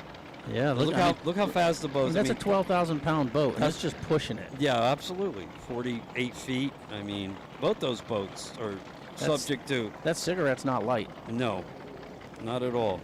Just how much faster though the big catamaran But I don't moved, know right? why they're not idling over to them. Well, of course, the Cigarette Hawks got able to shift around. Yeah, that's why I'm kind of like, why aren't they just go give it to them? Right. But get the Cortez Cove out of there and. Yeah, this sometimes can be difficult. Yes. Especially in a windy condition too. You try and throw that flag. Well, they got it. There you go. Mike DeFalco and Billy Moore victorious in DeFalco. That must be Mike that caught it, because. What are you saying? Billy can't catch? No, I'm saying Billy's a little broader than whoever is on the deck of that boat. Billy's a big. I mean, he's a hoss. In a good way. Hoss is a great term for Billy. I think he would laugh and agree. You gotta love him. Call that country strong, right? Yes, absolutely. Point-wise, check. North is your third point place team right now overall. Despite today's dropping all the way to 6th, they're sitting at 147. That would hold them in third. Mobile X, they can get back out there and figure what was wrong. They're not out of this. They're only 3 points back of the podium overall right now. So they are still within striking distance, 144 points. And you got 138 points apiece for Pothole and GC Racing, and 147 points, like I said, for North, and 140 for South. So between third place and 7th place right now is a 9-point difference. So that's wide open. What's Monster got? got? Monster's got 203. They're and then DeFalco's at 184. So your first is Monster with 203. DeFalco's 184. So Monster has a 60-point lead on pretty much the third place. So they've pretty much solidified their podium finish for the World Championship. Now can they come out and finish the actual title right now is their question. Yeah, they have a 20-point lead on DeFalco as it is, too, right now for that one. DeFalco's the team they're really going to be watching for. Absolutely. And it'll be determined how far front they got to stay on them. If you start thinking about points and doubles, most of these are about a 10-point gap here on the single day, on the half points. So double points is 20 points. If they're sitting 19 points ahead of DeFalco, the only team they had to beat pretty much is DeFalco, as long as they don't fall too down the path there. You know, obviously, if you're falling down too far, other points come into play and everything like that, but right now it's Monsters to lose with that second place finish. Yeah, you saw Monster there in the screen. They finished second today. They're also not going to want to back into it, though. No, of course, no, yeah. But at the same time, right now, if they get their stuff figured out in Mobile X, Giovanni's going to come out on fire. And just like today, that's who he is. And just like today, Monster can know that and hold right behind him and probably still get that world title as long as they stay with one boat right behind them all down Sunday. So there's going to be that math running. And it was a very smart race by the Monster boys there today, Myrick and Tyler. Knew what they had to do. They might have been able to push DeFalco a bit more, but why try to break today when Sunday's really the day you need to be all on sharp? Yep. Yeah, there's your winning boat there. DeFalco, we saw Monster to the left. Those are the two boats right now at the top of the points heap. But as Joey said, you can be sure that, you know, the teams that are still within reach, one would like to win Sunday overall, take the headline, and still have a chance to finish on the podium. And who knows where overall in the World Championship. Now on our Super V side, and we're going to have a good one there. Knucklehead taking the second place the other day and coming first today has the solid 198-point lead, but they're 40 points back just of DSK, which has quietly moved their way into, they're sitting fourth place. Farnsworth is second overall, And Cortez Cove is 3rd overall, but they're just both 20 points back of Knucklehead, should I say 19 and 22 respectively. So that is wide open there as well. So that Super V could be anybody's. Again, DSK could really upset some things and throw some things around come Sunday. So that's a wide open. Nobody's really claimed their podium finish at all yet in that Super V. Yeah, it's always down to the numbers. Joey Cook nobody does it better than Joey Cook. It's great to have him on board with us here, and he's really gonna get cooking on Sunday when it comes time to determine who the world champions are. And we'll tell you right here on the Zone 97.7 Sports Radio, and as well on the X Insurance Sports live stream on the Race World Offshore's Facebook page and YouTube channels. Great reels and feeds at X Insurance Sports online. You see the victorious DeFalco team here today. Team members leading the way as you're watching where the Southernmost Continental Championship Awards with the world famous Coconut Man are going to happen here behind us, with the Pro Class 1 teams and Super V teams here in front of the fans. They really need a title belt for that. So Continental Championship. Yeah, I mean, so couldn't Coconut Man weave up some palm fronds and yeah, make a nice boat for them? Super stocks are on the water. Here come the killer bees.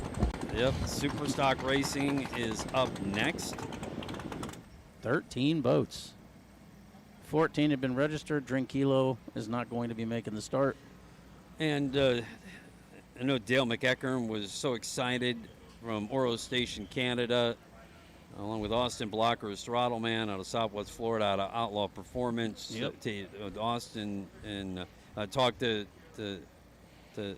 McEachern, and he was just so excited to be here. As the old jackhammer boat, Drinkilo energy drink, all natural, sponsoring him this year, and just an unfortunate incident that they ran into, which is a big issue, in Superstock class because they have so many boats. Yeah, as we talked about yesterday, Superstock is the only class with a commitment buoy before you go into turn 1. The inside 7 boats have to stay to the left of the buoy. The outer 6 boats have to take the buoy on the right side. And then once they do that, they're supposed to hold their lane through the turn. Yeah, because in years past, we've had pile-ups there. Yeah. Just complete pile-ups with the, people coming across the lanes, and a lot of teams will just sit back in that melee in a situation like that. And you say, you know what, I'm just going to let the mayhem play out in front of me, and then I'll pick up the pieces. And the problem is that class is so competitive now. You sit back, it's really hard to make up. So you have to really dance that fine line between making yourself competitive, but putting yourself in a position to not get in trouble and get caught up in, like they always say in NASCAR at some of these tracks, the big one. You don't want to get caught up in a big one in the Superstock class. Yeah, and that class, you can make up time on the outside leg there because, I mean, they're certainly more subject to the conditions and the bump there. And it's better to make it through the turn and still be able to fight through, and you can make some time up, especially the more experienced teams. But back to your, back to the starting position. They're trying to split the boats up, put the first 7 through the left side of the buoy and the other to the outside, so that they can sort themselves out on the long straightaway in the rougher part of the course. And the class also voted that they reversed the order of finish from Wednesday to set the lanes for Friday. So lane 1 is actually boat number 88, X Insurance Moxie Racing, with David Whalen and Greg Reichman throttling. Lane 2 is Celsius, Chris Hopgood and Jay Muller. Lane 3 is Michaelized, Pete Rivero and Ricardo Maldonado in the 32 Faza. Lane 4, Demon Bikini, Leanna Shadlow, Chad Havens. Lane 5, Team Allen Lawn Care, Randy Keys and boat owner Throttleman Billy Allen. Lane 6, Digging Deep, Andy Miller and Billy Moore is going to hop in this boat to throttle it. Lane 7, Coco's Monkey, the Baginos, AJ and Pete from upstate New York with the local sponsors. Lane 8, Team Bermuda, David Selly, Stephen Bridges. Lane 9, Nuff Said, Louis Martins is the owner, and Nick Imprescia is throttling the boat that had its best finish on Wednesday, coming in 4th place. Lane 10, as Team Wozencraft, TFR, that's Jeremy Sheeta and Julian Maldonado, and they're always a threat. Lane 11, Ray Marine, Cole Leibel, Gary Ballou in the 32 Victory, and that's one of those boats that can come from the outside and be a threat. And finally, lane 12 is Team Nautical Ventures. Matt Jaminski, Sean Torrente. I just want to make, Say Less. I'm not sure where they wound up. Sorry, guys. Say Less on, you talking about on the grid? Yeah. Yeah. Well, that's a big advantage for Ray Marine because they were starting on the outside and they ran close. Yeah, they're starting on the outside today, and now Ray Marine goes to the inside. The winner from they're Torrente. inside of Torrente. Yep. And so we'll see if because the Ray Marine boat is good in rough water. They're probably the most experienced in-cockpit pair out here. So I don't think it doesn't bother them per se to have to come from the outside. Yeah. Right now I'm looking at the winds. They're out of the east at 11, so they've ticked up a little bit. They're coming straight down the south side of the island, down the beaches. So again, it's been blowing for several days, into 4 or 5 days. So you get a rolling swells, and you get just a general buildup of condition. And although it's going to be calm for the next 2 days, it takes a while for it to slow down, and an 11-mile-an-hour wind still pushing those waves. Tide going out, and it's going to pick up here over the next hour as it finishes up and goes to slack tide. We are green to go. Course is clear. Actually, we're right towards the end of slack tide here over the next 10, 15 minutes. So see how this thing plays out. We'll see it when those boats hit to the outside leg, how the 4,900-pound 32-foot catamarans from Victory Hulls to Doug Wright's and Faz's race out here today. Paired with the 300R Mercury Racing engine, 4-stroke. The 20-inch will go away next year. Mercury Racing announcing its 300R Offshore Racing Series now with a 15-inch midsection that will be on these boats next year. Is every team going to that? No, it's not mandatory that you switch. Okay. But So there are financial aspects to There this. are to that. Certainly everyone believes that there's going to be a real advantage because of the upgrades that they've made to the boats, and with all of the improvements based on what they've learned over the years. It's going to be a tougher, more durable engine, and it's going to have a lower CG. Yellow flag is up on the Cigarette Hawk for start number 146.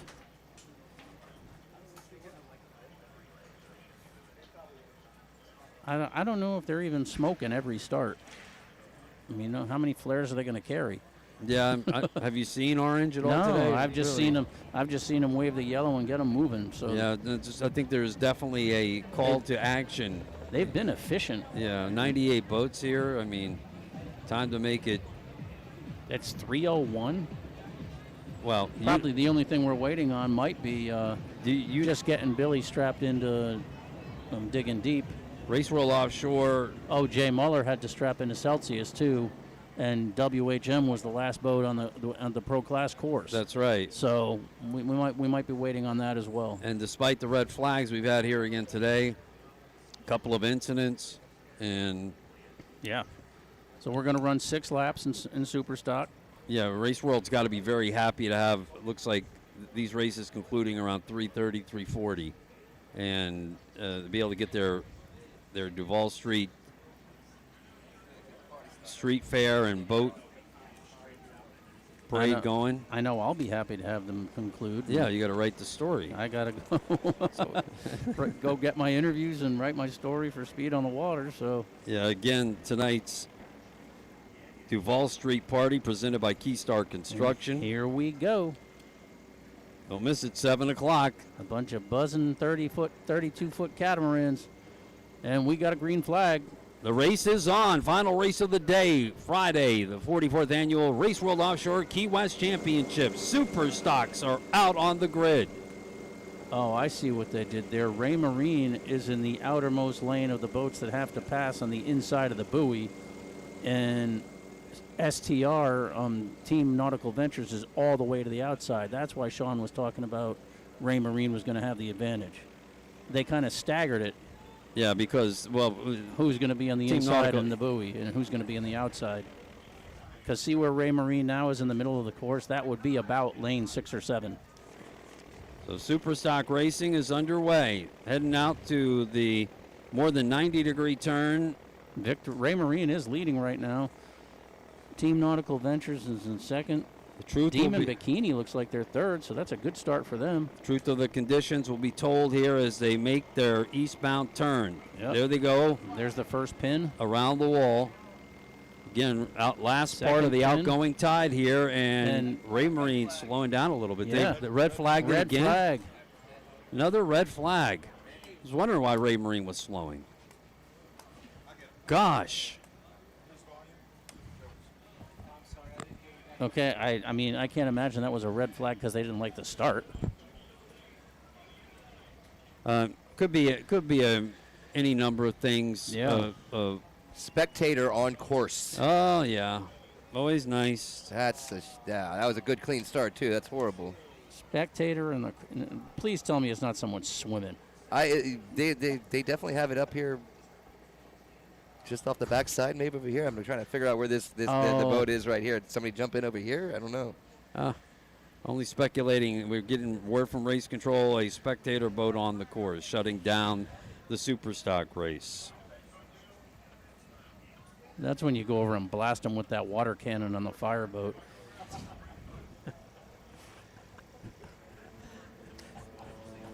I know, it sounded an awful lot like Get Off My Lawn. It was. It's like, come on, guys. Eric was like, I was just going to get my story started early. You guys. And this is why he's not allowed on the radio. Oh, wait. Only once a year do they allow me to come down here and give my opinions. Get off my lawn.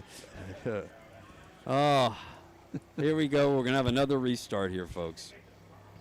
So let's hope that everybody gets back into the harbor okay and everybody can get back and get started. Hey, everybody else that you're not supposed to be on there, get off the harbor. Get out of here for right now.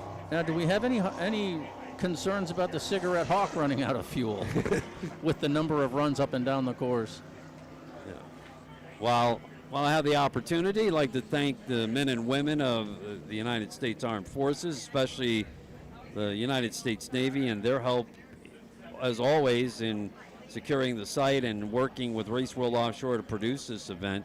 The United States Coast Guard in action here and, preparing the permit for the races and supplying support here in Key West Harbor out on the race course, as well as Florida Wildlife, Monroe County Sheriff's Office, Key West Police Department, Florida, the Key West Fire Department, fire assets on the water as well.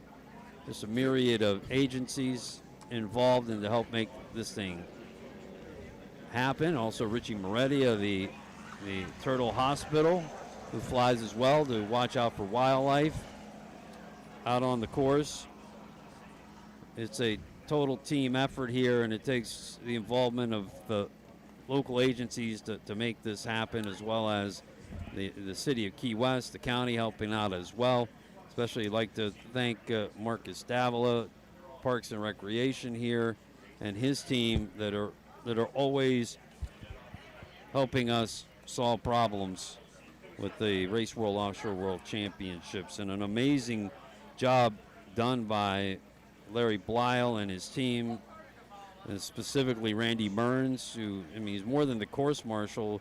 He's the boat Jenga specialist, and was able to get all 98 boats in here to the Truman Annex area. Which was a complete puzzle, and the fact that they were to get all 98 down here is a miracle, a feat of, I was not believing it when I got down here, but every driveway, every little spot they could, the Eco Center dock, it looks so cool down here this year. It is truly a race pit all the way away. No parking allowed. Don't expect to park. I've said it several times to everybody. Yeah. There is no parking down here this year. If you find the trolley from the Keys Energy, they're the parking garage there. They'll That's shuttle you right. down here, but don't expect to park because every little spot they have, there's a boat.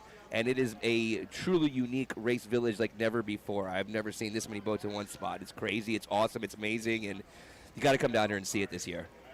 And I will make sure that I have a better understanding of the lane assignments for Superstock for Sunday. Because I think they did almost do one inside, one outside, one in, and one, based on the finish positions. We'll have to consult Mr. Ryan Beckley probably on that one. We so appreciate Mr. Ryan Beckley, who raced with the Israeli Holmes boat earlier today. Or should I say Chairman Beckley? Yeah, Chairman Beckley, longtime Key Wester. I love catching up with Ryan. I love that little grid down there where Ryan sets up in the corner and Ray Marine is right next door. The Team Bermuda boats are in there. Where Team Allen is in there. Yeah, Team Allen, and then NMBRV is in there. And my good buddy Pete Pagino and his son AJ, Coco's monkey. As well as Celsius and they pack in that. That's like the Superstock area. Yeah, and I believe that. Yeah, in fact, say last MF was down there because that was always where Performance Boat Center was. That's both their boats too. Yeah, that's right. That's right. And just always Pete Rivera was down there as well. Yeah. And Mikulai's. Yeah, just a good vibe going down there. A lot of laughs and camaraderie, especially between Bill Allen and Pete Pagino. Because they're on each other. And Pete, I always get I try and get one interview out of Pete, and it's like pulling teeth. I got AJ yesterday. Love you guys, the Paginos.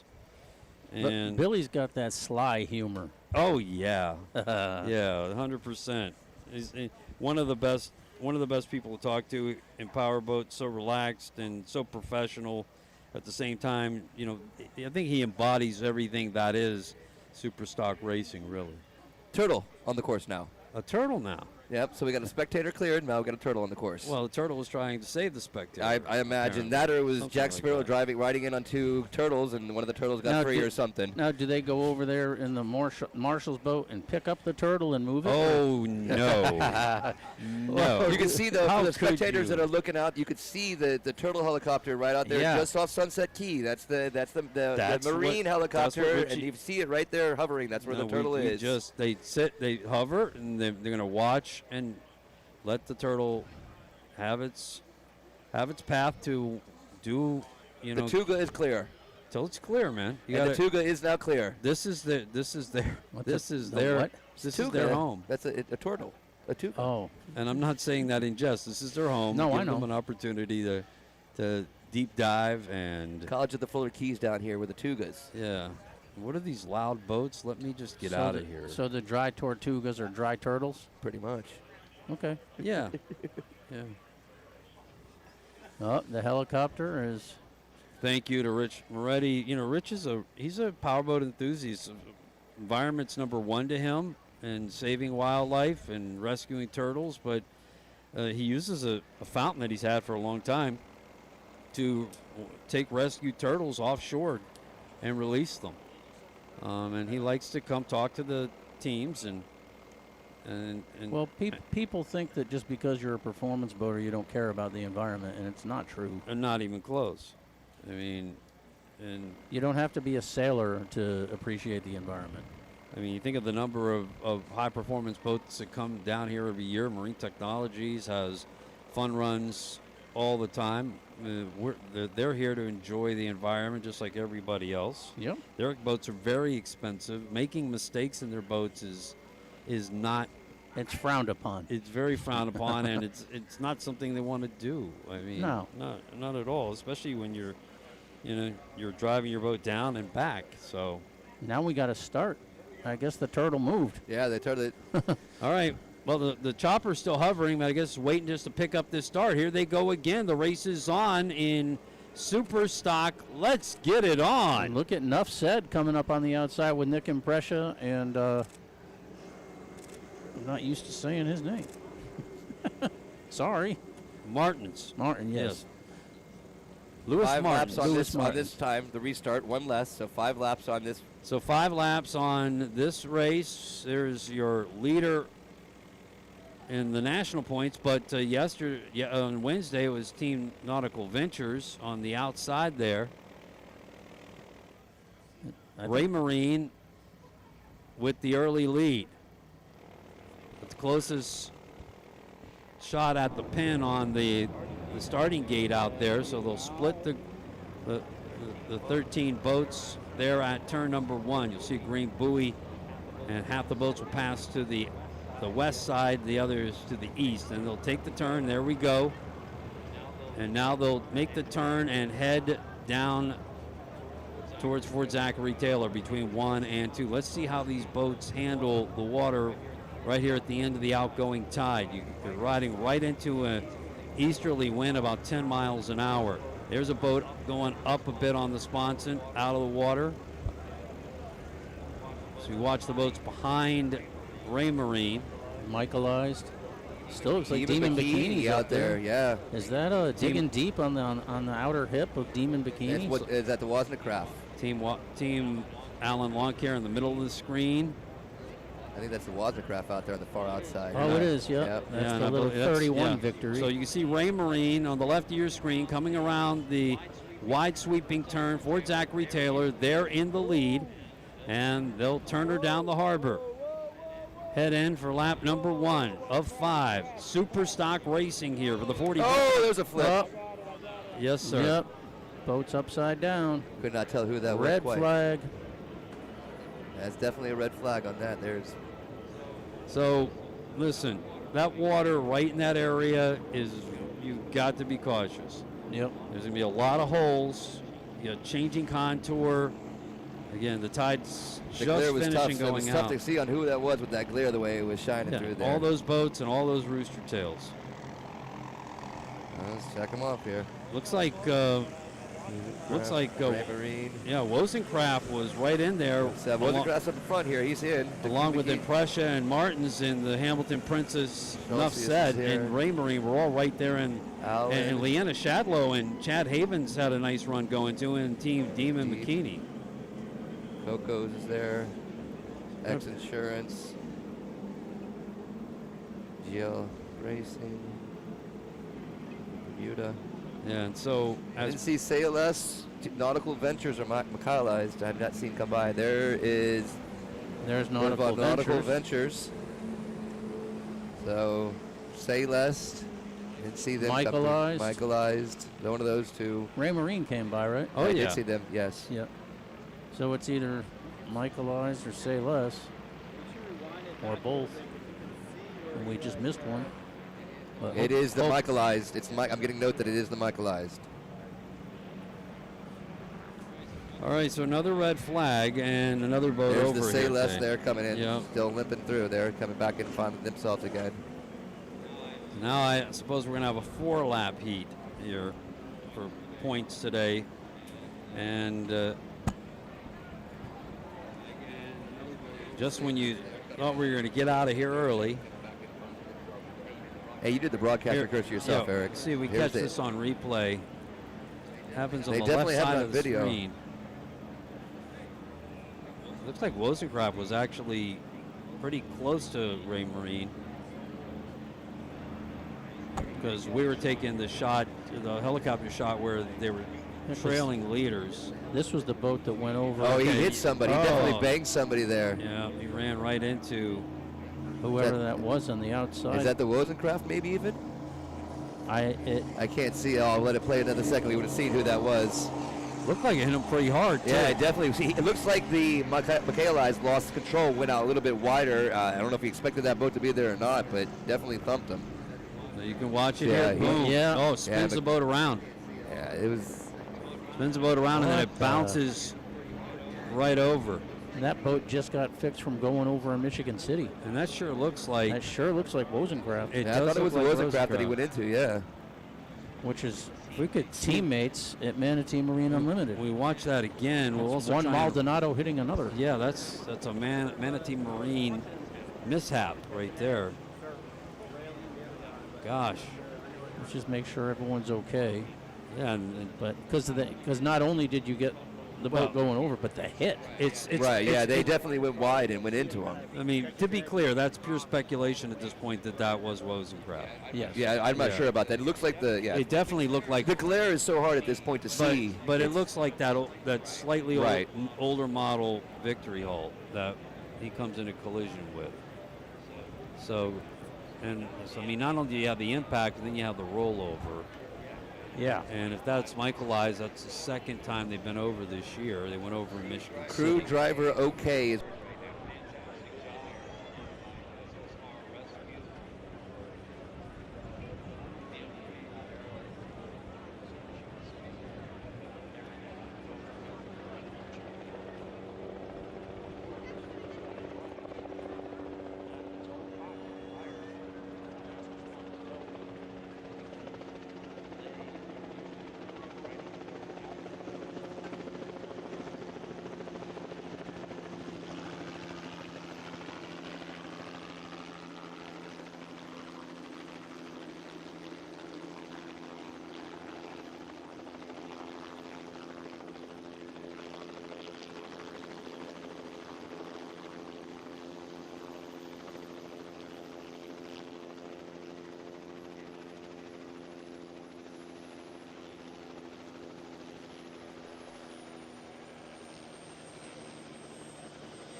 Wozencraft.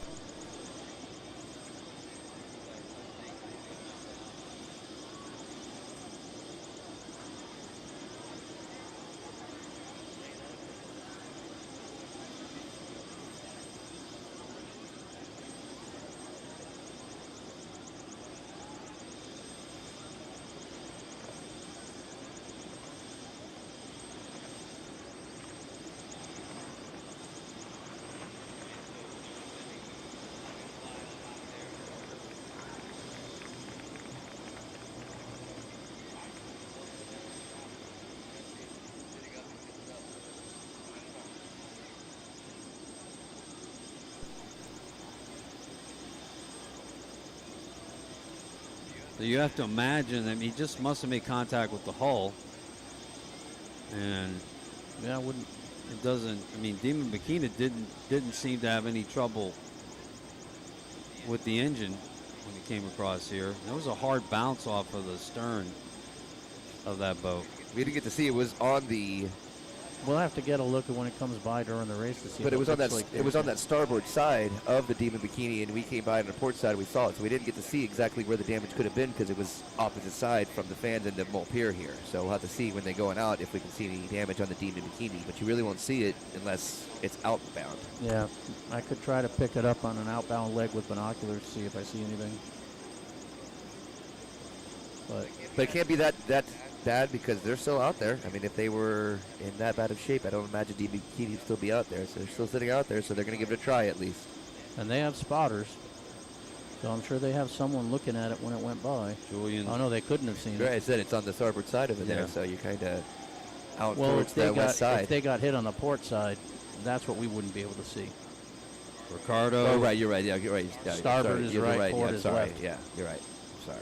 Julian's brother, Ricardo Maldonado. Yep. Palmetto, Throttles. Florida, was on the throttles of that boat on board with Pete Rivero.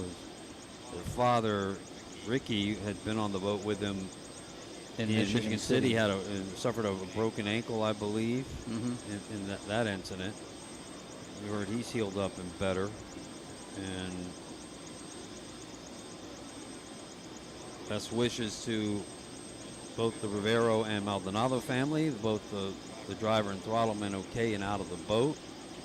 But a tough day for them here today. And unfortunately, the Manatee Marine team, and they've had some incidents here in Key West at the World Championship. Not uncommon. You're racing hard. Yep. They had that one incident, I think 2018, 2019. The jackhammer boat went over backwards with Ricky and Reese riding real hard. A dramatic, complete barrel roll.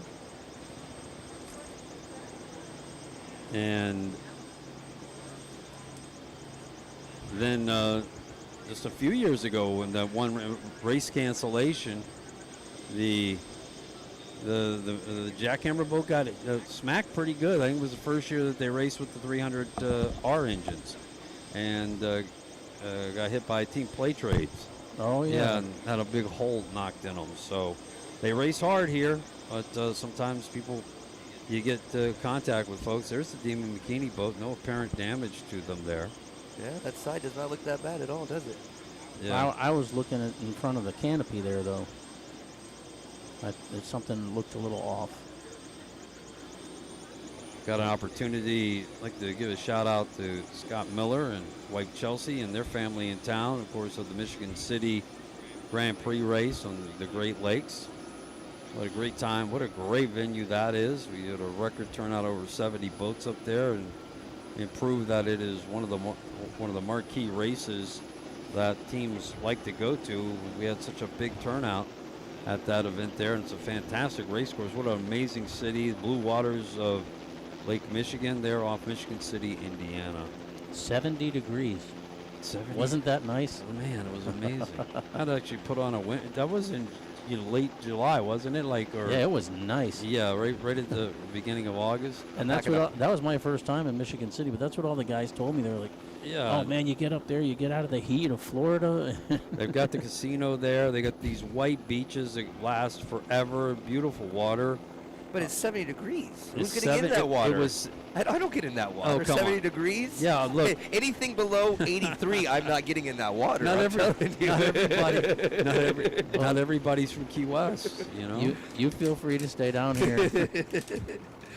Anyway, I'll bring my parka. I was good. perfectly comfortable in that weather. I want to say hi to Jack Arnett up in Michigan City as well, head of the Tourism Bureau, and we highly recommend the town of Michigan City, kind of like a Key West of the North up there on Lake Michigan.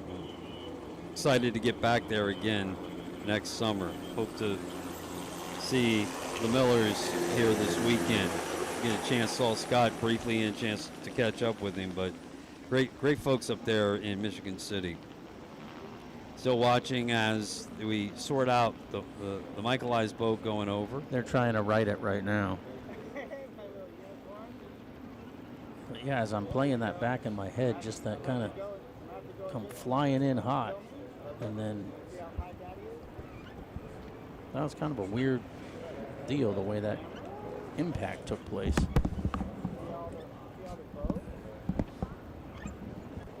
Again, we'd like to thank Key West Fire Department, Monroe County Sheriff's Office, Key West Police Department, Florida DNR, United States Coast Guard, U.S. Navy, the Turtle Hospital, the National Marine Sanctuary, SSR Safety, and all the docs that are here in association. Mentioned earlier, Dr.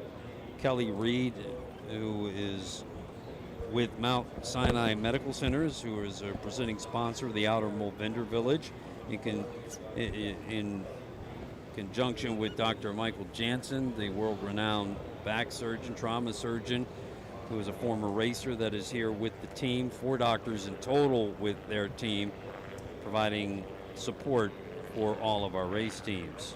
No surprise here, 4 laps on the restart. Yep.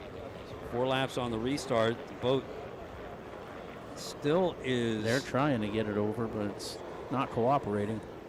That's, again, same problem. I mean, you have to traverse that area on the race course, and it's not an easy place to... You could look at all the water moving there. Right, the outgoing tide is almost pushing it away from where they want it to be. Yeah, so it's you could see the wind against the tide there. I mean, it's really right at the end of the tide here, but still see a lot of water moving through that area, and that's what you get here in Key West. Or you get it up and down the Keys where the water comes, especially on the outgoing tide, where it comes out of the basin of the bay and rolls into the Atlantic Ocean. They're almost getting pushed outside of the course now. Sure they are. Yeah. So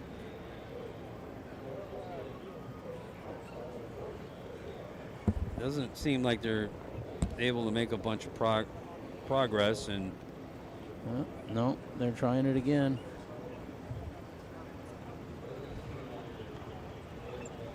Thanks for bearing with us. We're wading through another mishap out on the course. It's our third incident really of the day. We did have a race team ejected from a boat in the early races.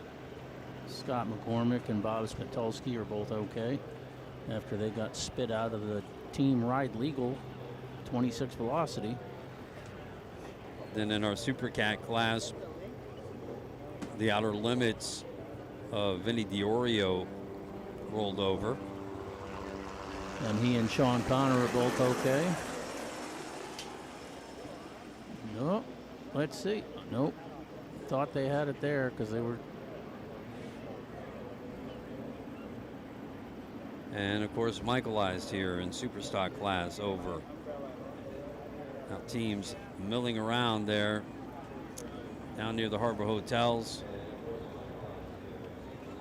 Fury Water Sports and entertainment partner of RWO. Yellow flag on the pace boat. So they're about ready to start. They're going to pull them through. Maybe they're just going to move Michaelized off the course.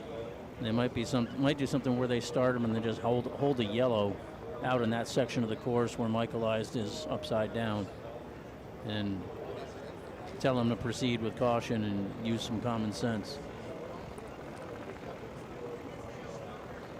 4 laps. All right, they're back up, lining up.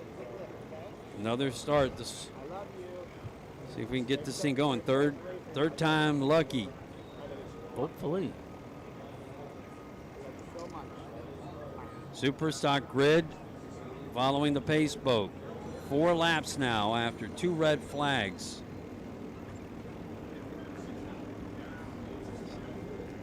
Okay, that's a graphic that I saw in the Deca Demon bikini. So this is the port side of the boat. Yellow flag. Let me see if I see anything when they come by. All right, about ready to get going. And the green flag is up. The race is on. Let's get this thing done. Mike, the Raymarine team now moves forward in the center. 4 laps here to determine the Southernmost Continental Championship. And winning points for the second day of racing in the RWO Key West World Championship.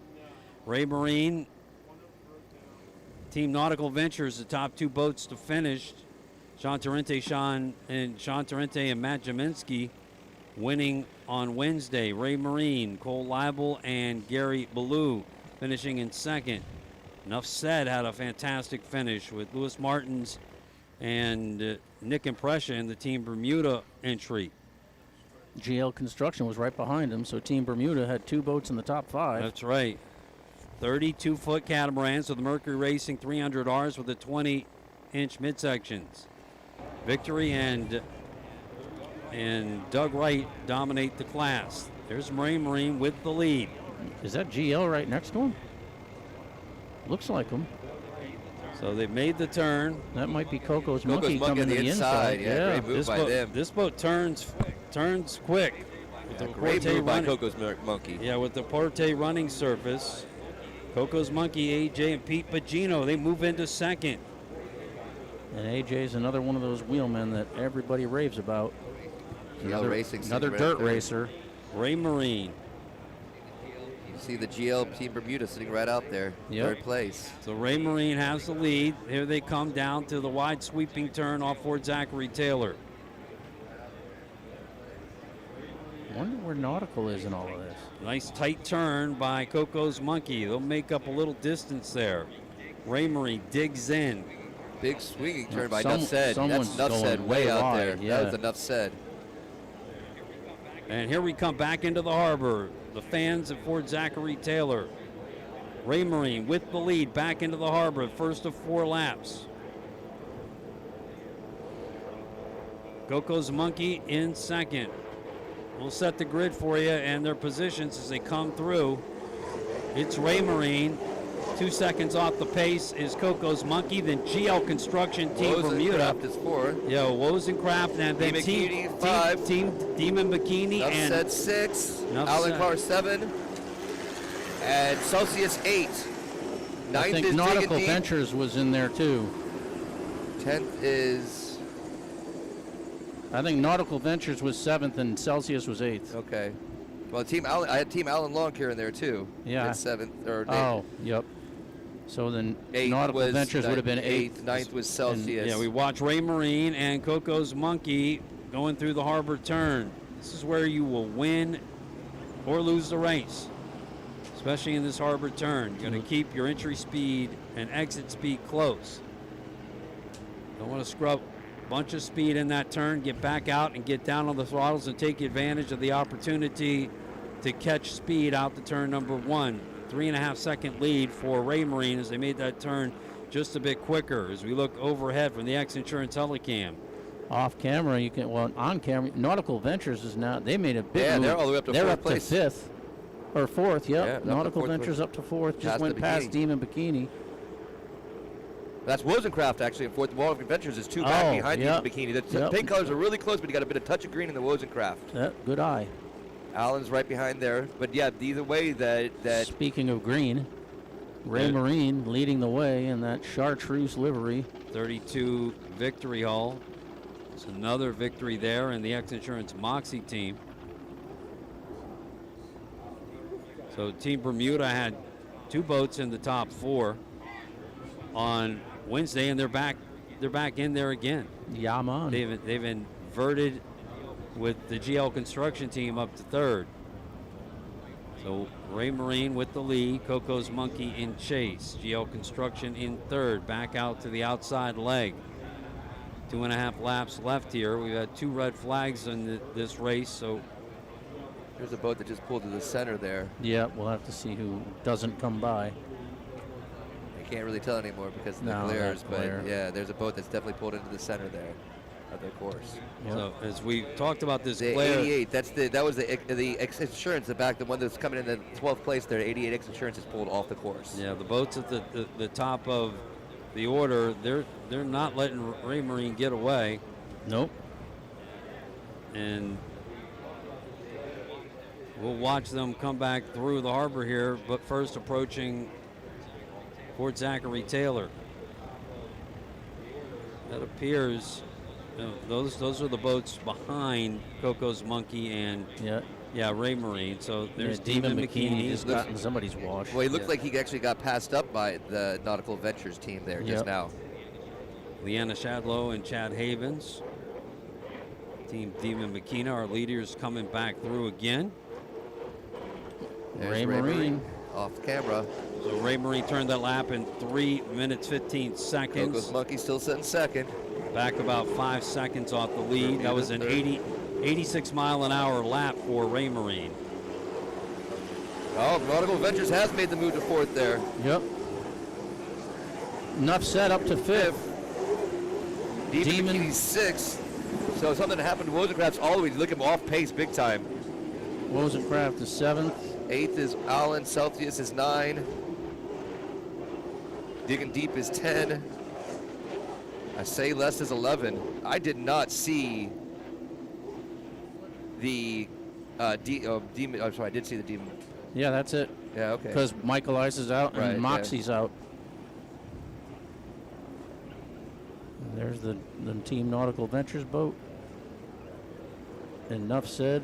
Nick Impressia throttling that boat for the first time this week.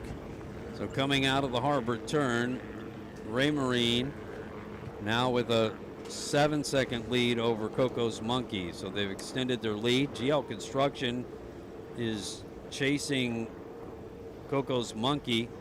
Raymarine is pulling away. Yep. GL Construction, part of the Team Bermuda crew, Stephen Bridges and David Sully. Both of those boats are now managed out of Grant Signature Racing. Overhead of Coco's Monkey, 32 Doug Wright. Former Shadow Pirate. Yep, again with the Scott Porte running surface. Baginos have this boat for sale, super fast through the turns. It's a former World Championship boat. Wanted to jump into racing. This is definitely one special hull. Because they've got spare motors, they've got a bunch of props. I mean, yeah, the Wozencraft flowed all the way back there. The whole package that's available for them. All right, back to our leader Ray from the Marine. X-Insurance Helicam. That's Ray Marine, 32-foot Victory hull. Cole Leibel out of Toronto, Canada, and Gary Ballou finished second on Friday. Won the national championship. Won all the others. And now want to win the RWO Key West World Championship. To be the best, you've got to win Key West. Woo! And Ray Marine continues the dominance that they've exhibited throughout the season. Ray Marine. Don't even see Coco's in the back of that picture anymore. That's how much he's starting to pull away. Yeah, Cole's been so close getting a title down here. Wants one just like his uncle Lorne. There's Coco's in the back there. Yeah, so not much change in the top three there. A little air, but settle back down for Ray Marine. Unless this is Torrente coming up and taking third. That's a tough spot there as the boats bounce a bit of a hole there. Because after winning on Wednesday, Sean Torrente said, well, I know Gary's going to win on Friday. Here he comes, Ray Marine through again in about 3 minutes, 17 seconds, 85 miles an hour on that lap. Coco's is second. Let's see who comes through third. And your Nautical Ventures. There's Nautical Ventures up to third because Sean said he just wants to keep him as close as he can to set up the showdown on Sunday. Yeah, that STR 32 has really come a long way as we look at our leader Ray Marine on the live stream. So the Team Bermuda boats can push back a spot by Team Nautical Ventures. Torrente and Jaminski. Chelsea is up to 8. That's because the Wozencraft fell back. Say Les is trying to make this room move around, digging deep on the front of the finish line here.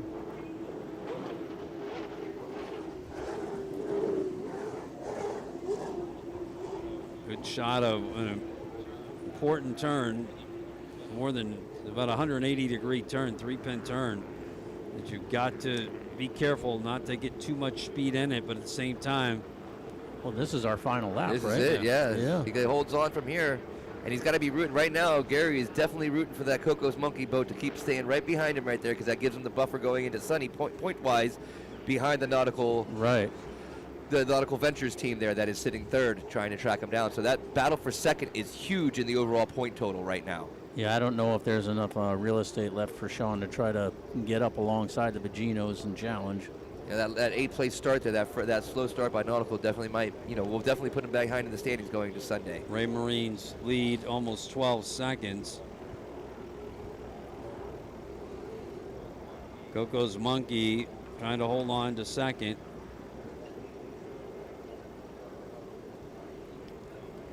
About 4 seconds Nautical ahead Ventures of Team sitting third right there. Yeah, Team Nautical Ventures about 4 seconds back. This is the final lap of the Superstock race. Final lap before the big Duval Street party. The street party with 43 boats out on the end of Duval Street. Sloppy Joe's and Rick's, Irish Kevin's, all the great hangouts. Brought to you by Keystar Construction. So our leaders will come around one more time. That's Ray Marine. On the final turn.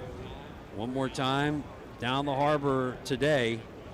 And it will come down to a Friday race final. Excuse me. It will come down to a Sunday race final.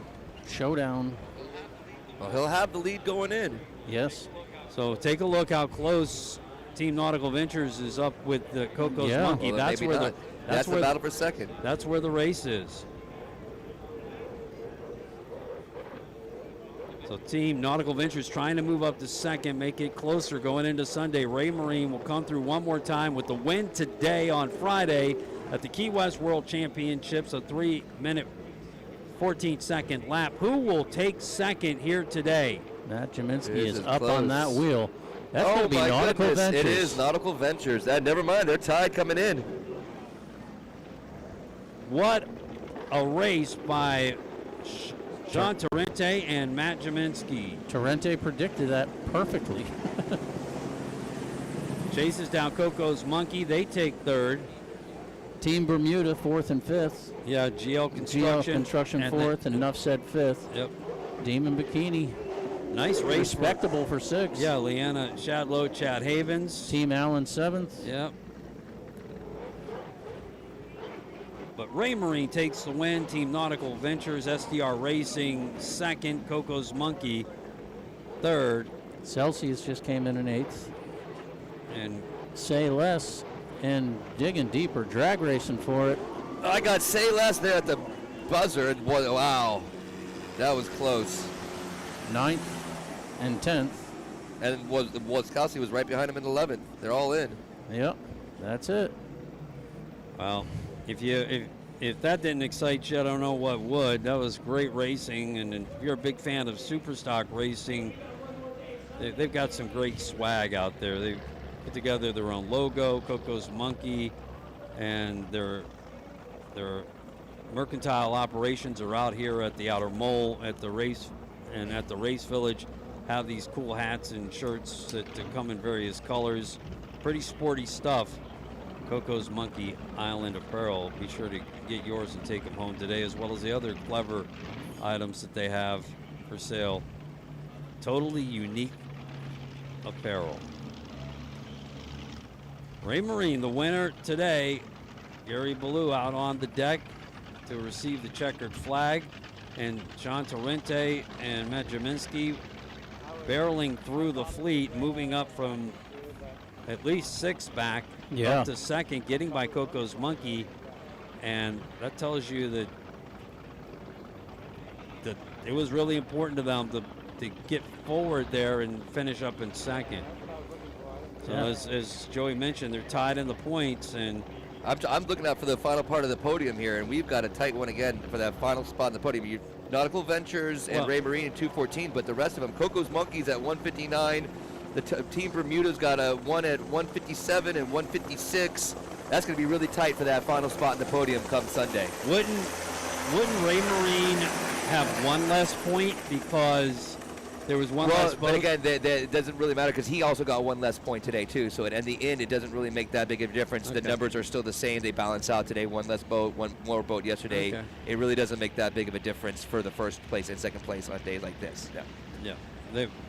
Bottom line is, whoever finishes in front of the other guy is going to have. It's going to have exactly. Whoever beats each other come Sunday, that's the race for the top spot there. And then second, again, you're looking at second place, almost 50 points back now. Third place, almost 50 points back now. So it's the battle for first is between those 2 points, but the battle for third is still wide open. And what are the teams that are all vying for being on the podium? Coco's Monkeys at 159. Team Bermuda is 156. Nuff Said is at 157. I was about to add, Wozencraft fell way down today. I'm adding up some more. I'm about to look at Demon Bikini, but they're still not close enough either. So it's going to be those 3 teams right there. Coco's Monkey, 159. Team Bermuda, 156. That's the GL Construction. And then the Nuff Said at 157. So 3 points separate those 3 teams right there. That Coco's Monkey boat just always up there near the podium when the final day of the World Championship comes around. Well, congratulations to Ray Marine, Cole Leibel, and Gary Ballou, winners today here in Superstock class. We appreciate you joining us on the live stream today. Thanks to our production crew at XINSURANCE South out in Utah, and XINSURANCE West, really, in Utah, excuse me. We're doing a great job, and all of the team that's here on the ground. Special thanks to Cameron Turk and JJ, who is our cameraman here next to the booth, for great work done. Eric and Neil in the chopper. Rick, of course, for the great chopper work as well. Appreciate all you guys, and again, we'll be back on Sunday to give you the World Championship final, and we'll be with you probably around 9:15, 9:50. Racing starts at 10 o'clock. Your local partners here at the Zone 97.7 Sports Radio will be back after sign-off here with a recap of today's race with Rick and Joey. Ray Marine, congratulations for the big win today in Superstock, as well as the other teams here at the Key West World Championship races. So we'll be back with more here locally on 97.7 Sports Radio. Thanks for joining us here in Key West.